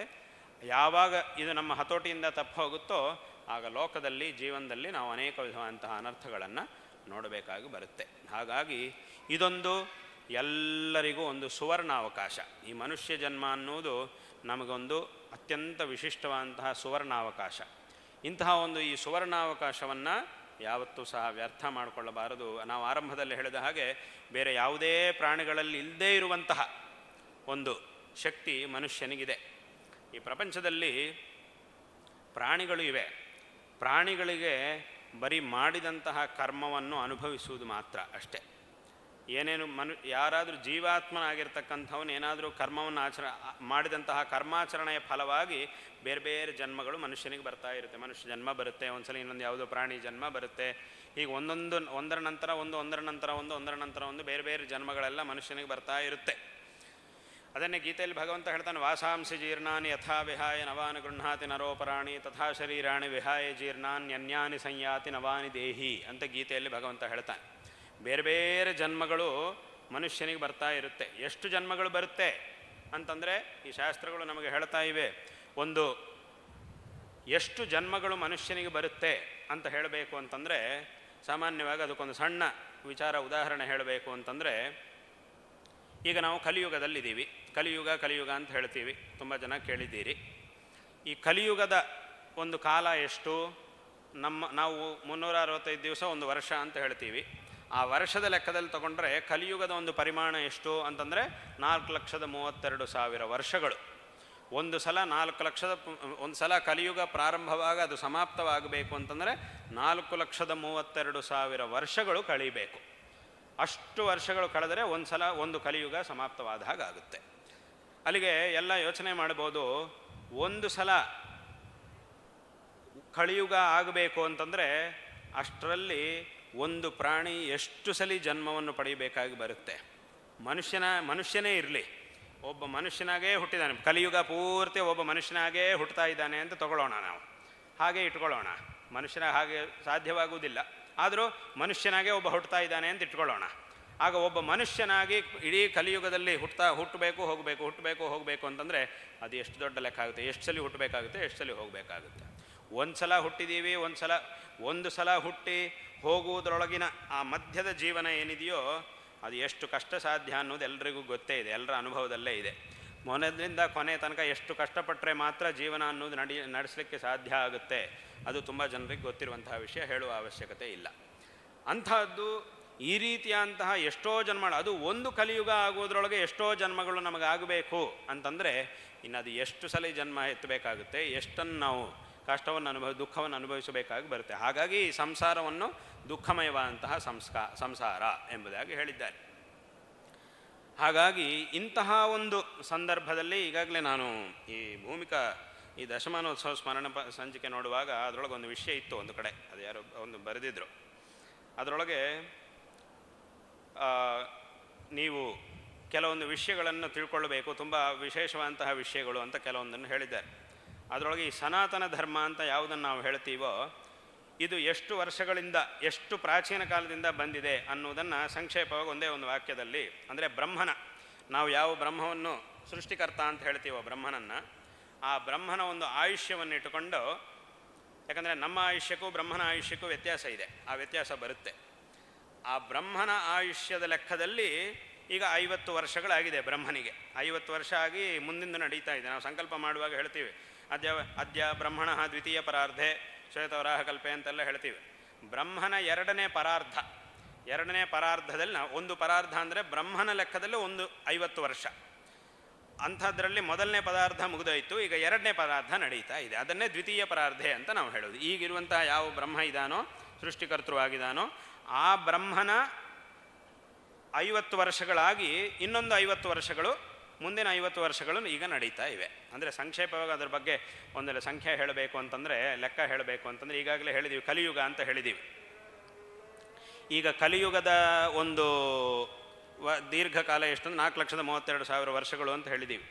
ಇಂತಹ ಕಲಿಯುಗಗಳು ಉಳಿದ ಯುಗಗಳ ಜೊತೆಗೂ ಸೇರಿ 1,000 ಸಲ ಕಳೆಯಿತು ಅಂತಂದರೆ ಆಗ ಬ್ರಹ್ಮನಿಗೆ ಒಂದು ಹಗಲು ಕಳೆಯುತ್ತೆ.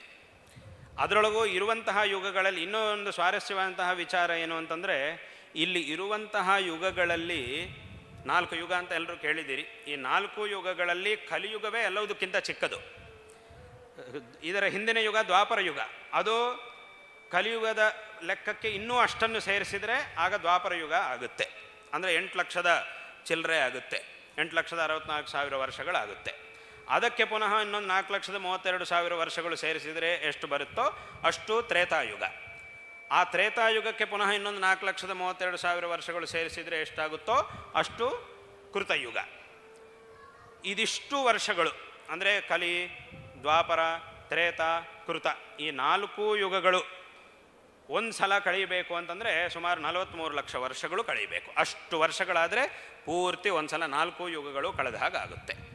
ಇಂತಹ 4 ಯುಗಗಳ ಒಂದು ಕಾಲ ಏನಿದೆಯೋ, ಸುಮಾರು 43 ಲಕ್ಷ ಯುಗಗಳು, 43 ಲಕ್ಷದ ವರ್ಷಗಳು ನಮ್ಮ ಲೆಕ್ಕದಲ್ಲಿ. ನಾವು ವರ್ಷ ಒಂದೊಂದು ವರ್ಷ, ಈಗ 10 ವರ್ಷ 15 ವರ್ಷ ಅಂತೆಲ್ಲ ಹೇಳ್ತೀವಲ್ವ, ಈ ವರ್ಷಗಳು ಸುಮಾರು 43,20,000 ವರ್ಷಗಳಾಯಿತು ಅಂತಂದರೆ ಆಗ ಒಂದು ಸಲ 4 ಯುಗಗಳು ಆದಾಗುತ್ತೆ. ಆದರೆ ಇಂತಹ 4 ಯುಗಗಳ ಒಂದು ಕಾಲ ಏನಿದೆಯೋ ಅದನ್ನು ಮಹಾಯುಗ ಎಂಬುದಾಗಿ ಶಾಸ್ತ್ರದಲ್ಲಿ ಕರೆದಿದ್ದಾರೆ. ಇಂತಹ 1,000 ಮಹಾಯುಗಗಳು ಕಳೆದರೆ ಆಗ ನಾವು ಯಾವ ಬ್ರಹ್ಮನನ್ನು ಸೃಷ್ಟಿಕರ್ತೃವಾದ ಬ್ರಹ್ಮ ಅಂತ ಹೇಳ್ತೀವೋ ಆ ಬ್ರಹ್ಮನ ಜೀವನದಲ್ಲಿ ಒಂದು ಹಗಲು ಮುಗಿಯುತ್ತೆ. ಪುನಃ ರಾತ್ರಿ ಮುಗಿಬೇಕು, ರಾತ್ರಿ ಕಳೀಬೇಕು ಅಂತಂದರೆ ನಮ್ಮ 1,000 ಇನ್ನೊಂದು 1,000 ಮಹಾಯುಗಗಳು ಕಳೀಬೇಕು. ಅಲ್ಲಿಗೆ 1,000 ಮಹಾಯುಗ ಕಳೀತು ಅಂತಂದರೆ ಬ್ರಹ್ಮನ ಒಂದು ಹಗಲಾಯಿತು. 2,000 ಮಹಾಯುಗಗಳು ಕಳೆದರೆ ಬ್ರಹ್ಮನ ಒಂದು ರಾತ್ರಿ ಆಯಿತು. ಇದನ್ನೇ ಭಗವದ್ಗೀತೆಯಲ್ಲೂ ಹೇಳುವಾಗ ಸಹಸ್ರಯುಗ ಪರ್ಯಂತ ಮಹರ್ಯದ್ ಬ್ರಹ್ಮಣೋ ವಿದುಹು ರಾತ್ರಿಂ ಯುಗ ಸಹಸ್ರಾಂತಾಂ ತೇಹೋರಾತ್ರ ವಿದೋ ಜನಾ ಅಂತ ಭಗವಂತ ಇದನ್ನೇ ಹೇಳ್ತಾನೆ. ಸಹಸ್ರಯುಗ ಪರ್ಯಂತಂ, 1,000 ಯುಗ ಅಂದರೆ ಮಹಾಯುಗ, ಬರೀ ಕಲಿಯುಗ ಕೃತಯುಗ ಅಲ್ಲ. 1,000 ಮಹಾಯುಗಗಳು ಅಹಹ ಯದ್ ಬ್ರಹ್ಮಣೋ ವಿದುಹು, ಬ್ರಹ್ಮಣ ಅಹಹ, ಅಹ ಅಂತಂದರೆ ಹಗಲು ಅಂತ ಅರ್ಥ ಸಂಸ್ಕೃತದಲ್ಲಿ. ರಾತ್ರಿಂ ಯುಗ ಸಹಸ್ರ ಅಂತ, ರಾತ್ರಿ ಪುನಃ ಇನ್ನೊಂದು 1000 ಮಹಾಯುಗಗಳು. ಅಲ್ಲಿಗೆ ಆ 43,20,000 ವರ್ಷಗಳು ಒಂದು ಸಲ ಆಯಿತು ಅಂತಂದರೆ ಅದನ್ನು ಒಂದು ಮಹಾಯುಗ ಅಂತ ಹೇಳ್ತಾರೆ. ಇಂತಹ 71 ಮಹಾಯುಗಗಳನ್ನು ಒಂದು ಮನ್ವಂತರ ಅಂತ ಹೇಳ್ತಾರೆ. ಅಂತಹ 14 ಮನ್ವಂತರಗಳನ್ನು ಒಂದು ಕಲ್ಪ ಅಂತ ಹೇಳ್ತಾರೆ. ಆ ಕಲ್ಪವೇ ಈಗ ನಾವು ಹೇಳಿದಂತಹ 1000 ಮಹಾಯುಗಗಳು. ಅಂದರೆ ಆ ಒಂದು ಕಲ್ಪವೇ ಬ್ರಹ್ಮನ ಒಂದು ಹಗಲು, ಇನ್ನೊಂದು ಕಲ್ಪ ಬ್ರಹ್ಮನ ಒಂದು ರಾತ್ರಿ. ಅಲ್ಲಿಗೆ 2 ಕಲ್ಪಗಳಾಯಿತು ಅಂತಂದರೆ ಆಗ ಬ್ರಹ್ಮನಿಗೆ ಒಂದು ದಿವಸ ಮುಗಿಯುತ್ತೆ, ಬ್ರಹ್ಮನ ಆಯುಷ್ಯದಲ್ಲಿ ಒಂದು ದಿವಸ ಮುಗಿಯುತ್ತೆ. ಇಂತಹ 360 ದಿವಸಗಳು ಬ್ರಹ್ಮನ ಒಂದು ವರ್ಷ. ಇಂತಹ 100 ವರ್ಷಗಳು ಬ್ರಹ್ಮನ ಆಯುಷ್ಯ. 100 ವರ್ಷಗಳು, ಅಂತಹ 100 ವರ್ಷಗಳು ಬ್ರಹ್ಮನ ಆಯುಷ್ಯ. ಹಾಗಾಗಿ ಆದರೂ ಅಲ್ಲೂ ಪುನಃ ಇನ್ನೊಂದು ಸ್ವಾರಸ್ಯವಾದ ವಿಷಯ ಏನು, ಈಗ ಯಾವ ಬ್ರಹ್ಮ ಇದ್ದಾನೋ ಈ ಬ್ರಹ್ಮನ ಆಯುಷ್ಯ ಈ 100 ವರ್ಷ. ಇದರ ಹಿಂದೆ ಒಬ್ಬ ಬ್ರಹ್ಮ ಇದ್ದ, ಅವನ ಹಿಂದೆ ಇನ್ನೊಬ್ಬ ಬ್ರಹ್ಮ ಇದ್ದ, ಮುಂದೆ ಪುನಃ ಇನ್ನೊಬ್ಬ ಬ್ರಹ್ಮ ಬರ್ತಾನೆ. ಈಗ ಯಾವ ಬ್ರಹ್ಮ ಇದ್ದಾನೋ ಇವನ ಅವಧಿ ಮುಗಿಯೋದ್ರೊಳಗೆ ಪುನಃ ಮುನ್ನೆ ಇನ್ನೊಬ್ಬ ಬ್ರಹ್ಮ ಬರ್ತಾನೆ. ನಾವು ಆಂಜನೇಯ ಸ್ವಾಮಿಯ ಆರಾಧನೆ ಮಾಡುವಾಗ, ಪೂಜೆ ಮಾಡುವಾಗ ಆಂಜನೇಯ ಸ್ವಾಮಿ ಅಷ್ಟೋತ್ತರ ಶತನಾಮ ಇದೆ, 108 ನಾಮಗಳಿವೆ. ಎಲ್ಲ ದೇವರಿಗೂ ಪೂಜೆ ಮಾಡುವಾಗ 108 ನಾಮ ಹೇಳಿ ಅರ್ಚನೆ ಮಾಡುವುದು ಅನ್ನೋದು ಸಂಪ್ರದಾಯ ಬಂದಿದೆ. ಅದರೊಳಗೆ ಆಂಜನೇಯ ಸ್ವಾಮಿ ಯಾರಾದರೂ ಓದಿರ್ಬೋದು, ಆಂಜನೇಯ ಸ್ವಾಮಿ ಅಷ್ಟೋತ್ತರ ಓದೋರು ಯಾರಾದರೂ ಇರ್ಬೋದು. ಅದರೊಳಗೆ ಒಂದು ಹೆಸರು ಬರುತ್ತೆ, ಏನು ಅಂತಂದರೆ ಭವಿಷ್ಯತ್ ಚತುರಾನನಃ ಅಂತ ಒಂದು ನಾಮ ಬರುತ್ತೆ. ಭವಿಷ್ಯತ್ ಚತುರಾನನಾಯ ನಮಃ ಅಂತ ಒಂದು ನಾಮ ಬರುತ್ತೆ. ಆ ಅಷ್ಟೋತ್ತರಗಳನ್ನು ನೋಡಿದರೆ ಈ ನಾಮ ಅಲ್ಲಿ ಕಾಣುತ್ತೆ. ಇದರ ಅರ್ಥ ಏನು ಅಂತಂದರೆ ಮುಂದಿನ ಆಗುವವನು, ಮುಂದೆ ಬ್ರಹ್ಮನಾಗುವವನು. ಈಗ ಯಾವ ಬ್ರಹ್ಮ ಇದ್ದಾನೋ, ಯಾಕಂತಂದರೆ ಇಲ್ಲಿ ಬ್ರಹ್ಮ, ಇಂದ್ರ ಇತ್ಯಾದಿ ಹೆಸರುಗಳೆಲ್ಲ ಏನಿವೆಯೋ ಇದೆಲ್ಲ ಯಾರೋ ಒಬ್ಬರ ವ್ಯಕ್ತಿಗಳ ಹೆಸರಲ್ಲ, ಇದು ಒಂದು ಸ್ಥಾನದ ಹೆಸರು. ಹೇಗೆ ಪ್ರಧಾನಮಂತ್ರಿ, ಮುಖ್ಯಮಂತ್ರಿ, ರಾಷ್ಟ್ರಪತಿ ಅಂತಂದರೆ ಅದು ಯಾವುದೋ ಒಬ್ಬ ವ್ಯಕ್ತಿ ಹೆಸರಲ್ಲ, ಒಂದು ಸ್ಥಾನದ ಹೆಸರು. ಆ ಸ್ಥಾನಕ್ಕೆ ಯಾರು ಬರ್ತಾರೋ ಅವನನ್ನು ಪ್ರಧಾನಮಂತ್ರಿ, ಅವರನ್ನು ನಾವು ಪ್ರಧಾನಮಂತ್ರಿಗಳು. ಆ ಸ್ಥಾನಕ್ಕೆ ಯಾರು ಬರ್ತಾರೋ ಅವ್ರನ್ನ ನಾವು ರಾಷ್ಟ್ರಪತಿಗಳು, ಮುಖ್ಯಮಂತ್ರಿಗಳು ಅಂತ ನಾವು ಹೇಳ್ತೀವಿ. ಅದು ಯಾರೋ ಒಬ್ಬ ವ್ಯಕ್ತಿ ಹೆಸರಲ್ಲ. ಅದಕ್ಕೆ ಬರುವವರು ಬೇರೆ ಬೇರೆ ಆಗ್ತಾ ಇರ್ತಾರೆ. ಒಬ್ಬರು ಬರ್ತಾರೆ, ಅವರ ಅವಧಿ ಮುಗಿದ ತಕ್ಷಣ ಇನ್ನೊಬ್ಬರು ಬರ್ತಾರೆ, ಅವರ ಅವಧಿ ಮುಗಿದ ತಕ್ಷಣ ಪುನಃ ಇನ್ನೊಬ್ಬರು ಬರ್ತಾರೆ. ಹೀಗೆ ಈ ಸೃಷ್ಟಿಕರ್ತ ಬ್ರಹ್ಮ ಅಂತ ನಾವು ಯಾರನ್ನು ಹೇಳ್ತೀವೋ ಇದು ಸಹ ಒಂದು ಸ್ಥಾನದ ಹೆಸರು. ಆ ಸ್ಥಾನಕ್ಕೆ ಯಾವ ವ್ಯಕ್ತಿ ಬಂದಿರ್ತಾರೋ ಆ ವ್ಯಕ್ತಿಯು ಅವರನ್ನು ನಾವು ಬ್ರಹ್ಮ ಎಂಬುದಾಗಿ ಹೇಳ್ತೀವಿ. ಹಾಗಾಗಿ ಈಗ ಒಬ್ಬ ಬ್ರಹ್ಮ ಇದ್ದಾರೆ, ಅವರಿಗೆ ಈಗ 50 ವರ್ಷಗಳಾಗಿ ಮುಂದಿನ 50 ವರ್ಷಗಳು ಪ್ರಾರಂಭವಾಗಿದೆ, ಅದೀಗ ನಡೀತಾ ಇದೆ. ಹಾಗಾಗಿ ದ್ವಿತೀಯ ಪರಾರ್ಧೆ ಅಂತ ನಾವು ಹೇಳ್ತಾ ಇದ್ದೀವಿ. ಆದರೆ ಈ ಪುಸ್ತಕದಲ್ಲಿ, ಈಗ ನಾವು ನೋಡಿದ ಪುಸ್ತಕದಲ್ಲಿ ಸಾಮಾನ್ಯವಾಗಿ ಈಗ ಯಾವ ಬ್ರಹ್ಮ ಇದ್ದಾರೋ ಆ ಬ್ರಹ್ಮನ 50 ವರ್ಷಗಳನ್ನು ಮಾತ್ರ ಇಟ್ಕೊಂಡು ಲೆಕ್ಕ ಹಾಕಿದ್ದಾರೆ. ಆದರೆ ಈ ಬ್ರಹ್ಮನ ಹಿಂದಿನ ಬ್ರಹ್ಮ, ಅದರ ಹಿಂದಿನ ಬ್ರಹ್ಮ, ಅವನ 100 ವರ್ಷಗಳು, ಅವನ 100, ಹೀಗೆಲ್ಲ ಲೆಕ್ಕ ನೋಡ್ತಾ ಹೋದರೆ ಕೊನೆಗೆ ನಾವು ಹೇಳಬೇಕಂತಹ ಒಂದೇ ಒಂದು ಪದ, ಈಗ ಹೇಳ್ತಾನೂ ಇದ್ದೀವಿ, ಹೇಳಲೇಬೇಕಂತಹ ಒಂದು ಪದ ಅಂತಂದರೆ ಅನಾದಿ. ಇದನ್ನಿಟ್ಟುಕೊಂಡೇ ನಮ್ಮ ಧರ್ಮವನ್ನು ನಾವು ಅನಾದಿ ಕಾಲದಿಂದ ಬಂದಿರುವ ಧರ್ಮ. ಸುಮ್ಮನೆ ನಮ್ಮ ಧರ್ಮದ ಬಗ್ಗೆ ನಾವೇನೋ ಪ್ರಶಂಸೆ ಮಾಡೋಕ್ಕೆ ಅನಾದಿ ಕಾಲದಿಂದ ಬಂದಿರುವ ಧರ್ಮ ಅಂತ ನಾವು ಹೇಳ್ತಾ ಇಲ್ಲ. ಇಷ್ಟು ದೊಡ್ಡ ಲೆಕ್ಕ ಇದೆ. ಆ ಒಂದು ಪದವನ್ನು ಹೇಳುವುದರ ಹಿಂದೆ ಇಷ್ಟು ದೊಡ್ಡ ಲೆಕ್ಕ ಇದೆ. ಹೀಗೆ ಈ ಥರ ನಾವು ನೋಡ್ತಾ ಹೋದರೆ ಇದರ ಹಿಂದಿನ ಬ್ರಹ್ಮ, ಅದರ ಹಿಂದಿನ ಬ್ರಹ್ಮ ಅಂತ ನೋಡ್ತಾ ಹೋದರೆ ಒಬ್ಬೊಬ್ಬ ಬ್ರಹ್ಮನ ಆಯುಷ್ಯ ಎಷ್ಟಿದೆ, ಅವನ ವರ್ಷಗಳು ಎಷ್ಟು, ಅವನ ಹಿಂದಿನ ಅವನ ವರ್ಷಗಳು ಎಷ್ಟು, ಹೀಗೆಲ್ಲ ಲೆಕ್ಕ ಹಾಕ್ತಾ ಹೋದರೆ ಅದು ಎಷ್ಟು ದೊಡ್ಡ ಲೆಕ್ಕ ಆಗುತ್ತೆ. ಹಾಗಾಗಿ ಅದನ್ನು ಹೇಳೋಕ್ಕೆ ಸಾಧ್ಯವಾಗುವುದಿಲ್ಲ. ಆದ್ದರಿಂದ ಇದನ್ನು ಅನಾದಿ ಎಂಬುದಾಗಿ ಕರೆದಿದ್ದಾರೆ. ಹಾಗಾಗಿ ಆ ಅನಾದಿ ಅನ್ನುವಂತಹ ಒಂದು ಶಬ್ದ ಏನಿದೆಯೋ ಅದು ತುಂಬ ತೂಕ ಇರುವಂತಹ ಒಂದು ಶಬ್ದ. ಸುಮ್ಮನೆ ಬಾಯಲ್ಲಿ ಅನಾದಿ ಅನಾದಿ ಅಂತ ಹೇಳಿಬಿಟ್ರೆ ಆಗುವುದಿಲ್ಲ. ಇದು ನಿಜವಾಗಲೂ ಅನಾದಿ, ಇಷ್ಟು ದೊಡ್ಡ ಅರ್ಥ ಇದೆ ಅದರ ಹಿಂದೆ. ಹಾಗಾಗಿ ಇದು ಅನಾದಿ ಕಾಲದಿಂದ ಬಂದಿರುವಂತಹ ಒಂದು ಧರ್ಮ ಎಂಬುದಾಗಿ ಹೇಳ್ತೀವಿ. ಹಾಗಾಗಿ ಇಂತಹ ಒಂದು ಧರ್ಮ ಇದೆಲ್ಲ ಯಾಕೆ ಹೇಳೋಕ್ಕೆ ಬಂದೆ ಅಂತಂದರೆ, ಇಷ್ಟು ಸಲ ಇಷ್ಟು ದೀರ್ಘವಾದಂತಹ ಒಂದು ಕಾಲ ಆಗಬೇಕು ಅಂತಂದರೆ ಅದರೊಳಗೆ ಮನುಷ್ಯ ಎಷ್ಟು ಸಲ ಹುಟ್ಟಬೇಕು, ಎಷ್ಟು ಸಲ ಹೋಗಬೇಕು. ಬರೀ ಒಂದು ಕಲಿಯುಗ ಆಗೋದ್ರೊಳಗೆ ಎಷ್ಟು ಸಲ ಹುಟ್ಟಬೇಕು, ಎಷ್ಟು ಸಲ ಹೋಗಬೇಕು. ಅಷ್ಟರ ಮಧ್ಯೆಯಲ್ಲಿ ಇಷ್ಟು ದೊಡ್ಡ ಮಹಾಕಾಲ, ಇಷ್ಟು ದೊಡ್ಡ ಕಾಲ ಅಂತಂದರೆ ಎಷ್ಟು ಸಲ ಆಗಿದೆ, ಎಷ್ಟು ಸಲ ಜನ್ಮಗಳು, ಮರಣಗಳು, ಜನ್ಮ ಮರಣ, ಜನ್ಮ ಮರಣ ಹೀಗೆ ಆಗ್ತಾನೇ ಇರುತ್ತೆ. ಇದನ್ನೇ ಶಂಕರಾಚಾರ್ಯರು ಹೇಳ್ತಾರೆ, ಪುನರಪಿ ಜನನಂ ಪುನರಪಿ ಮರಣಂ ಪುನರಪಿ ಜನನಿ ಜಠರೇ ಶಯನಂ ಅಂತ ಹೇಳ್ತಾರೆ. ಇದನ್ನೇ ಹೇಳಿದ್ದಾರೆ ಅವರು. ಹಾಗಾಗಿ ಇದೆಲ್ಲ ಯಾಕೆ ಹೇಳೋಕ್ಕೆ ಬಂದೆ ಅಂತಂದರೆ, ಇಂತಹ ಒಂದು ಪ್ರಸಂಗದಲ್ಲಿ ಈ ಮನುಷ್ಯ ಜನ್ಮ ಅನ್ನೋದು ನಮಗೆ ಸಿಕ್ಕಿದೆ. ಈ ಒಂದು ಪ್ರವಾಹದಿಂದ ನಾವು ಹೊರಗೆ ಬರಬೇಕು ಅಂತಂದರೆ ಅದಕ್ಕೆ ನಮಗಿರ್ತಕ್ಕಂತಹ ಏಕಮಾತ್ರವಾದ ಮಾರ್ಗ ಅಂದರೆ ಈ ಮನುಷ್ಯ ಜನ್ಮ. ಮತ್ತು ಈ ಮನುಷ್ಯ ಜನ್ಮದಲ್ಲಿ ನಮಗಿರ್ತಕ್ಕಂತಹ ಈ ಒಂದು ಬುದ್ಧಿಶಕ್ತಿ, ಈಗ ಹೇಳಿದಂತೆ ನಮ್ಮ ಮನಸ್ಸು, ಬುದ್ಧಿ ಇದೆಲ್ಲವುದನ್ನು ನಾವು ನಮ್ಮ ಹತೋಟಿಯಲ್ಲಿಟ್ಟುಕೊಂಡು ನಮ್ಮ ಕೆಲಸಗಳನ್ನು ನಮ್ಮ ಸಾಧನೆಗಳನ್ನು ನಾವು ಚೆನ್ನಾಗಿ ಮಾಡ್ತಾ ಇದ್ದರೆ ಇದರಿಂದ ನಾವು ಹೊರಗೆ ಬರಲಿಕ್ಕೆ ಸಾಧ್ಯ ಆಗುತ್ತೆ. ಇಲ್ಲಿ ಇದಿಷ್ಟು ವಿಷಯ ಸಾಮಾನ್ಯವಾಗಿ ಎಷ್ಟು ಜನರಿಗೆ ಅದರ ಅರ್ಥ ಗೊತ್ತಿದೆಯೋ ಇಲ್ವೋ ಗೊತ್ತಿಲ್ಲ. ಆದರೆ ಈಗ ಹೇಳಿದಂತಹ ಇಷ್ಟೂ ವಿಷಯ ಎಲ್ಲ ಜನರು ನಿರಂತರ ಸ್ಮರಣೆಯಲ್ಲಿ ಇಟ್ಟುಕೊಳ್ಳಬೇಕು ಅನ್ನುವಂತಹ ಉದ್ದೇಶದಿಂದಲೇ ನಮ್ಮ ಹಿಂದಿನವರು ಪ್ರತಿಯೊಂದು ಪೂಜೆ ಅನುಷ್ಠಾನ ಏನೇ ಮಾಡಿದರೂ ಅದರ ಆರಂಭದಲ್ಲಿ ಒಂದು ಸಂಕಲ್ಪವನ್ನು ಏರ್ಪಡಿಸಿದ್ದಾರೆ. ಆ ಸಂಕಲ್ಪದಲ್ಲಿ ತಿಥಿ ವಾರ ನಕ್ಷತ್ರ ಎಲ್ಲದನ್ನು ಹೇಳಬೇಕು ಅಂತ ಒಂದು ಕ್ರಮವನ್ನು ಏರ್ಪಡಿಸಿದ್ದಾರೆ. ಯಾಕಂತಂದರೆ ಆ ರೀತಿಯಾಗಿ ಹೇಳಿದವಾಗಾದರೂ ಇದರ ಒಂದು ಸ್ಮರಣೆ, ನಮ್ಮ ಕಾಲಗಣನೆ ಅನ್ನೋದು ಎಷ್ಟು ದೊಡ್ಡ ಇದೆ ಅನ್ನೋದರ ಸ್ಮರಣೆ ಜನರಿಗಾಗಲಿ ಅನ್ನುವಂತಹ ಉದ್ದೇಶದಿಂದ ಸಂಕಲ್ಪ ಇಟ್ಟಿದ್ದಾರೆ. ಏನಿಟ್ಟಿದ್ದಾರೆ? ಈಗ ಹೇಳಿದ್ದಷ್ಟು ಸಂಕಲ್ಪದಲ್ಲೇ ವಾಸ್ತವವಾಗಿ ದಿವಸ ಹೇಳ್ತೀವಿ, ಎಲ್ಲರೂ ಹೇಳ್ತಾರೆ ಅದನ್ನು. ಪೂಜೆ ಮಾಡುವಾಗ ಎಲ್ಲವುದನ್ನು ಮಾಡುವಾಗ ಇದಿಷ್ಟು ಸಂಕಲ್ಪದಲ್ಲಿ ಎಲ್ಲರೂ ಹೇಳ್ತಾರೆ. ಏನು ಹೇಳ್ತಾರೆ? ಮೊದಲು ಒಂದೊಂದು ನೋಡ್ತಾ ಇದ್ದರೆ ಅದ್ಯ ಬ್ರಹ್ಮಣ, ಅದ್ಯ ಅಂದರೆ ಇವತ್ತೇನು ಕಾಲ ಅಂತಂದರೆ ಬ್ರಹ್ಮಣ ದ್ವಿತೀಯ ಪರಾರ್ಧೆ, ಬ್ರಹ್ಮನ ಎರಡನೇ ಪರಾರ್ಧ, ಶ್ವೇತವರಾಹ ಕಲ್ಪ ಅಂತ ಹೇಳಿದ್ವಲ್ಲ, ಒಂದು ಹಗಲು ಒಂದು ರಾತ್ರಿ, ಒಂದು ಹಗಲನ್ನು ಒಂದು ಕಲ್ಪ, ರಾತ್ರಿ ಒಂದು ಕಲ್ಪ. ಅದರೊಳಗೆ ಈಗ ನಡೀತಿರುವಂತಹ ಕಲ್ಪಕ್ಕೆ ಶ್ವೇತವರಾಹ ಕಲ್ಪ ಅಂತ ಹೆಸರು. ಅದರೊಳಗೆ ಮನ್ವಂತರ ಅಂದರೆ 71 ಮಹಾಯೋಗಗಳು ಒಂದು ಮನ್ವಂತರ ಅಂತ ಹೇಳಿದ್ದೀವಿ. ಅದರೊಳಗೆ ವೈವಸ್ವತ ಮನ್ವಂತರ ಅನ್ನೋದು ನಡೀತಾ ಇದೆ. ಅದರೊಳಗೆ ಕಲಿಯುಗ ನಡೀತಾ ಇದೆ. ಆ ಕಲಿಯುಗದೊಳಗೆ ಮೊದಲನೇ ಪಾದ ನಡೀತಾ ಇದೆ. ಅಂದರೆ ಕಲಿಯುಗ 4,32,000 ಅಂದರೆ ವರ್ಷಗಳು, ಅಂದರೆ ಅಲ್ಲಿಗೆ ಒಂದೊಂದು ಪಾದ 1,08,000 ವರ್ಷಗಳು ಒಂದು ಪಾದ. ಆ ಒಂದು ಪಾದ ಈಗ ಮೊದಲನೇ ಪಾದ ಈಗ ನಡೀತಾ ಇದೆ. ಮೊದಲನೇ ಪಾದ ಅದರೊಳಗೂ ಈಗ 4,32,000 ವರ್ಷಗಳು ಕಲಿಯುಗ. ಆದರೆ ಅದರೊಳಗೆ ಈಗ ಆಗಿರುವುದೆಷ್ಟು ಅಂತಂದರೆ ಬರೀ 5,000 ಚಿಲ್ಲರೆ ಅಷ್ಟೇ. ಅಷ್ಟು ವರ್ಷಗಳು ಮಾತ್ರವೇ ಈಗ ಆಗಿರುವುದು. ಇನ್ನೂ ಎಷ್ಟೋ ಆಗಬೇಕಾದಿದೆ. ಹಾಗಾಗಿ ಆ ಕಲಿಯುಗ ಪ್ರಥಮ ಪಾದ. ಅದರೊಳಗೆ ಆ ನಂತರ ಸರಿ ನಾವು ಯಾವ ಜಾಗದಲ್ಲಿದ್ದೀವಿ, ಜಂಬೂದ್ವೀಪೆ, ಭಾರತ ವರ್ಷ, ಭರತಖಂಡ, ಇದನ್ನೆಲ್ಲ ನಾವು ಹೇಳ್ತೀವಿ. ಆ ನಂತರ ಕೊನೆಯದಾಗಿ ಇವತ್ತೇನು ತಿಥಿ, ಏನು ವಾರ, ಏನು ನಕ್ಷತ್ರ, ಇದನ್ನೆಲ್ಲ ನಾವು ಹೇಳ್ತೀವಿ. ಅಂದರೆ ಅಲ್ಲಿಂದ ಹಿಡಿದು ಇಲ್ಲಿಯ ತನಕ ಇದಿಷ್ಟನ್ನು ಸಂಕಲ್ಪವನ್ನು ಹೇಳುವಂತಹ ಕೆಲವು ಶಬ್ದಗಳಲ್ಲಿ ಇದಿಷ್ಟು ಅರ್ಥವೂ ಸಹ ಬರುವ ಹಾಗೆ ಮಾಡಿದ್ದಾರೆ. ಇದರಿಂದ ನಾವು ತಿಳ್ಕೊಳ್ಬೇಕಾದ್ದೇನು, ನಮ್ಮ ಒಂದು ಧರ್ಮ ಎಷ್ಟು ಅನಾದಿ ಕಾಲದಿಂದ ಬಂದಿರುವುದು ಅನ್ನುವುದನ್ನು ನಾವು ತಿಳ್ಕೊಳ್ಳಬೇಕು. ಇಂತಹ ಒಂದು ಪ್ರಸಂಗದಲ್ಲಿ ಈ ಮನುಷ್ಯ ಜನ್ಮ ಅನ್ನುವುದು ಪ್ರಾಪ್ತವಾಗಿದೆ. ಇದೊಂದು ಸುವರ್ಣಾವಕಾಶ.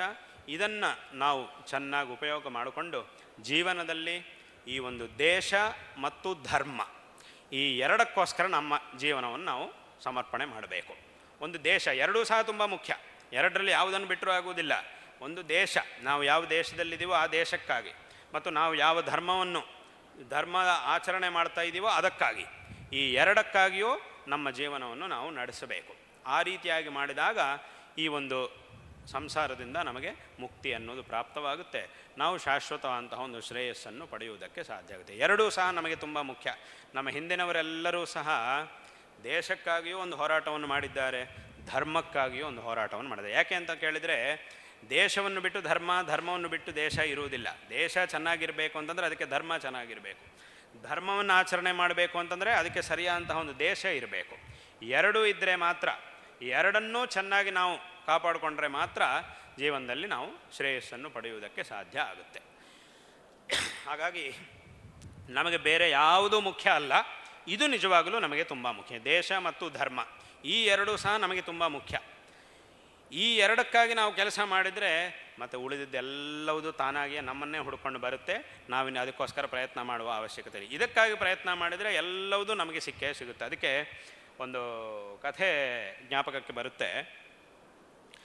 ಒಂದು ಸಲ ನಮ್ಮ ಶರೀರದಲ್ಲಿ ನಮ್ಮ ಕೈಯಲ್ಲೇ ಒಂದು 5 ಬೆರಳುಗಳಿವೆ. ಎಲ್ಲರ ಕೈಯಲ್ಲೂ 5 ಬೆರಳುಗಳಿವೆ. ಒಂದು ಸಲ ಏನಾಯಿತು ಅಂತಂದರೆ, ಈ 5 ಬೆರಳುಗಳ ಮಧ್ಯದಲ್ಲಿ ಒಂದು ಜಗಳ ಶುರುವಾಯಿತು. ಏನು ಅಂತಂದರೆ, ನಮ್ಮ 5 ಜನರಲ್ಲಿ ಯಾರು ಶ್ರೇಷ್ಠ ಅನ್ನುವಂತಹ ಒಂದು ಜಗಳ ಶುರುವಾಯಿತು. ಸಾಮಾನ್ಯವಾಗಿ ಲೋಕದಲ್ಲಿ ಇಂತಹ ವಿಚಾರ ಬಂತು ಅಂದ ತಕ್ಷಣ ಎಲ್ಲರೂ ಏನು ಮಾಡ್ತಾರೆ, ನಾನೇ ಶ್ರೇಷ್ಠ ಅಂತ ಹೇಳ್ಕೊಳ್ಳಿಕ್ಕೆ ಪ್ರಯತ್ನ ಮಾಡ್ತಾರೆ. ಅವನು ಏನು ಕೆಲಸ ಮಾಡಿದಾನ ಮಾಡಲಿಲ್ವ ಅದೆಲ್ಲ ಆಮೇಲೆ. ಅವನು ಮಾಡದೇ ಇದ್ದಿದ್ದನ್ನೆಲ್ಲ ಹೇಳ್ಕೊಂಡು ನಾನೇ ತುಂಬ ಒಳ್ಳೆಯವನು, ನಾನೇ ತುಂಬ ಶ್ರೇಷ್ಠನು ಅಂತ ಹೇಳಕ್ಕೆ ಶುರು ಮಾಡ್ತಾನೆ. ಇಲ್ಲೂ ಸಹ ಅದೇ ನಡೀತಾ ಇತ್ತು. ಆದರೆ ಇಲ್ಲಿ ಯಾರು ಕೆಟ್ಟವನು ಅಂತ ಪ್ರಸಂಗ ಬಂದಾಗ ಮಾತ್ರ ಬೇರೆಯವ್ರ ಬಗ್ಗೆನೇ ತೋರಿಸ್ತಾರೆ, ಬೇರೆಯವರನ್ನೇ ನಾವು ಅವನೇ ಕೆಟ್ಟವ, ಅವನು ಎಷ್ಟೆಲ್ಲ ಅನರ್ಥಗಳು ಮಾಡಿದ್ದಾನೆ ಅಂತ ಬೇರೆಯವರನ್ನೆಲ್ಲ ತೋರಿಸ್ತಾ ಇರ್ತಾರೆ ಮನುಷ್ಯರು. ಇಲ್ಲೇನಾಗಿದೆ ಅಂತಂದರೆ, ಈ ಜಗಳ ಬಂದಾಗ ಈ ಬೆರಳುಗಳ ಮಧ್ಯೆಯಲ್ಲಿ ಜಗಳ ಬಂತು. ಆಗ ಒಂದೊಂದು ಬೆರಳು ಹೇಳ್ತು, ನಾನೇ ದೊಡ್ಡವನು, ನಾನೇ ಶ್ರೇಷ್ಠ ಅಂತ ಹೇಳೋಕ್ಕೆ ಶುರು ಮಾಡಿದ್ರು. ಇದು ಎಷ್ಟು ಮಾಡಿದ್ರು ಆ ಜಗಳ ಮುಗಿಲಿಲ್ಲ. ಸರಿ, ಕೊನೆಗೆ ಇವರೆಲ್ಲ ಏನು ಯೋಚನೆ ಮಾಡಿದ್ವಿ, ಎಲ್ಲ ಬೆರಳುಗಳು ಏನು ಯೋಚನೆ ಮಾಡಿದ್ವು ಅಂತಂದ್ರೆ, ಒಂದು ಕೆಲಸ ಮಾಡೋಣ, ಒಂದು ಕೈಯಲ್ಲಿ ನಮ್ಮನ್ನೆಲ್ಲ ಸೃಷ್ಟಿ ಮಾಡಿದವನು ಬ್ರಹ್ಮ, ಆ ಬ್ರಹ್ಮನ ಹತ್ತಿರಕ್ಕೆ ಹೋಗೋಣ, ನಾವೆಲ್ಲ ಹೋಗಿ ಅವನ ಹತ್ರನೇ ಇದನ್ನೆಲ್ಲ ಕೇಳೋಣ. ಯಾಕಂದರೆ ನಮ್ಮನ್ನೇ ಒಂದೊಂದು ಉದ್ದೇಶಕ್ಕಾಗಿ ಸೃಷ್ಟಿ ಮಾಡಿದವನು ಬ್ರಹ್ಮ, ಆದ್ದರಿಂದ ನಾವು ಅವನ ಹತ್ರನೇ ಹೋಗಿ ಇದನ್ನು ತೀರ್ಮಾನ ಮಾಡ್ಕೊಳ್ಳೋಣ ಅಂತ ಹೇಳಿ ನಿರ್ಣಯ ಮಾಡಿಕೊಂಡು ಬ್ರಹ್ಮನ ಹತ್ತಿರಕ್ಕೆ ಹೋಗಿದ್ದಾರೆ. ಆಗ ಬ್ರಹ್ಮನಿಗೂ ಸಹ ಸ್ವಲ್ಪ ಸಂಕಟ ಆಯಿತು, ಇನ್ನು ಯಾವ ರೀತಿಯಾಗಿ ತೀರ್ಪು ಕೊಡಬೇಕು. ಒಬ್ಬರಿಗೆ ಅನುಕೂಲವಾಗಿ ಕೊಟ್ಟರೆ ಇನ್ನೊಬ್ಬರಿಗೆ ಕೋಪ ಬರುತ್ತೆ, ಇವರಿಗೆ ಅನುಕೂಲವಾಗಿ ಕೊಟ್ಟರೆ ಅವನಿಗೆ ಕೋಪ ಬರುತ್ತೆ. ಆದ್ದರಿಂದ ಯಾವ ಥರ ತೀರ್ಪು ಕೊಡಬೇಕು ಅಂತ ಸ್ವಲ್ಪ ಬ್ರಹ್ಮನಿಗೂ ಸ್ವಲ್ಪ ಕಸಿವಿಸಿ ಆಯಿತು. ಏನು ಮಾಡುವುದು ಅಂತ ಸ್ವಲ್ಪ ಯೋಚನೆ ಮಾಡಿ, ಮೊದಲು ಸರಿ ನೋಡೋಣ, ಮೊದಲು ಸ್ವಲ್ಪ ವಿಚಾರ ಮಾಡೋಣ ಅಂಥೇಳಿ ಏನು ಮಾಡಿದ, ಮೊದಲು ನಿಮ್ಮೊಬ್ಬೊಬ್ಬರ ವಾದ ಏನು ಅನ್ನೋದು ನನಗೆ ಹೇಳಿ, ನಿಮ್ಮ ಅಭಿಪ್ರಾಯ ಏನು ಅನ್ನೋದನ್ನು ಮೊದಲು ನನಗೆ ತಿಳಿಸಿ, ಆಮೇಲೆ ನಾನು ಏನು ವಿಷಯ ಅಂತ ಹೇಳ್ತೇನೆ ಅಂತ ಬ್ರಹ್ಮ ಹೇಳಿದ. ಅದರೊಳಗೆ ಏನಾಯಿತು, ಮೊದಲನೇದಾಗಿ ಈ ಬೆರಳನ್ನು ಕೇಳಿದರು, ಈ ಹೆಬ್ಬೆಟ್ಟನ್ನು ಕೇಳಿದರು. ನಿನ್ನ ಪಕ್ಷ ಏನು, ನಿನ್ನ ವಾದ ಏನು ಅಂತ ಕೇಳಿದಾಗ ಈ ಬೆರಳು ಹೇಳ್ತು, ಇಡೀ ಕೈಯಲ್ಲಿ ತುಂಬ ಬಲ ಇರುವುದು ನನಗೆ, ನನ್ನ ಹತ್ರನೇ ತುಂಬ ಬಲ ಇದೆ. ನಾನೇನಾದರೂ ಇಲ್ಲ ಅಂತಂದರೆ ಆಗ ಉಳಿದ ಬೆರಳುಗಳಿಂದ ಯಾವುದನ್ನು ಎತ್ತಲಿಕ್ಕಾಗೋದಿಲ್ಲ, ಏನೂ ಹಿಡಿಯೋಕ್ಕಾಗೋದಿಲ್ಲ. ಏನಾದರೂ ಒಂದನ್ನು ಹಿಡಿಬೇಕು, ಎತ್ತಬೇಕು ಅಂತಂದರೆ ಈ ಒಂದು ಬೆರಳು ಒಂದು ಕಡೆಗೆ, ಉಳಿದ ಎಲ್ಲ ಬೆರಳುಗಳು ಒಂದು ಕಡೆಗೆ.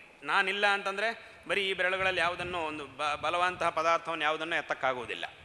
ಅದನ್ನು ಎತ್ತಬೇಕು ಅಂದರೆ ನಾನು ಇರಬೇಕು, ಇದಿಲ್ಲ ಅಂತಂದರೆ ಏನೂ ಮಾಡೋಕ್ಕಾಗೋದಿಲ್ಲ. ಹಾಗಾಗಿ ನಾನು ಎಲ್ರಿಗಿಂತ ಬಲಶಾಲಿ ಆಗಿದ್ದೀನಾದ್ದರಿಂದ ನಾನೇ ಎಲ್ರಿಗಿಂತ ಮುಖ್ಯ, ನಾನೇ ಶ್ರೇಷ್ಠ ಅಂತ ಈ ಒಂದು ಹೆಬ್ಬೆರಳು ಹೇಳಿತು. ಸರಿ, ಆಗೋಯ್ತು.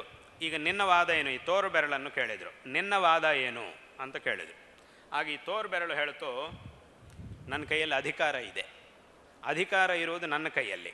ಯಾಕಂತಂದರೆ ಯಾರಾದರೂ ಏನಾದರೂ ಇನ್ನೊಬ್ಬರ ಕೈಯಲ್ಲಿ ಕೆಲಸ ಮಾಡಿಸ್ಬೇಕು ಅಥವಾ ಇನ್ನೊಬ್ಬರಿಗೆ ಆಜ್ಞೆ ಮಾಡಬೇಕು, ಇನ್ನೊಬ್ಬರನ್ನು ಹೆದರಿಸಬೇಕು ಅಂತಂದರೆ ಯಾವ ಬೆರಳನ್ನು ತೋರಿಸ್ತೀವಿ, ಬೇರೆ ಯಾವ ಬೆರಳನ್ನು ತೋರಿಸೋದು, ಇದನ್ನು ತೋರಿಸೋದು. ಅವನು ಎಷ್ಟು ಗಲಾಟೆ ಬೇಕಾದರೂ ಮಾಡಲಿ, ಆಯ್ ಅಂತ ಒಂದು ಸಲ ಹೀಗೆ ತೋರಿಸಿದರೆ ಸುಮ್ಮನೆ ಆಗ್ತಾನೆ. ಇನ್ನೊಬ್ಬ ಹತೋಟಿಗೆ ಬರಬೇಕು ಅಂದರೆ ಈ ಬೆರಳನ್ನೇ ನಾವು ತೋರಿಸ್ಬೇಕು, ಇದನ್ನು ತೋರಿಸಿದರೆ ಅವನಿಗೆ ಸ್ವಲ್ಪ ಇವರನ್ನು ಇದು ಮಾಡ್ತಾ ಇದ್ದಾರೆ ಅಂತ ಅವನಿಗೊಂದು ಹೆದರಿಕೆ ಬರುತ್ತೆ, ಅವನು ಸ್ವಲ್ಪ ಸುಮ್ಮನೆ ಆಗ್ತಾನೆ. ಅಂದರೆ ಅಲ್ಲಿಗೇನಾಯಿತು, ಒಂದು ಅಧಿಕಾರ, ಒಂದು ಶಾಸನ ಮಾಡುವಂತಹ ಶಕ್ತಿ ಈ ಬೆರಳಿಗಿದೆ. ಆದ್ದರಿಂದ ಇದೇ ಎಲ್ರಿಗಿಂತ ಇದೇ ನಾನೇ ಶ್ರೇಷ್ಠ ಅಂತ ಈ ಬೆರಳು ಹೇಳಿತು. ಸರಿ, ಆಗೋಯ್ತು. ಈ ಮಧ್ಯದಲ್ಲಿರೋ ಬೆರಳು ಇದನ್ನು ಕೇಳಿದರು, ನಿನ್ನ ಅಭಿಪ್ರಾಯ ಏನು? ಆಗ ಈ ಬೆರಳು ಹೇಳ್ತು, ನಾನು ಎಲ್ರಿಗಿಂತ ದೊಡ್ಡವನಾಗಿದ್ದೇನೆ, ನನ್ನ ಸ್ಥಾನವು ನೋಡಿ ಅಂತಹ ಸ್ಥಾನ, ನಾನು ಮಧ್ಯದಲ್ಲಿದ್ದೀನಿ, ಉಳಿದವರೆಲ್ಲ ನನ್ನ ಎರಡು ಕಡೆಗಿದ್ದಾರೆ. ಮಧ್ಯದಲ್ಲಿ ಯಾರು ಕೂತಿರ್ತಾನೋ ಅವನು ಮುಖ್ಯಸ್ಥನಾಗಿರೋನು ಮಧ್ಯದಲ್ಲಿ ಕೂರ್ತಾನೆ. ಅವನ ಪರಿವಾರ ಎರಡು ಕಡೆಗೆ ಎಡದೇ ಕಡೆ ಬಲದೇ ಕಡೆ ಅವನ ಪರಿವಾರ ಇರುತ್ತೆ. ಹಾಗಾಗಿ ನಾನೀಗ ಮಧ್ಯದಲ್ಲಿರುವುದರಿಂದ ನಾನು ಮುಖ್ಯಸ್ಥ, ಉಳಿದವರೆಲ್ಲ ನನ್ನ ಪರಿವಾರ, ಹಾಗಾಗಿ ನಾನೇ ಎಲ್ರಿಗೂ ಒಡೆಯ ಅಂತ ಈ ಬೆರಳು ಹೇಳಿತು. ಸರಿ, ಆಯಿತು. ಈ ಉಂಗುರದ ಬೆರಳು, ನಿನ್ನ ಉದ್ದೇಶ ಏನು, ನಿನ್ನ ಅಭಿಪ್ರಾಯ ಏನು ಅಂತ ಈ ಉಂಗುರದ ಬೆರಳನ್ನು ಕೇಳಿದರು. ನನ್ನ ಹೆಸರೇ ನನ್ನ ಅಭಿಪ್ರಾಯ ಹೇಳ್ತಾ ಇದೆ, ನನಗೇನು ಹೆಸರು, ಉಂಗುರದ ಬೆರಳು ಅಂತ ಹೆಸರು. ಅಲ್ಲಿಗೇನಾಯಿತು, ಯಾವುದಾದ್ರೂ ಒಂದು ಉಂಗುರ ಬಂತು ಅಂದರೆ ಮೊದಲಿಗೆ ಹಾಕುವುದು ಇದಕ್ಕೆ. ಅಲ್ಲಿಗೇನಾಯಿತು, ನನ್ನ ಹತ್ರ ತುಂಬ ಐಶ್ವರ್ಯ ಇದೆ. ಐಶ್ವರ್ಯ ಇರುವವರೆಲ್ಲರಲ್ಲೂ ದುಡ್ಡಿರುವುದು ನನ್ನ ಹತ್ರ, ಐಶ್ವರ್ಯ ಇರುವುದು ನನ್ನ ಹತ್ರ ಏನೂ ಇಲ್ಲ. ಒಂದು ವೇಳೆ ನನ್ನ ಹತ್ರ ಜಾಗ ಇಲ್ಲ ಅಂದರೆ ಆಗ ಬೇರೆ ಬೆರಳಿಗೆ ಹಾಕೋದು ಅಷ್ಟೇ. ಎಲ್ಲರೂ ಮೊದಲಿಗೆ ಹಾಕುವುದು ಇದಕ್ಕಾಗಲಿಲ್ಲ, ಇಲ್ಲಿ ಮೊದಲೇ ಏನಾದರೂ ಒಂದಿದೆ ಅಂತಂದರೆ ಆಗ ಇನ್ನೊಂದಕ್ಕೆ ಹಾಕೋದು. ಆಗ ಇದಕ್ಕೆ ಉಂಗುರ ಬೆರಳು ಅಂತಲೇ ಇದಕ್ಕೆ ಹೆಸರು. ಆದ್ದರಿಂದ ಐಶ್ವರ್ಯ ನನ್ನ ಹತ್ರ ಇರುವುದರಿಂದ ನಾನೇ ಎಲ್ರಿಗಿಂತ ಶ್ರೇಷ್ಠ ಅಂತ ಈ ಬೆರಳು ಹೇಳಿತು. ಸರಿ, ಆಯಿತು. ಕೊನೆಗೆ ಉಳಿದಿದ್ದು ಈ ಕಿರು ಬೆರಳು, ಇದನ್ನು ಕೇಳಿದರು, ನಿನ್ನ ಅಭಿಪ್ರಾಯ ಏನು ಅಂತ ಕೇಳಿದಾಗ ಆಗ ಆ ಬೆರಳು ಹೇಳ್ತು, ನನಗೆ ಯಾವ ಅಭಿಪ್ರಾಯವೂ ಇಲ್ಲ ಅಂತ. ಅಂದರೆ ನೀನು ಹೇಳಬೇಕಾದ್ದೇನಿಲ್ವಾ, ಏನು ನಾನು ಹೇಳಬೇಕಾದ್ದೇನೂ ಇಲ್ಲ ಅಂತ ಹೇಳ್ತೀನಿ. ಹೌದಾ, ಸರಿ, ಹಾಗಿದ್ದರೆ ನೀನು ಇವ್ರುಗಳ ಜೊತೆಗೆ ಬಂದಿದ್ದ್ಯಾಕೆ ಅಂತ ಕೇಳಿದ್ದು. ಅದಕ್ಕೆ ಅವನು ಅದಕ್ಕೆ ಈ ಬೆರಳು ಹೇಳ್ತು, ವಾಸ್ತವವಾಗಿ ಇವರುಗಳ ಈ 4 ಜನರ ಜಗಳಕ್ಕೂ ನನಗೂ ಸಂಬಂಧ ಇಲ್ಲ ಅಂತ ಈ ಬೆರಳು ಹೇಳ್ತು. ಹಾಗಿದ್ರೆ ನೀನು ಇವ್ರ ಜೊತೆಗೆ ಬಂದಿದ್ದ್ಯಾಕೆ ಅಂತ ಕೇಳಿದ್ದ. ಆಗ ಆ ಬೆರಳು ಹೇಳ್ತು, ನಿಮಗೊಂದು ಕೃತಜ್ಞತೆ ಹೇಳೋಣ ಅಂತ ನಾನು ಬಂದಿದ್ದೆ ಅಂತ ಈ ಬೆರಳು ಹೇಳ್ತು. ಏನು ಕೃತಜ್ಞತೆ, ಯಾತಕ್ಕಾಗಿ ನನಗೆ ಕೃತಜ್ಞತೆ ಅಂತ ಕೇಳಿದಾಗ ಈ ಬೆರಳು ಆವಾಗ ಹೇಳ್ತು, ಏನು ಇವರೆಲ್ಲ ಸರಿ ಈ ಥರ ಜಗಳ ಮಾಡ್ಕೊಳ್ತಿದ್ದಾರೆ, ನಿಮ್ಮ ಹತ್ರ ಹೋಗ್ತಾ ಇದ್ದಾರೆ ಅಂತ ಗೊತ್ತಾಯಿತು. ಹಾಗೆ ನಾನು ಸರಿ ಇವ್ರ ಜೊತೆಗೆ ಬಂದರೆ ನಿಮ್ಮನ್ನು ಒಂದ್ಸಲ ನೋಡಿದಾಗೂ ಆಗುತ್ತೆ, ನಿಮಗೊಂದು ಕೃತಜ್ಞತೆ ತಿಳಿಸಿದ ಹಾಗೂ ಆಗುತ್ತೆ ಅಂತ ನಾನು ಇಲ್ಲಿಗೆ ಬಂದಿದ್ದೇನೆ ಅಂತ ಈ ಬೆರಳು ಹೇಳ್ತು. ಏನಕ್ಕೆ ಕೃತಜ್ಞತೆ ಅಂತ ಕೇಳಿದಾಗ ಮತ್ತು ಇದನ್ನು ಇನ್ನೊಂದು ಮಾತನ್ನು ಹೇಳ್ತು, ನೀವಿನ್ನು ನನಗೇನು ಕೊಡಬೇಕಾದ ಮೊದಲೇ ನನಗೆ ನೀವು ಕೊಟ್ಟಾಗಿದೆ, ಆದ್ದರಿಂದ ನನ್ನ ವಾದ ಏನೂ ಇಲ್ಲ, ನೀವಿನ್ನೇನು ನನಗೆ ಕೊಡಬೇಕಾಗಿಲ್ಲ ಅಂತ ಈ ಬೆರಳು ಹೇಳ್ತು. ಆಗ ಏನು ನಿನ್ನ ವಾದ, ಏನು ಯಾತಕ್ಕಾಗಿ ಕೃತಜ್ಞತೆ ಹೇಳಬೇಕು ಅಂತ ಕೇಳಿದಾಗ ಈ ಬೆರಳು ಹೇಳ್ತು, ನೀವು ನನಗೆ ಇಂಥ ಒಂದು ಜಾಗವನ್ನು ಕೊಟ್ಟಿದ್ದೀರಿ. ಈ ಜಾಗ ಎಂಥದ್ದು ಅಂತ ಕೇಳಿದರೆ ಎಲ್ಲಾದರೂ ಒಂದು ದೇವಸ್ಥಾನಕ್ಕೆ ಹೋಗಿ ದೇವರ ದರ್ಶನ ಮಾಡುವಾಗಲೂ, ಯಾರಾದರೂ ಒಬ್ಬರು ದೊಡ್ಡವರು ಬಂದಾಗ ಅವರ ದರ್ಶನಕ್ಕೆ ಹೋದಾವಾಗಲೂ ನಾನು ಎಲ್ಲರಿಗಿಂತ ಮುಂದೆ ಇರ್ತೇನೆ. ಹೀಗೆ ನಮಸ್ಕಾರ ಮಾಡ್ತಾರಲ್ವ, ದೇವರನ್ನು ನೋಡಿದಾಗ ಹೀಗೆ ನಮಸ್ಕಾರ ಮಾಡ್ತೀವಿ, ದೊಡ್ಡವರನ್ನು ನೋಡಿದಾಗ ಹೀಗೆ ನಮಸ್ಕಾರ ಮಾಡ್ತೀವಿ, ಗುರುಗಳನ್ನು ನೋಡಿದಾಗ ಹೀಗೆ ನಮಸ್ಕಾರ ಮಾಡ್ತೀವಿ. ಆ ಒಂದು ಸಂದರ್ಭದಲ್ಲಿ ಅಂತಹ ಒಂದು ಒಳ್ಳೆಯ ಕೆಲಸ ಮಾಡುವ ಹೊತ್ತಿಗೆ ಎಲ್ಲರಿಗಿಂತ ಮೊದಲು ನಾನಿರ್ತೀನಿ. ಇಷ್ಟೊತ್ತು ಈಗ ಯಾರು ಮಾತಾಡಿದ್ರು, ಏನೇನು ಮಾತಾಡಿದ್ರು, ನನ್ನ ಹತ್ರ ಐಶ್ವರ್ಯ ಇದೆ ಅಂದರು, ನನ್ನ ಹತ್ರ ಅಧಿಕಾರ ಇದೆ ಅಂದರು, ನನ್ನ ಹತ್ರ ಬಲ ಇದೆ ಅಂದರು, ನನ್ನ ಹತ್ರ ಸ್ಥಾನ ಇದೆ ಅಂತಂದರು, ಒಬ್ಬೊಬ್ಬರು ಒಂದೊಂದು ರೀತಿಯಾಗಿ ಹೇಳಿದರು. ಅವರೆಲ್ಲ ಎಲ್ಲೂ ಹೋಗ್ತಾರೆ ಆ ಸಂದರ್ಭದಲ್ಲಿ, ಎಲ್ಲ ನನ್ನ ಹಿಂದುಗಡೆ ಇರ್ತಾರೆ. ನಾನು ಎಲ್ರಿಗಿಂತ ಮುಂದೆ ಇರ್ತೀನಿ. ಒಳ್ಳೆಯ ಕೆಲಸ ಮಾಡುವ ಹೊತ್ತಿಗೆ ಮುಂದಿರುವುದು ನಾನು. ಆ ಮುಂದಿರುವಂತಹ ಅವಕಾಶ ನನಗೆ ಕೊಟ್ಟಿದ್ದೀರಿ. ಆ ಒಳ್ಳೆಯ ಕೆಲಸದಲ್ಲಿ ಮಾಡುವ ಹೊತ್ತಿಗೆ ನಾನು ಮುಂದೆ ನಿಂತ್ಕೊಂಡೆ ಅಂತಂದರೆ ಉಳಿದವರೆಲ್ಲರೂ ನನ್ನ ಹಿಂದೆ ಬರಲೇಬೇಕು. ನಾ ಹೀಗಿರುವಾಗ ಕೈಯನ್ನು ಹೀಗೆ ಮುಗಿದಿದ್ದೀವಿ ಅಂತಂದರೆ ಆಗ ಈ ಬೆರಳು ಮುಂದೆ ಇರಲೇಬೇಕು. ಎಲ್ಲದಕ್ಕಿಂತ ಉಳಿದ ಬೆರಳೆಲ್ಲ ಇದರ ಹಿಂದಕ್ಕೆ ಬರಲೇಬೇಕು. ಇನ್ನೊಂದು ಮಾರ್ಗ ಇಲ್ಲ ನಾವು ಇದನ್ನು ದಾಟ್ಕೊಂಡು ಮುಂದಕ್ಕೆ ಹೋಗ್ತೀವಿ ಅಂತಂದರೆ ಅದು ಸಾಧ್ಯವಿಲ್ಲ. ಹಾಗೆ ಹೋಗ್ಲಿಕ್ಕೆ ಸಾಧ್ಯವೇ ಆಗೋದಿಲ್ಲ. ಆ ಥರ ಇಲ್ಲ. ಆ ಅವಕಾಶ ಯಾವ ಬೆರಳಿಗೂ ಇಲ್ಲ. ಆ ಒಂದು ಅವಕಾಶ ಮುಂದಕ್ಕೆ ಹೋಗ್ಲಿಕ್ಕೆ ಆಗುವುದೇ ಇಲ್ಲ. ಹಿಂದೆನೇ ನಿಲ್ಲಬೇಕಷ್ಟೇ, ಅದರ ಜಾಗ ಹಿಂದುಗಡೆನೇ. ಇಂತಹ ಒಂದು ಅವಕಾಶ ನೀವು ನನಗೆ ಕೊಟ್ಟಿದ್ದೀರಲ್ಲ, ಇನ್ನು ಇದಕ್ಕಿಂತ ನನಗೆ ಇನ್ನೇನು ಬೇಕು, ಹಾಗಾಗಿ ನಿಮಗೊಂದು ಕೃತಜ್ಞತೆ ಹೇಳಲಿಕ್ಕೆ ನಾನು ಬಂದಿದ್ದು ಅಂತ ಹೇಳಿದ್ದ. ಆಗ ಅದನ್ನು ಕೇಳಿದಾಗ ಬ್ರಹ್ಮನಿಗೆ ತುಂಬ ಸಂತೋಷ ಆಯಿತು. ಸಿಕ್ತಪ್ಪ, ಇನ್ನು ಇದರೊಳಗೇನೆ ಉತ್ತರ ಸಿಕ್ಬಿಡ್ತು. ನಿಮ್ಮ ಜಗಳ ಏನಿದೆಯೋ, ಈ ಜಗಳದಲ್ಲಿ ಏನು ಉತ್ತರ ಸಿಗಬೇಕಾಗಿದೆಯೋ ಅದಕ್ಕೊಂದು ಸರಿಯಾದ ಪರಿಷ್ಕಾರ ಇಲ್ಲೇ ಸಿಕ್ಕಾಯಿತು. ಇದು ನಿಜವಾದಂತಹ ಒಂದು ಬೆರಳು, ಇದು ಸರಿಯಾದಂತಹದ್ದು ಅಂತ ಆ ಒಂದು ತೀರ್ಪನ್ನು ಕೊಟ್ಟಿದ್ದೇನೆ. ಇದು ಶ್ರೇಷ್ಠವಾದಂಥದ್ದು. ಅಂದರೆ ಅಲ್ಲಿಗೆ ಏನಾಯಿತು, ಇದನ್ನು ಯಾಕೆ ಹೇಳೋಕ್ಕೆ ಬಂದೆ ಅಂತಂದರೆ, ಒಂದು ಒಳ್ಳೆಯ ಕೆಲಸವನ್ನು, ಒಂದು ಸುವರ್ಣಾವಕಾಶ ನಮಗೆ ಜೀವನದಲ್ಲಿ ಸಿಕ್ಕಿದಾಗ, ಒಂದು ಒಳ್ಳೆಯ ವಾತಾವರಣದಲ್ಲಿ ನಾವು ಇರುವಾಗ ಅದನ್ನು ಸಾರ್ಥಕ ಮಾಡಿಕೊಳ್ಳಬೇಕಾದ್ದು ನಮ್ಮ ಕರ್ತವ್ಯ. ಯಾರು ಅದನ್ನು ಸಾರ್ಥಕ ಮಾಡಿಕೊಂಡು ತನ್ನ ಒಳ್ಳೆಯ ಕೆಲಸಗಳನ್ನು, ತನ್ನ ಸಾಧನೆಯನ್ನು ಮುಂದುವರಿಸ್ತಾನೋ ಜೀವನದಲ್ಲಿ ಮನುಷ್ಯ, ಅವನು ನಿಜವಾದಂತಹ ಶ್ರೇಷ್ಠನಾದ ಮನುಷ್ಯ ಆಗ್ತಾನೆ. ಅವನು ಅದರ ಕಡೆಗೆ ಗಮನ ಕೊಟ್ಟರೆ ಆಗ ಅವನಿಗೆ ಬೇಕಂತಹ ಸಂಪತ್ತಾಗಲಿ, ಬಲ ಆಗಲಿ, ಅಧಿಕಾರ ಆಗಲಿ, ಎಲ್ಲವುದರ ಬೆಂಬಲ ಅವನಿಗೆ ಯಾವುದೋ ಒಂದು ರೂಪದಲ್ಲಿ ಸಿಕ್ಕೇ ಸಿಗುತ್ತೆ ಅನ್ನುವಂತಹ ವಿಷಯದಲ್ಲಿ ಯಾವುದೇ ಸಂಶಯಕ್ಕೆ ಅವಕಾಶ ಇಲ್ಲ. ಇದು ಎಷ್ಟೋ ಜನರ ಅನುಭವದಲ್ಲಿರ್ತಕ್ಕಂತಹ ಒಂದು ವಿಷಯ. ಬರೀ ಸುಮ್ಮನೆ ಕಥೆಗಳು ಹೇಳಿದ್ದೀವಿ, ಏನೋ ಒಂದು 2 ಕತೆ ಹೇಳಿದ್ದೀರಿ, ಏನೋ ಒಂದು 2 ಮಾತು ಹೇಳಿದ್ದೀರಿ, ಒಂದು ಶ್ಲೋಕ ಹೇಳಿಬಿಟ್ರೆ ಮುಗ್ದೋಯ್ತಾ, ಇದೆಲ್ಲ ಹೀಗಾಗುತ್ತಾ ಅಂತಂದರೆ, ಈ ಒಂದು ವಿಷಯವನ್ನು ಯಾರು ನಿಜವಾಗಲೂ ಸಾಧನೆ ಮಾಡಿದಾರೋ ಅಂಥವ್ರನ್ನ ಹೋಗಿ ಕೇಳ್ಕೊಳ್ಳಿ, ನೀವೇ ಕೇಳ್ಕೊಳ್ಬೋದು. ಆಗ ಅವರಿಂದ ನಿಮಗೆ ಇದೇ ಉತ್ತರ ಬರುತ್ತೆ. ಹೌದು, ನಾವು ಒಳ್ಳೆಯ ಕೆಲಸವನ್ನು, ಒಳ್ಳೆಯ ಮನಸ್ಸಿನಿಂದ ಒಳ್ಳೆಯ ಕೆಲಸವನ್ನು ಮಾಡಲಿಕ್ಕೆ ಶುರು ಮಾಡಿದ್ದೀವಿ ಅಂತಂದರೆ ಖಂಡಿತವಾಗಿಯೂ ಅದಕ್ಕೆ ಬೇಕಾದಂಥ ಒಂದು ಸಹಕಾರ ಯಾವುದೋ ಒಂದು ರೂಪದಲ್ಲಿ ಭಗವಂತ ನಮಗೆ ಕೊಟ್ಟೇ ಕೊಡ್ತಾನೆ. ಆದ್ದರಿಂದ ನಾವು ಮಾಡಬೇಕಾದ್ದು ಅದೇ. ಈಗ ನಾವು ಹೇಳಿದ ಹಾಗೆ ಇದೊಂದು ಸುವರ್ಣಾವಕಾಶ. ಇಂತಹ ಒಂದು ಒಳ್ಳೆಯ ದೇಶದಲ್ಲಿ ನಾವು ಹುಟ್ಟಿದ್ದೇವೆ, ಒಂದು ಒಳ್ಳೆಯ ಧರ್ಮದ ಪರಂಪರೆಯಲ್ಲಿ ನಾವು ಜನಿಸಿದ್ದೇವೆ. ಇದಕ್ಕಿಂತಲೂ ಇನ್ನೇನು ಬೇಕಾಗಿದೆ? ಈಗ ಬೇಕಾಗಿರುವಂತಹದ್ದೇನು? ಇದನ್ನು ಸಾರ್ಥಕ ಮಾಡಿಕೊಳ್ಳಬೇಕಾದ್ದು. ಇಂತಹ ಒಂದು ಸುವರ್ಣಾವಕಾಶವನ್ನು ಸಾರ್ಥಕ ಮಾಡಿಕೊಳ್ಳಬೇಕಾದ್ದು ಪ್ರತಿಯೊಬ್ಬ ಮನುಷ್ಯನ ಒಂದು ಕರ್ತವ್ಯ. ಇದನ್ನು ಪ್ರತಿಯೊಬ್ಬರೂ ಸಹ ಚೆನ್ನಾಗಿ ತಿಳ್ಕೊಂಡು ಜೀವನವನ್ನು ಸಾರ್ಥಕ ಮಾಡಿಕೊಳ್ಳಬೇಕು ಅನ್ನುವಂತಹ ಒಂದು ವಿಷಯವನ್ನು ಈ ಸಂದರ್ಭದಲ್ಲಿ ಹೇಳಬಯಸ್ತಾ ಇದ್ದೇವೆ. ಈ ಒಂದು ಉತ್ತಮವಾದಂತಹ ನಮ್ಮ ಸನಾತನ ಹಿಂದೂ ಧರ್ಮದ ಮಹತ್ವವನ್ನು ಪ್ರತಿಯೊಬ್ಬರೂ ಸಹ ಚೆನ್ನಾಗಿ ತಿಳ್ಕೊಳ್ಳಬೇಕು. ವಿದ್ಯಾಭ್ಯಾಸ, ಲೌಕಿಕವಾಗಿ ನಾವು ಶಾಲೆಯಲ್ಲಿ ಮಾಡುವಂತಹ ವಿದ್ಯಾಭ್ಯಾಸ, ಇದೆಲ್ಲ ಒಂದು ಕಡೆಗೆ ಅದಿದ್ದೇ ಇದೆ. ಚೆನ್ನಾಗಿ ವಿದ್ಯಾಭ್ಯಾಸ ಮಾಡಬೇಕು. ಶಾಲೆಗೆ ಹೋಗಿದ್ದೀವಿ, ಚೆನ್ನಾಗಿ ವಿದ್ಯಾಭ್ಯಾಸವನ್ನು ಉತ್ತಮವಾದ ರೀತಿಯಲ್ಲಿ ಮಾಡಲೇಬೇಕು. ಆದರೆ ಅದರ ಜೊತೆಗೆ ಈ ಒಂದು ಸಂಸ್ಕೃತಿ ಏನಿದೆಯೋ, ಧಾರ್ಮಿಕವಾದಂತಹ ಒಂದು ಆ ಸಂಸ್ಕೃತಿ ಏನಿದೆಯೋ ಅದನ್ನು ಸಹ ನಾವು ಬೆಳೆಸ್ಕೊಳ್ಬೇಕು. ನಾನು ತುಂಬ ಕಡೆ ಹೇಳ್ತಾ ಇರ್ತೀನಿ, ಕೆಲವರಿಗೆ ಒಂದು ಪ್ರಶ್ನೆ ಬರುತ್ತೆ, ಇದೆಲ್ಲ ಈಗಲೇ ನಮಗೆ ಬೇಕಾ, ಚಿಕ್ಕ ವಯಸ್ಸಿನಲ್ಲೇ ಬೇಕಾ ಇದೆಲ್ಲ ಅಂತ ಕೆಲವರಿಗೆ ಒಂದು ಪ್ರಶ್ನೆ ಬರುತ್ತೆ. ಈ ಧಾರ್ಮಿಕವಾದಂತಹ ಸಂಸ್ಕೃತಿ, ಆಧ್ಯಾತ್ಮಿಕವಾದಂತಹ ಸಂಸ್ಕೃತಿ, ಇದೆಲ್ಲ ಚಿಕ್ಕ ವಯಸ್ಸಿನಲ್ಲೇ ಯಾಕೆ ಬೇಕು? ಈ ಚಿಕ್ಕ ವಯಸ್ಸಿನಲ್ಲೇ ಸುಮ್ಮನೆ ಇದನ್ನೆಲ್ಲ ಪ್ರಾರಂಭ ಮಾಡೋದು ಯಾಕೆ? ಅದೆಲ್ಲ ವಯಸ್ಸು ಎಲ್ಲ ಆದಮೇಲೆ ನೋಡೋಣ. ಎಲ್ಲ ವಯಸ್ಸಾಗಿ ಎಲ್ಲ ಜವಾಬ್ದಾರಿಗಳು ಮುಗಿದ ಮೇಲೆ ಖಾಲಿಯಾಗಿರ್ತೀವಿ, ಮನೇಲಿ ಖಾಲಿಯಾಗಿರ್ತೀವಿ, ಏನು ಕೆಲಸ ಇರೋದಿಲ್ಲ, ಮುದುಕರಾಗಿ ಕೂತಿರ್ತೀವಿ ಮನೆಯಲ್ಲಿ. ಆಗಬೇಕಾದ್ರೆ ಇದನ್ನೆಲ್ಲ ಮಾಡ್ಕೊಳ್ಳೋಣ, ಈಗಲೇ ಇದೆಲ್ಲ ಬೇಕಾ ಅಂತ ಕೆಲವರಿಗೆ, ತುಂಬ ಜನರಿಗೊಂದು ಪ್ರಶ್ನೆ ಬರುತ್ತೆ. ತಂದೆ ತಾಯಿಗಳಿಗೂ ಆ ಪ್ರಶ್ನೆ ಇದೆ. ಈಗ ನಮ್ಮ ಮಗು ಇನ್ನು ಚಿಕ್ಕ ಮಗು ಅಲ್ವಾ, ಈಗಲೇ ಇದೆಲ್ಲ ಯಾಕೆ ಹೇಳ್ಕೊಡೋದು? ಸ್ವಲ್ಪ ಎಂಜಾಯ್ ಮಾಡಲಿ, ಚಿಕ್ಕ ವಯಸ್ಸಲ್ಲಿ ಲೈಫನ್ನು ಸ್ವಲ್ಪ ಚೆನ್ನಾಗಿ ಎಂಜಾಯ್ ಮಾಡಲಿ. ಏನು ಎಂಜಾಯ್ ಮಾಡೋದು? ಎಷ್ಟು ವರ್ಷ ಮಾಡೋಕ್ಕಾಗುತ್ತೆ? ಒಂದಿಷ್ಟು ಸಮಯ ಮಾಡ್ಬೋದು, ಆಮೇಲೆ ಏನಾಗುತ್ತೆ? ಏನೂ ಮಾಡೋಕ್ಕಾಗೋದಿಲ್ಲ ಕೊನೆಯ ಸಂದರ್ಭದಲ್ಲಿ. ಆದ್ದರಿಂದ ಚಿಕ್ಕ ವಯಸ್ಸಿನಲ್ಲಿ ಇದನ್ನೆಲ್ಲ ಯಾಕೆ ಹೇಳ್ಕೊಡ್ಬೇಕು ಅಂತ ಕೆಲವ್ರಿಗೊಂದು ಭ್ರಮೆ ಇದೆ.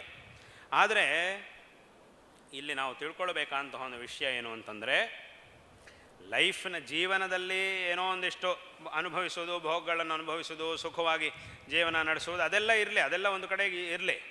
ಆದರೆ ಹಾಗಂತ ಹೇಳಿ ಇದು ಈಗಲೇ ಬೇಡ, ನಂತರವೇ ಇದು ಬೇಕು, ಇಂತಹ ಒಂದು ಧಾರ್ಮಿಕವಂತಹ ಸಂಸ್ಕಾರ, ಈ ಆಧ್ಯಾತ್ಮಿಕವಂತಹ ಸಂಸ್ಕಾರ ಚಿಕ್ಕ ವಯಸ್ಸಿನಲ್ಲೇ ನಮಗೆ ಬೇಡ, ಇದೆಲ್ಲ ವಯಸ್ಸಾದ ಮೇಲೆ ನೋಡ್ಕೊಳ್ತೀವಿ ಅಂತ ಭಾವಿಸಿದರೆ ಅವನಿಗಿಂತ ದೊಡ್ಡ ಮೂರ್ಖ ಇನ್ನೊಬ್ಬ ಇಲ್ಲ ಪ್ರಪಂಚದಲ್ಲಿ. ಯಾಕೆ ಅಂತ ಕೇಳಿದರೆ ಅದಕ್ಕೊಂದು ಉದಾಹರಣೆ ಹೇಳಬೇಕು ಅಂತಂದರೆ, ಈಗ ಭಗವಂತ ಕೃಷ್ಣ ಪರಮಾತ್ಮ ಅರ್ಜುನನಿಗೆ ಗೀತೆಯನ್ನು ಉಪದೇಶ ಮಾಡಿದ್ದಾನೆ, ಅದು ಎಲ್ಲರಿಗೂ ಗೊತ್ತಿದೆ. ಆದರೆ ಯಾವ ಸಂದರ್ಭದಲ್ಲಿ ಗೀತೆಯನ್ನು ಭಗವಂತ ಅರ್ಜುನನಿಗೆ ಉಪದೇಶ ಮಾಡಿದ್ದಾನೆ? ನಮ್ಮ ಆಧ್ಯಾತ್ಮಿಕ ವಾಂಗ್ಮಯದಲ್ಲಿ ಅತ್ಯಂತ ಉತ್ಕೃಷ್ಟವು, ಎಲ್ಲರೂ ಸಹ ಪ್ರಮಾಣವಾಗಿ ಸ್ವೀಕಾರ ಮಾಡುವಂತಹ ಒಂದು ಗ್ರಂಥ ಅಂತಂದರೆ ಅದು ಭಗವದ್ಗೀತೆ, ಅದರೊಳಗೆ ಎರಡನೇ ಮಾತಿಲ್ಲ. ಅಂತಹ ಒಂದು ಉತ್ಕೃಷ್ಟವಾದ ಆಧ್ಯಾತ್ಮಿಕ ಗ್ರಂಥವಾದ ಭಗವದ್ಗೀತೆಯನ್ನು ಭಗವಂತ ಅರ್ಜುನನಿಗೆ ಎಲ್ಲಿ ಉಪದೇಶ ಮಾಡಿದ್ದು? ನೀನೆಲ್ಲ ಕೆಲಸ ಮುಗಿಸ್ಕೊಂಡು ಲೈಫನ್ನು ಚೆನ್ನಾಗಿ ಎಂಜಾಯ್ ಮಾಡಿ ಕೊನೆಗೆ ನನ್ನ ಹತ್ತಿರಕ್ಕೆ ಬಾ, ಎಲ್ಲ ಮುಗಿದ್ಮೇಲೆ ನೀನು ಮುದುಕ ಆದಮೇಲೆ ಬಿಳಿ ಕೂದಲು ಬಂದ ಮೇಲೆ ಆಮೇಲೆ ನನ್ನ ಹತ್ರಕ್ಕೆ ಬಾ, ನಾನೀಗ ಉಪದೇಶ ಮಾಡ್ತೀನಿ ಅಂತ ಹೇಳಲಿಲ್ಲ. ಯಾಕಂದರೆ ಹಾಗೆ ಮಾಡಿದರೆ ಅದರಿಂದ ಉಪಯೋಗ ಇಲ್ಲ. ಈಗ ಮಾಡಬೇಕು. ಯಾವಾಗ ಮಾಡಬೇಕು? ಅವನು ಇವಾಗ ಒಂದು ದೊಡ್ಡ ಯುದ್ಧವನ್ನು ಮಾಡಲಿಕ್ಕೆ ಸಿದ್ಧವಾಗಿದ್ದಾನೆ. ಆದರೂ ಯಾವುದೋ ಒಂದು ಕಾರಣದಿಂದ, ಭ್ರಮೆಯಿಂದ ಇದನ್ನು ನಾನು ಮಾಡುವುದಿಲ್ಲ ಅಂಥೇಳಿ ಅದರಿಂದ ಸ್ವಲ್ಪ ಹಿಂದೆ ಸರಿದಿದ್ದಾನೆ.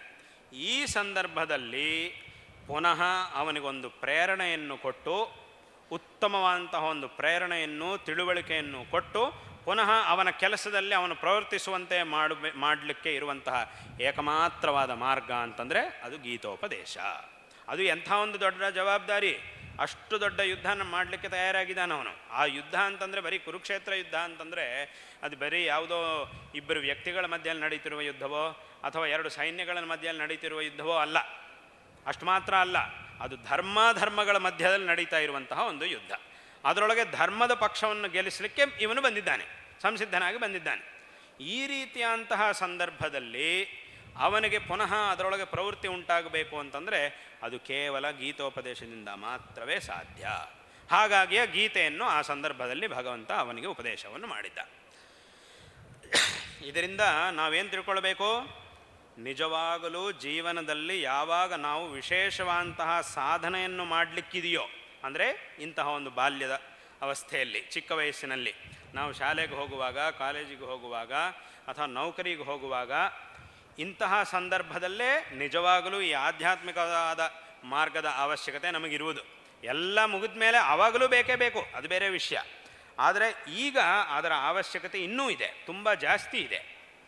ಹಾಗಾಗಿ ಚಿಕ್ಕ ವಯಸ್ಸಿನಲ್ಲೇ ಇಂತಹ ಒಂದು ಮಾರ್ಗದರ್ಶನ, ಆಧ್ಯಾತ್ಮಿಕವಾದ ಮಾರ್ಗದರ್ಶನವನ್ನು ನಾವು ಪಡ್ಕೊಂಡ್ರೆ ಮುಂದೆ ಜೀವನದಲ್ಲಿ ಉತ್ತಮವಾದಂತಹ ಸಾಧನೆಗಳನ್ನು ನಾವು ಮಾಡುವುದಕ್ಕೆ ಸಾಧ್ಯವಾಗುತ್ತೆ. ನೀವೇ ಬೇಕಾದರೆ ನೋಡ್ಬೋದು, ಈ ಭಗವದ್ಗೀತೆ ಇತ್ಯಾದಿ ಗ್ರಂಥಗಳನ್ನು ಅಧ್ಯಯನ ಮಾಡಿರ್ತಕ್ಕಂಥವರು, ನಮ್ಮ ಭಾರತೀಯ ವಾಂಗ್ಮಯದಿಂದ ಒಳ್ಳೆಯ ವಿಷಯಗಳನ್ನು ತಿಳ್ಕೊಂಡಿರ್ತಕ್ಕಂತಹ ಮಕ್ಕಳೆಲ್ಲ ಒಂದು ಕಡೆ, ಇದು ಯಾವ ಸಂಸ್ಕಾರವೂ ಇಲ್ಲದೆ ಇರುವಂತಹ ಮಕ್ಕಳು ಇನ್ನೊಂದು ಕಡೆ. ಇಬ್ಬರನ್ನು ಒಟ್ಟಿಗೆ ಇಟ್ಟು ನೋಡಿದರೆ ಆ ವ್ಯತ್ಯಾಸ ಏನು?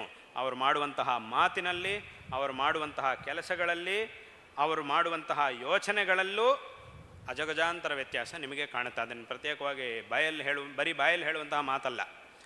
ಈ ಸಂಸ್ಕಾರ ಇರುವ ಮಕ್ಕಳು, ಇದು ಇಲ್ಲದೆ ಇರುವಂತಹ ಮಕ್ಕಳು, ಇಬ್ಬರನ್ನು ನಾವು ಒಟ್ಟಿಗೆ ನೋಡಿದಾಗ ಅವರಿಬ್ಬರಲ್ಲೂ ಅಜಗಜಾಂತರ ವ್ಯತ್ಯಾಸ ನಮಗೆ ಕಾಣುತ್ತೆ. ಹಾಗಾಗಿ ನಿಜವಾಗಲೂ ಜೀವನದಲ್ಲಿ ನಾವು ಎತ್ತರದ ಒಂದು ಸ್ಥಿತಿಗೆ ಬರಬೇಕು ಅಂತಂದರೆ ಅದಕ್ಕೆ ಬೇಕಾದ ಸಾಧನೆಯನ್ನು ಯಾವಾಗ ನಾವು ಮಾಡಬೇಕಾಗಿದೆಯೋ ಆ ಸಂದರ್ಭದಲ್ಲೇ ನಿಜವಾಗಲೂ ಇದರ ಅವಶ್ಯಕತೆ ನಮಗಿರುವುದು. ಇದಿದ್ರೇ ಈ ಎಲ್ಲ ಕೆಲಸಗಳನ್ನು ನಾವು ಚೆನ್ನಾಗಿ ಮಾಡೋಕ್ಕಾಗುತ್ತೆ. ಅದೇ ರೀತಿಯಾಗಿ ಪ್ರಹ್ಲಾದ, ಭಗವಂತನ ಭಕ್ತರುಗಳ ಹೆಸರುಗಳನ್ನು ಹೇಳುವಾಗ ಮೊದಲನೇದಾಗಿ ನಾವು ಹೇಳುವುದು ಪ್ರಹ್ಲಾದನ ಹೆಸರು. ಆ ಪ್ರಹ್ಲಾದ ಭಗವಂತನ ಒಂದು ಆರಾಧನೆಯನ್ನು ಮಾಡಿ ಭಗವಂತನ ಅನುಗ್ರಹಕ್ಕೆ ಪಾತ್ರನಾಗುವಾಗ ಅವನ ವಯಸ್ಸು ಎಷ್ಟಿತ್ತು? ತುಂಬ ಚಿಕ್ಕ ವಯಸ್ಸಿತ್ತು. ಇಲ್ಲಿ ವಿದ್ಯಾಲಯದಲ್ಲಿ ಓದುವಂಥ ಮಕ್ಕಳ ವಯಸ್ಸು ಎಷ್ಟಿರುತ್ತೋ, ಹೊಸದಾಗಿ ಶಾಲೆಗೆ ಬಂದು ಸೇರುವಂಥ ಮಕ್ಕಳ ವಯಸ್ಸು ಎಷ್ಟಿರುತ್ತೋ ಅಷ್ಟು ವಯಸ್ಸು ಮಾತ್ರವೇ ಆ ಪ್ರಹ್ಲಾದನಿಗೆ ಇದ್ದಿದ್ದು. ಅದೇ ರೀತಿಯಾಗಿ ಭಾಗವತದಲ್ಲಿ ಧ್ರುವೋಪಾಖ್ಯಾನ ಅಂತ ಒಂದಿದೆ. ಧ್ರುವ ಅಂತ ಒಬ್ಬ ಬಾಲಕ, ಆ ಹೆಸರು ಕೇಳಿರ್ಬೋದು, ಆದರೆ ಅವನ ಕಥೆ ಜಾಸ್ತಿ ಜನರಿಗೆ ಗೊತ್ತಿಲ್ಲ. ಹೆಸರನ್ನು ತುಂಬ ಜನ ಕೇಳಿರ್ತೀರಿ, ಧ್ರುವ ಅನ್ನುವಂತಹ ಹೆಸರು. ಲೋಕದಲ್ಲಿ ಯಾವುದಾದ್ರೂ ಒಂದು ಚಿರಸ್ಥಾಯಿಯಾಗಿರ್ತಕ್ಕಂಥ ಒಂದು ಕೆಲಸದ ಬಗ್ಗೆ ಹೇಳುವಾಗ, ಒಬ್ಬ ವ್ಯಕ್ತಿ ಬಗ್ಗೆ ಹೇಳುವಾಗ, ಆ ಸಾಧನೆ ಮಾಡಿದ ವ್ಯಕ್ತಿ ಬಗ್ಗೆ ಹೇಳುವಾಗ ನಾವು ಧ್ರುವತಾರ ಅನ್ನುವಂಥ ಒಂದು ಶಬ್ದವನ್ನು ಪ್ರಯೋಗ ಮಾಡ್ತೀವಿ. ಈ ಒಂದು ಕ್ಷೇತ್ರ, ಯಾವುದೋ ಒಂದು ಕ್ಷೇತ್ರ ಇರ್ಬೋದು, ಆಯಾ ಕ್ಷೇತ್ರದಲ್ಲಿ ಸಾಧನೆ ಮಾಡುವವರ ಹೆಸರುಗಳನ್ನು ಹೇಳುವಾಗ ಇವರು ಈ ಒಂದು ಕ್ಷೇತ್ರದಲ್ಲಿ ಅವರ ಹೆಸರು ಒಂದು ಧ್ರುವತಾರೆಯಾಗಿರುತ್ತೆ ಅಂತ ನಾವು ಹೇಳ್ತೀವಿ. ಯಾಕೆ ಹಾಗೆ ಹೇಳ್ತೀವಿ ನಾವು? ಅದನ್ನು ಯಾರಾದರೂ ವಿಚಾರ ಮಾಡಿದ್ದಾರಾ? ಯಾಕೆ ಹಾಗೆ ಹೇಳ್ತೀವಿ ಅಂತಂದರೆ, ಆ ಧ್ರುವತಾರ ಅನ್ನುವಂತಹ ಶಬ್ದ ಏನಿದೆಯೋ ಅದು ಶಾಶ್ವತವಾದಂತಹ ಒಂದು ಸ್ಥಾನಕ್ಕೆ ಸೂಚಕವಾದಂತಹ ಒಂದು ಶಬ್ದ. ಅದರ ಕಾರಣ ಏನು ಅಂತಂದರೆ, ಆ ಪುಟ್ಟ ಬಾಲಕನಾಗಿರ್ತಕ್ಕಂತಹ ಧ್ರುವ ಮಾಡಿದಂತಹ ಸಾಧನೆ. ಅವನು ಮಾಡಿರತಕ್ಕಂತಹ ಸಾಧನೆಯಿಂದ ಇಡೀ ಜಗತ್ತಿನಲ್ಲೇ ಅವನಿಗೊಂದು ಶಾಶ್ವತವಾದಂತಹ ಸ್ಥಾನವು ಪ್ರಾಪ್ತವಾಗಿದೆ. ಅವನಿಗೆ ಮನೆಯಲ್ಲಿ ಆ ತಂದೆ ತಾಯಿಗಳ ಹತ್ರ ಸಿಗಬೇಕಂತ ಒಂದು ಸ್ಥಾನ ಸಿಗಲಿಲ್ಲ, ತನ್ನ ಕುಟುಂಬದಲ್ಲಿ ತನಗೆ ಸಿಗಬೇಕಂತ ಒಂದು ಸ್ಥಾನ ಸಿಕ್ಕಿಲ್ಲ. ಆದ್ದರಿಂದ ಅವನಿಗೆ ತುಂಬ ಮನಸ್ಸಿಗೆ ಬೇಜಾರಾಯಿತು. ಬೇಜಾರಾಗಿ ಅವನೇನು ಮಾಡಿದ್ದಾನೆಂದರೆ, ನನಗೊಂದು ದೊಡ್ಡ ಸ್ಥಾನ ಬೇಕು ಅಂಥೇಳಿ ಆ ಒಂದು ದೃಢವಾದ ನಿಷ್ಠೆಯಿಂದ ಮನೆಯಿಂದ ಹೊರಟು ವಿಶೇಷವಾಗಿ ತಪಸ್ಸನ್ನು ಮಾಡಿದ. ಆ ತಪಸ್ಸನ್ನು ಮಾಡಿದ ಮೇಲೆ ವಿಷ್ಣು ಪ್ರತ್ಯಕ್ಷ ಆಗಿ ಅವನಿಗೆ ಅನುಗ್ರಹವನ್ನು ಮಾಡಿದ್ದ.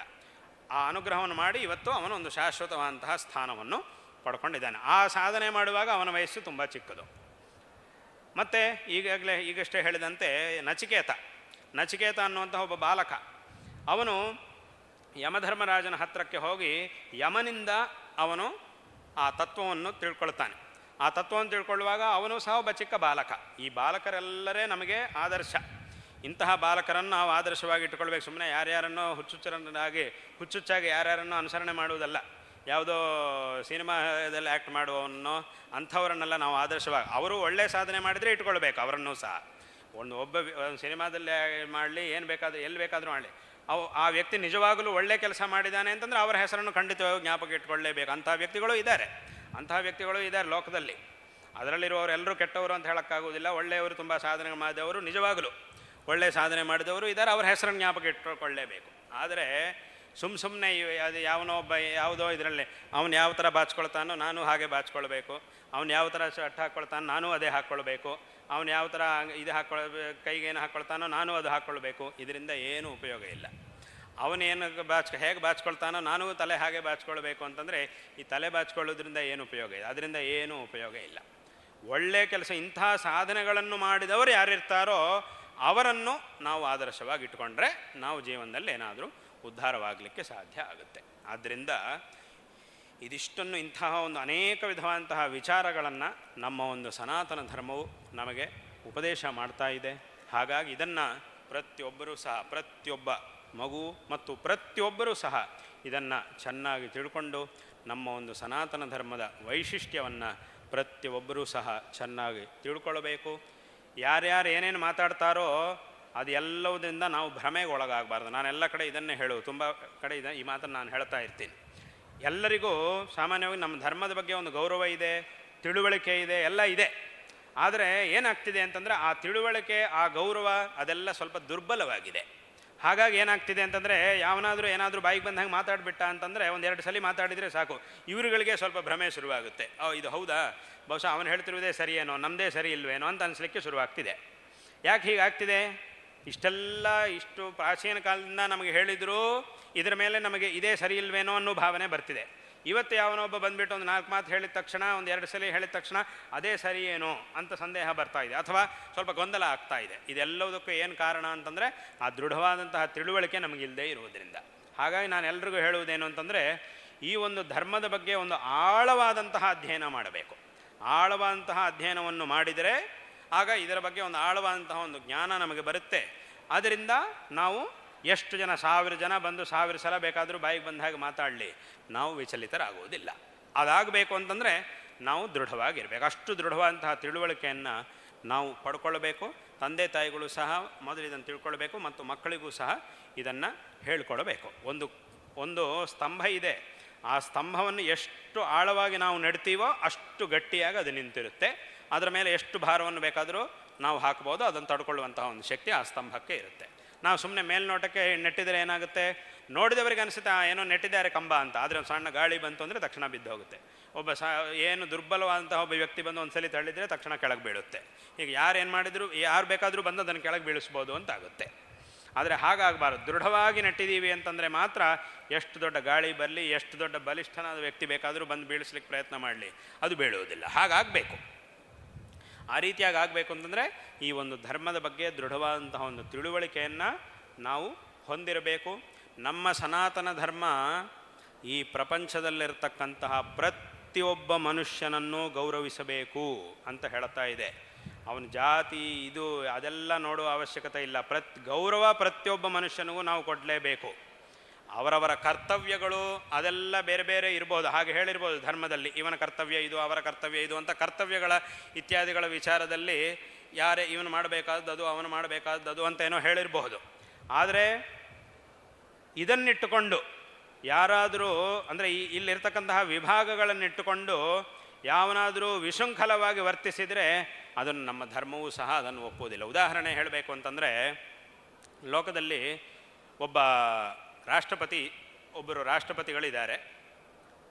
ಆ ರಾಷ್ಟ್ರಪತಿಗಳು ಅಂತಂದರೆ ಅವರಿಗೆ ಇಡೀ ದೇಶದ ಎಲ್ಲ ವ್ಯಕ್ತಿಗಳು ಅವರಿಗೆ ಗೌರವ ಕೊಡಲೇಬೇಕು, ಅದರೊಳಗೆ ಯಾವ ಸಂದೇಹವೂ ಇಲ್ಲ. ಆ ಸ್ಥಾನದಲ್ಲಿ ಯಾರು ಬಂದಿರ್ತಾರೋ ಅವರಿಗೆಲ್ಲರೂ ಗೌರವ ಕೊಡಲೇಬೇಕು.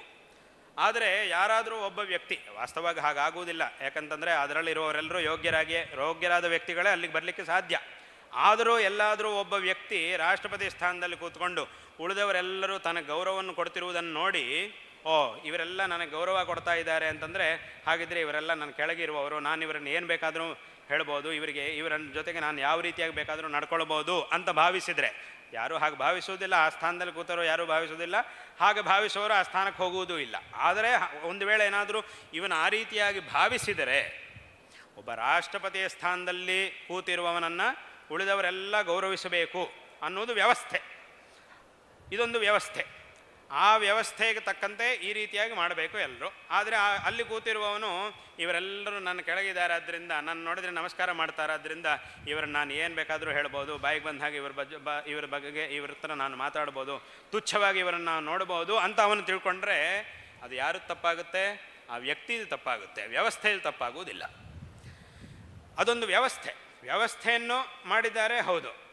ಆದರೆ ಯಾರಾದರೂ ಇದಕ್ಕೆ ವಿರುದ್ಧವಾಗಿ ನಡ್ಕೊಂಡ್ರೆ ಅದು ಆ ವ್ಯಕ್ತಿಯ ತಪ್ಪಾಗುತ್ತೆ ಹೊರತು ವ್ಯವಸ್ಥೆಯ ತಪ್ಪು ಅಂತ ಯಾವತ್ತೂ ಸಹ ಆಗುವುದಿಲ್ಲ.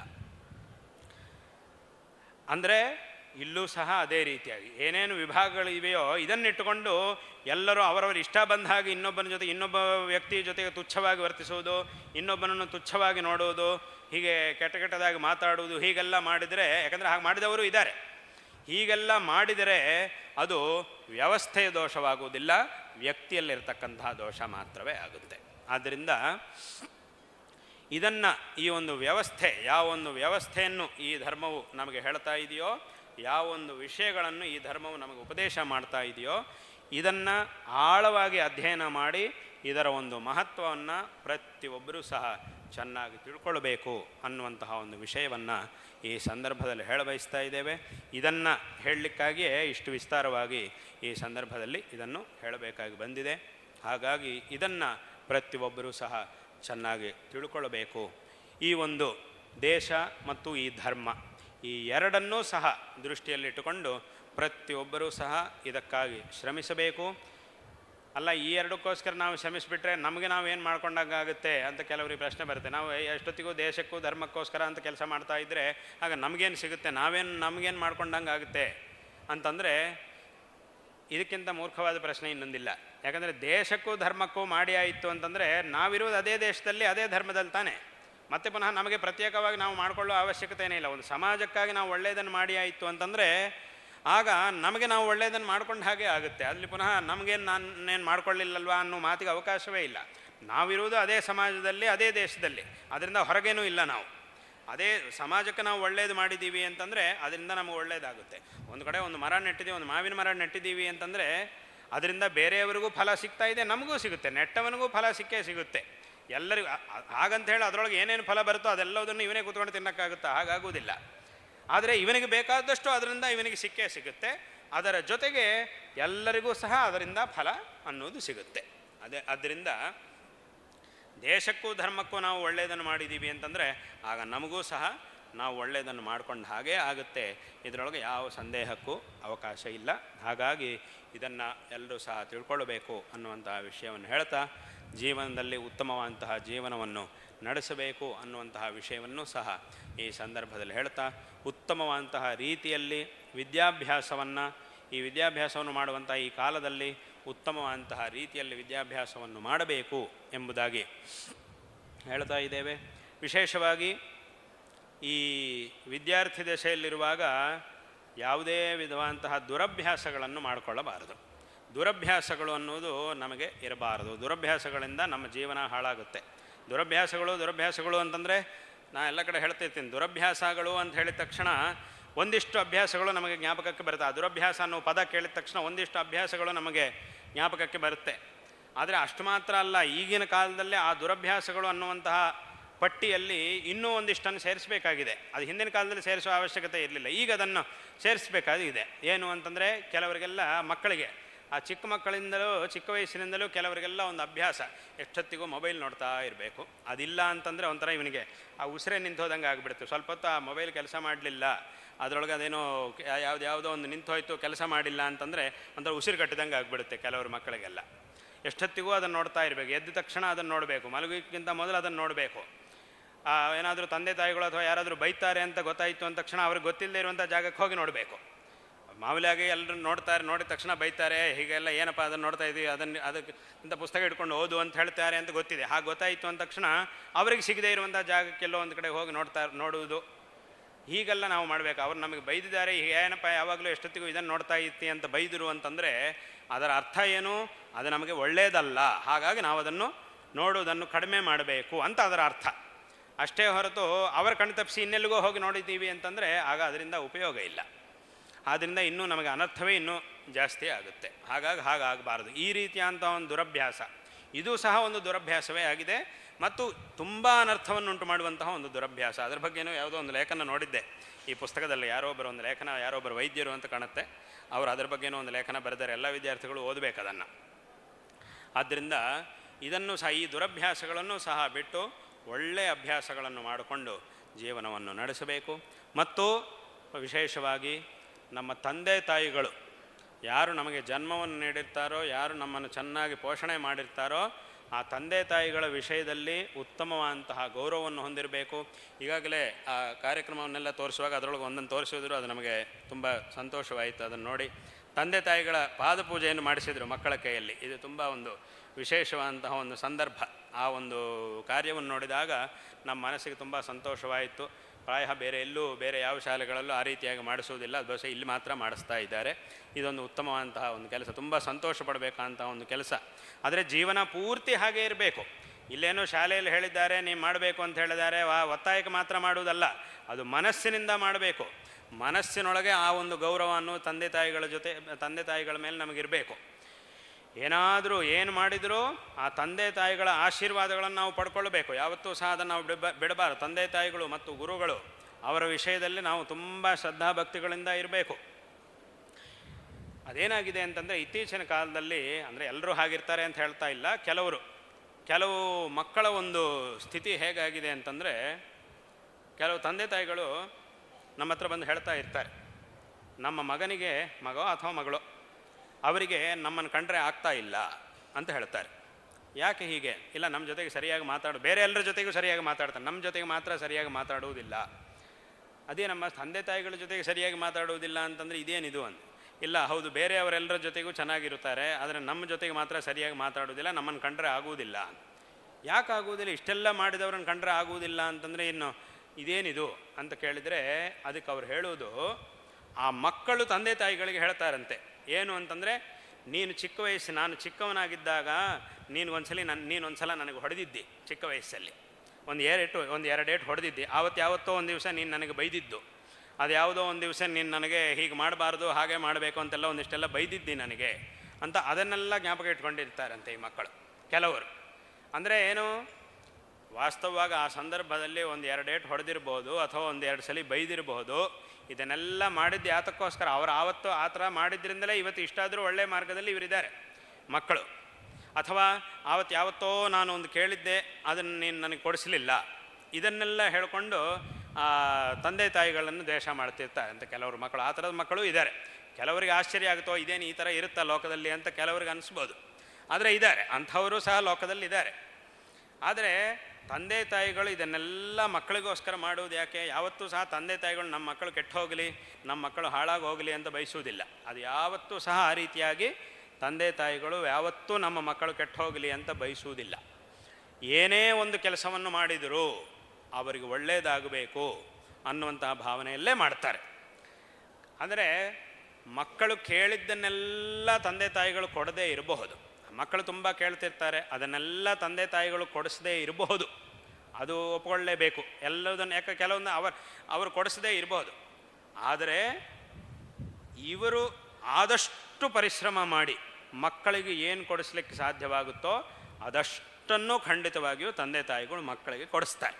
ಕೇಳಿದ್ದನ್ನೆಲ್ಲ ಕೊಡಿಸದೇ ಇರ್ಬೋದು, ಆದರೆ ಎಷ್ಟು ಇವರಿಗೆ ಕೊಡಲಿಕ್ಕಾಗುತ್ತೋ, ಅವರಿಗಿಲ್ಲದೇ ಇದ್ದರು ಮಕ್ಕಳಿಗೆ ಎಷ್ಟು ಕೊಡ್ಬೋದೋ ಅಷ್ಟನ್ನು ಕೊಡುವುದರಲ್ಲಿ ತಂದೆ ತಾಯಿಗಳು ಯಾವಾಗಲೂ ಪ್ರಯತ್ನಶಾಲರಾಗಿಯೇ ಇರ್ತಾರೆ.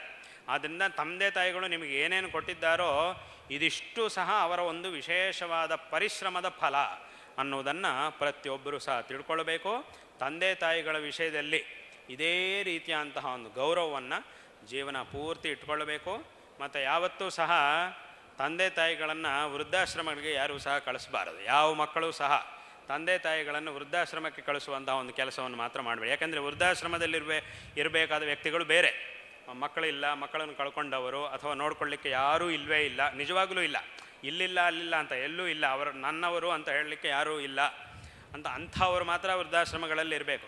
ಅಷ್ಟೇ ಹೊರತು ಮಕ್ಕಳಿದ್ದಾರೆ, ಚೆನ್ನಾಗಿ ಸಂಪಾದನೆ ಇದೆ, ಎಲ್ಲ ಇದೆ, ಆದರೆ ತಂದೆ ತಾಯಿಗಳನ್ನು ಮಾತ್ರ ನೋಡ್ಕೊಳ್ಳುವುದಿಲ್ಲ ಅಂತಂದರೆ ಅಂಥವರು ಅಲ್ಲಿರಬಾರ್ದು. ಅಂದರೆ ಅವರು ಅಲ್ಲಿರುವ ಹಾಗೆ ಮಕ್ಕಳು ಹಾಗೆ ಮಾಡಬಾರ್ದು, ಆ ಪರಿಸ್ಥಿತಿ ಬರಬಾರದು ತಂದೆ ತಾಯಿಗಳಿಗೆ.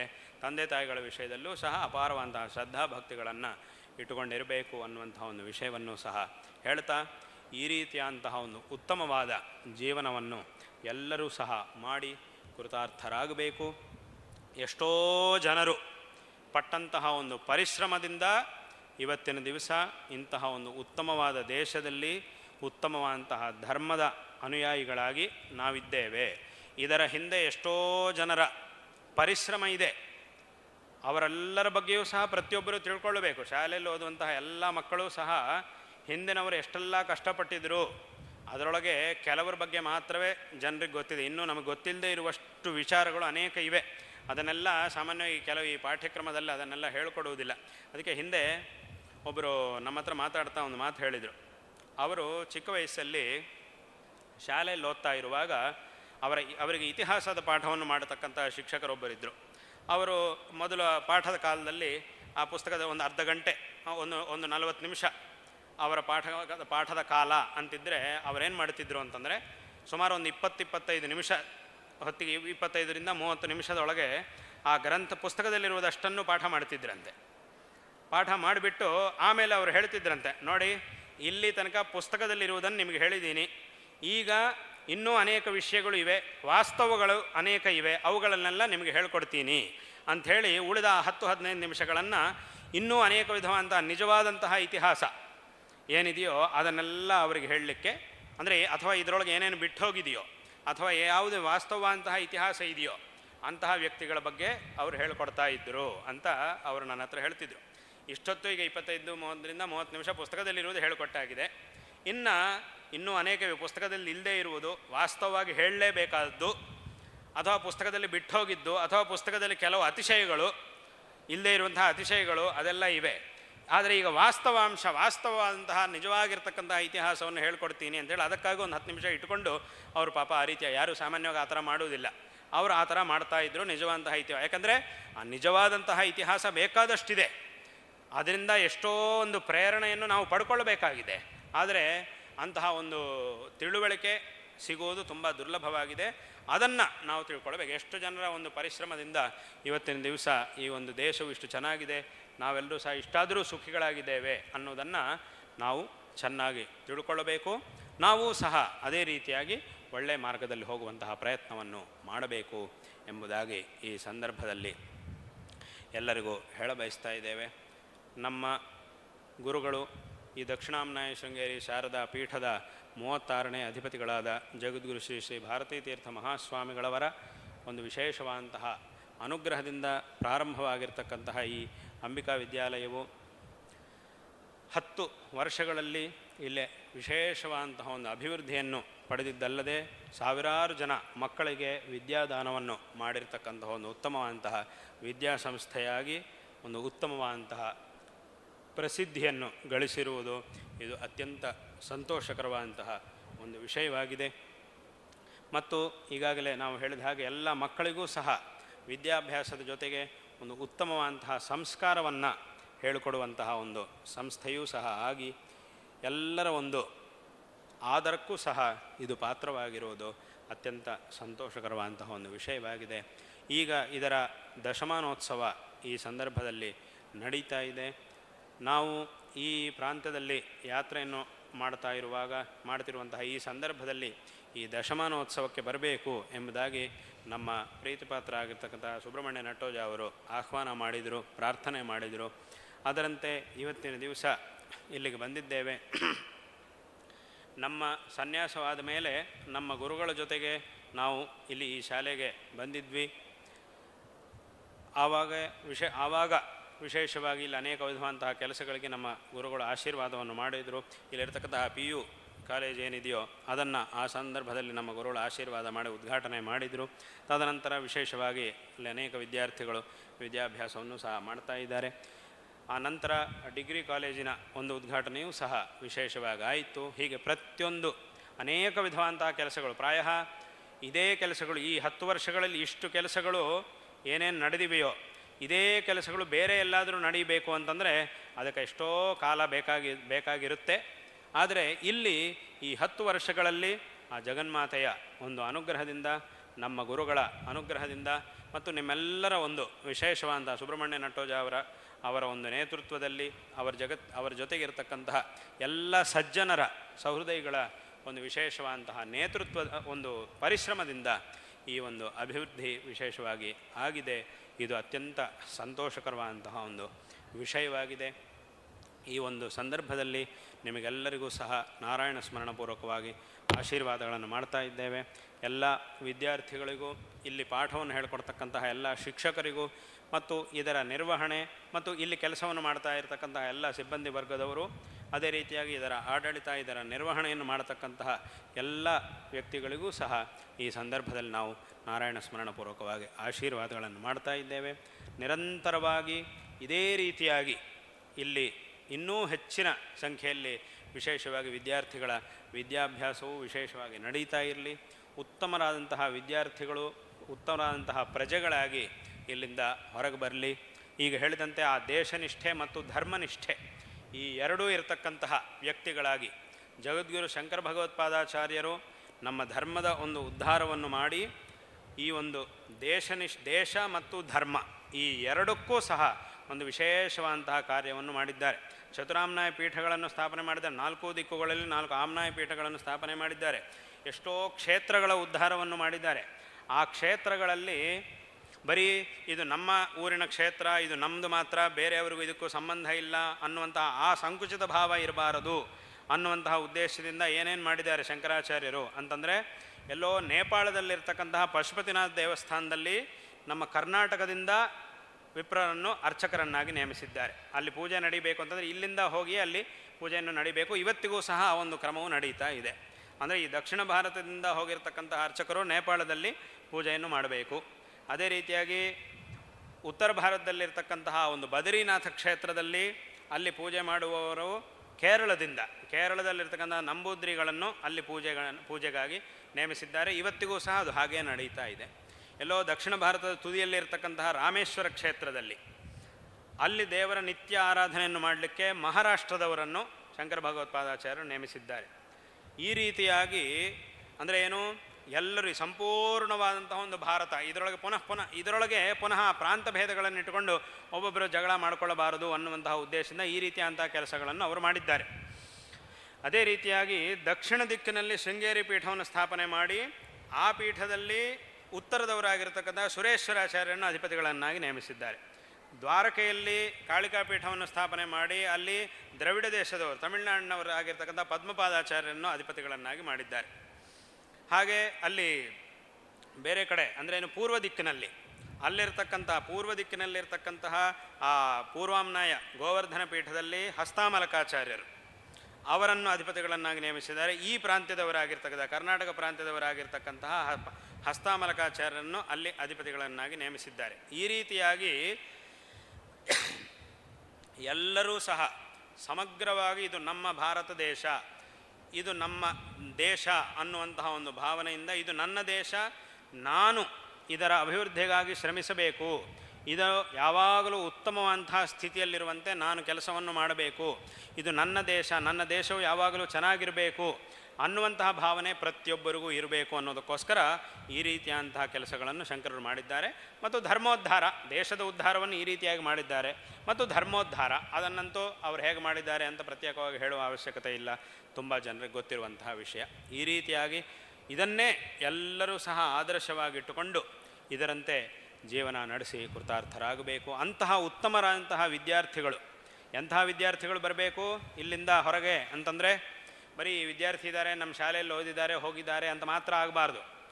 ಈ ವಿದ್ಯಾರ್ಥಿ ನಮ್ಮ ಶಾಲೆಯಲ್ಲಿ ಓದಿದ್ದಾರೆ ಅಂತ ಶಾಲೆ ಯಾವಾಗಲೂ ಜ್ಞಾಪಿಸ್ಕೊಳ್ತಾ ಇರಬೇಕು ಮಕ್ಕಳನ್ನು. ಆ ರೀತಿಯಂತಹ ವಿದ್ಯಾಭ್ಯಾಸವನ್ನು ಮಕ್ಕಳು ಇಲ್ಲಿ ಮಾಡಬೇಕು.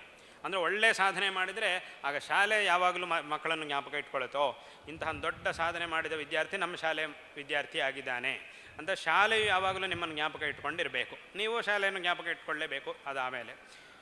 ಹಾಗಾಗಿ ಈ ರೀತಿಯಂತಹ ವಿದ್ಯಾರ್ಥಿಗಳು ಇಲ್ಲಿಂದ ವಿಶೇಷವಾಗಿ ತಯಾರಾಗಿ ಬರಲಿ ಎಂಬುದಾಗಿ ಹೇಳ್ತಾ ಈ ಒಂದು ಸಂದರ್ಭದಲ್ಲಿ ಸುಬ್ರಹ್ಮಣ್ಯ ನಟ್ಟೋಜ ಅವರಿಗೆ ಮತ್ತು ಅವರ ಪರಿವಾರಕ್ಕೂ ಎಲ್ಲರಿಗೂ ಸಹ ನಾರಾಯಣ ಸ್ಮರಣಪೂರ್ವಕವಾಗಿ ಆಶೀರ್ವಾದಗಳನ್ನು ಮಾಡ್ತಿದ್ದೇವೆ.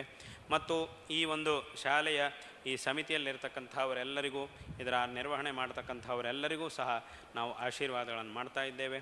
ವಿಶೇಷವಾಗಿ ಈ ದಶಮಾನೋತ್ಸವದ ಈ ಸಂದರ್ಭದ ಈ ಉತ್ಸವಕ್ಕೆ ಈ ಒಂದು ವರ್ಷ ಕಾಲ ನಡೀತಾ ಇರತಕ್ಕಂತಹ ಈ ಉತ್ಸವಕ್ಕೆ ಅಧ್ಯಕ್ಷರಾಗಿರ್ತಕ್ಕಂಥವರು ನಮ್ಮ ಪ್ರೀತಿಪಾತ್ರರಾಗಿರ್ತಕ್ಕಂಥ ಮಹೇಶ್ ಅವರಿಗೂ ಸಹ ನಾವು ಆಶೀರ್ವಾದಗಳನ್ನು ಮಾಡ್ತಾ ಇದ್ದೇವೆ. ಹಾಗೆ ಇವತ್ತಿಗೆ ಇಲ್ಲಿ ಬಂದಿರತಕ್ಕಂತಹ ಎಲ್ಲ ಪ್ರಮುಖರು, ಅನೇಕ ಜನ ಈ ಪಟ್ಟಣದ, ಈ ಪುತ್ತೂರು ನಗರದ ಮಹಾಜನರೆಲ್ಲರೂ ಸಹ ನೀವಿಲ್ಲಿಗೆ ಬಂದಿದ್ದೀರಿ. ವಿಶೇಷ ಬೋರ್ಕರ್ ಅವರಿದ್ದಾರೆ, ಹಾಗೂ ಇನ್ನೂ ಅನೇಕ ಜನರು ವಿಶೇಷವಾಗಿ ಈ ಒಂದು ಕಾರ್ಯಕ್ರಮದ ನಮ್ಮ ಈ ಆಗಮನದ ಈ ಕಾರ್ಯಕ್ರಮದ ಅಧ್ಯಕ್ಷತೆಯನ್ನು ವಹಿಸಿಕೊಂಡು ಇದರಲ್ಲಿ ವಿಶೇಷವಾಗಿ ಶ್ರಮಿಸಿರ್ತಕ್ಕಂಥವರು ಶಶಾಂಕ್ ಅವರು ನಮ್ಮ ಮುಂದೆ ಇದ್ದಾರೆ. ನಿಮಗೆಲ್ಲರಿಗೂ ಸಹ ಹಾಗೂ ಅನೇಕ ಜನರಿಗೆ ಪ್ರತ್ಯೇಕ ನಾವು ಮತ್ತೆ ಪುನಃ ಎಲ್ಲರ ಹೆಸರನ್ನು ಹೇಳ್ತಾ ಇಲ್ಲ, ಎಲ್ಲರಿಗೂ ಸಹ ಈ ಸಂದರ್ಭದಲ್ಲಿ ನಮ್ಮ ಆಶೀರ್ವಾದಗಳನ್ನು ತಿಳಿಸುತ್ತಾ ಈ ಮಾತುಗಳನ್ನು ಇಲ್ಲಿ ಉಪಸಂಹಾರ ಮಾಡ್ತೇವೆ. ಹರ ನಮಃ ಪಾರ್ವತೀಪತಯೇ ಹರ ಹರ ಮಹಾದೇವ. ಪರಮ ಪೂಜ್ಯ ಜಗದ್ಗುರುಗಳ ಪಾದಕಮಲಗಳಿಗೆ ಪ್ರಣಾಮಗಳನ್ನು ಸಲ್ಲಿಸುತ್ತಾ ನಮ್ಮ ಸಂಸ್ಥೆಯ ಪೋಷಕರಾಗಿರುವಂತಹ Shri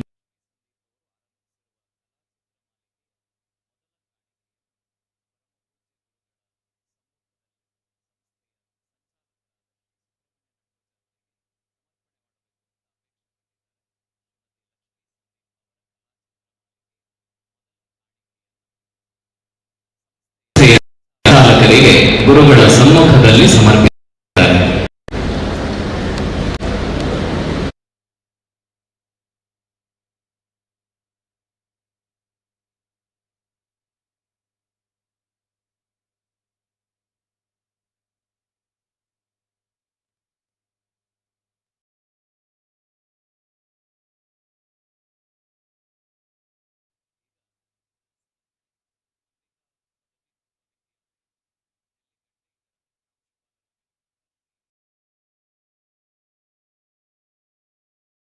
Shrimati shiny K J,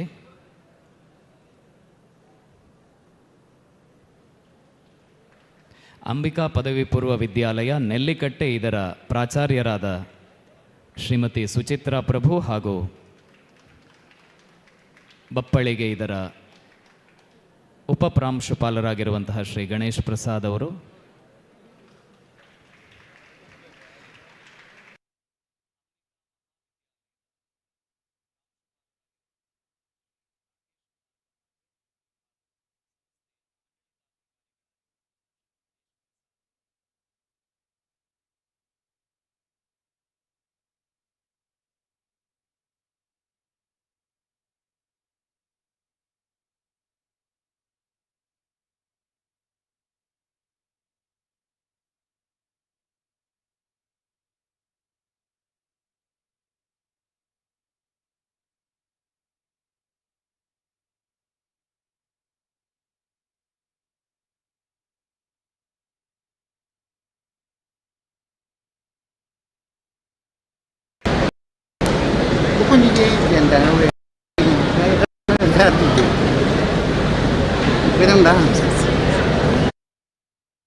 shirt ಮತ್ತು ಬನಿಯನ್ನು ತೆಗೆದುಕೊಂಡು ಬರಬೇಕು.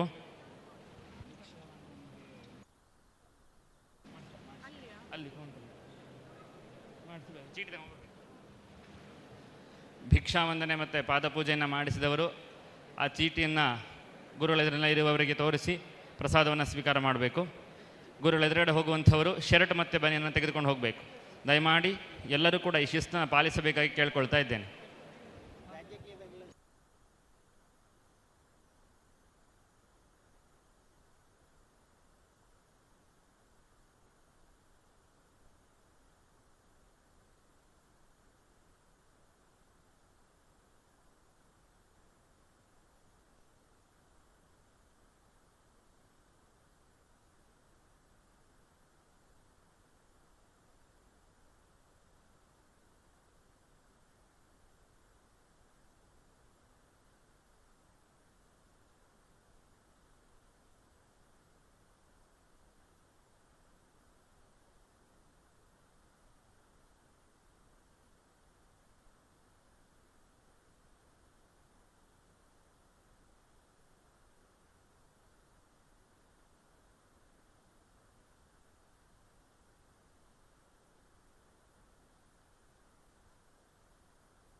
ಚಾತುರ್ಮಾಸ ಸಂಬಂಧದಲ್ಲಿ ಬರ್ತಾ ಇದ್ದೇವೆ ನಾವು ಸಂಘದಿಂದ ಪ್ರತಿ ವರ್ಷ ಬರ್ತೇವೆ.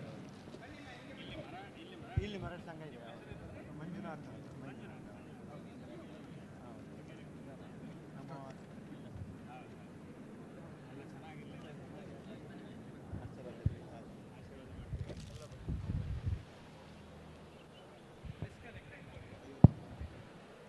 ಫಲ ಸಮರ್ಪಣೆಗೆ ಶ್ರೀ ಆನೆಗೊಂದಿ ಗುರುಸೇವಾ ಪರಿಷತ್ ಮಹಾಮಂಡಲ ಕಟಪಾಡಿ ಪುತ್ತೂರು ಶಾಖೆ ಇದರ ಅಧ್ಯಕ್ಷರಾದ ಶ್ರೀ ಪುರುಷೋತ್ತಮ ಆಚಾರ್ಯ ಮತ್ತು ಸದಸ್ಯರು,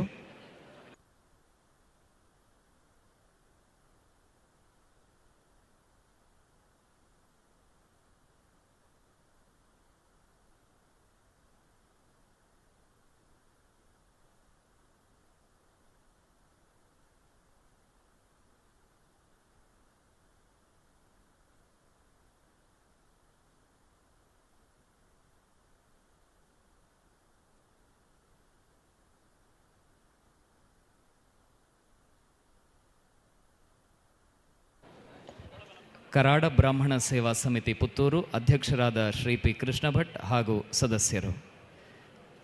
ಭಗವದ್ಭಕ್ತ ಬಂಧುಗಳೇ, ಪರಮಪೂಜ್ಯರಿಂದ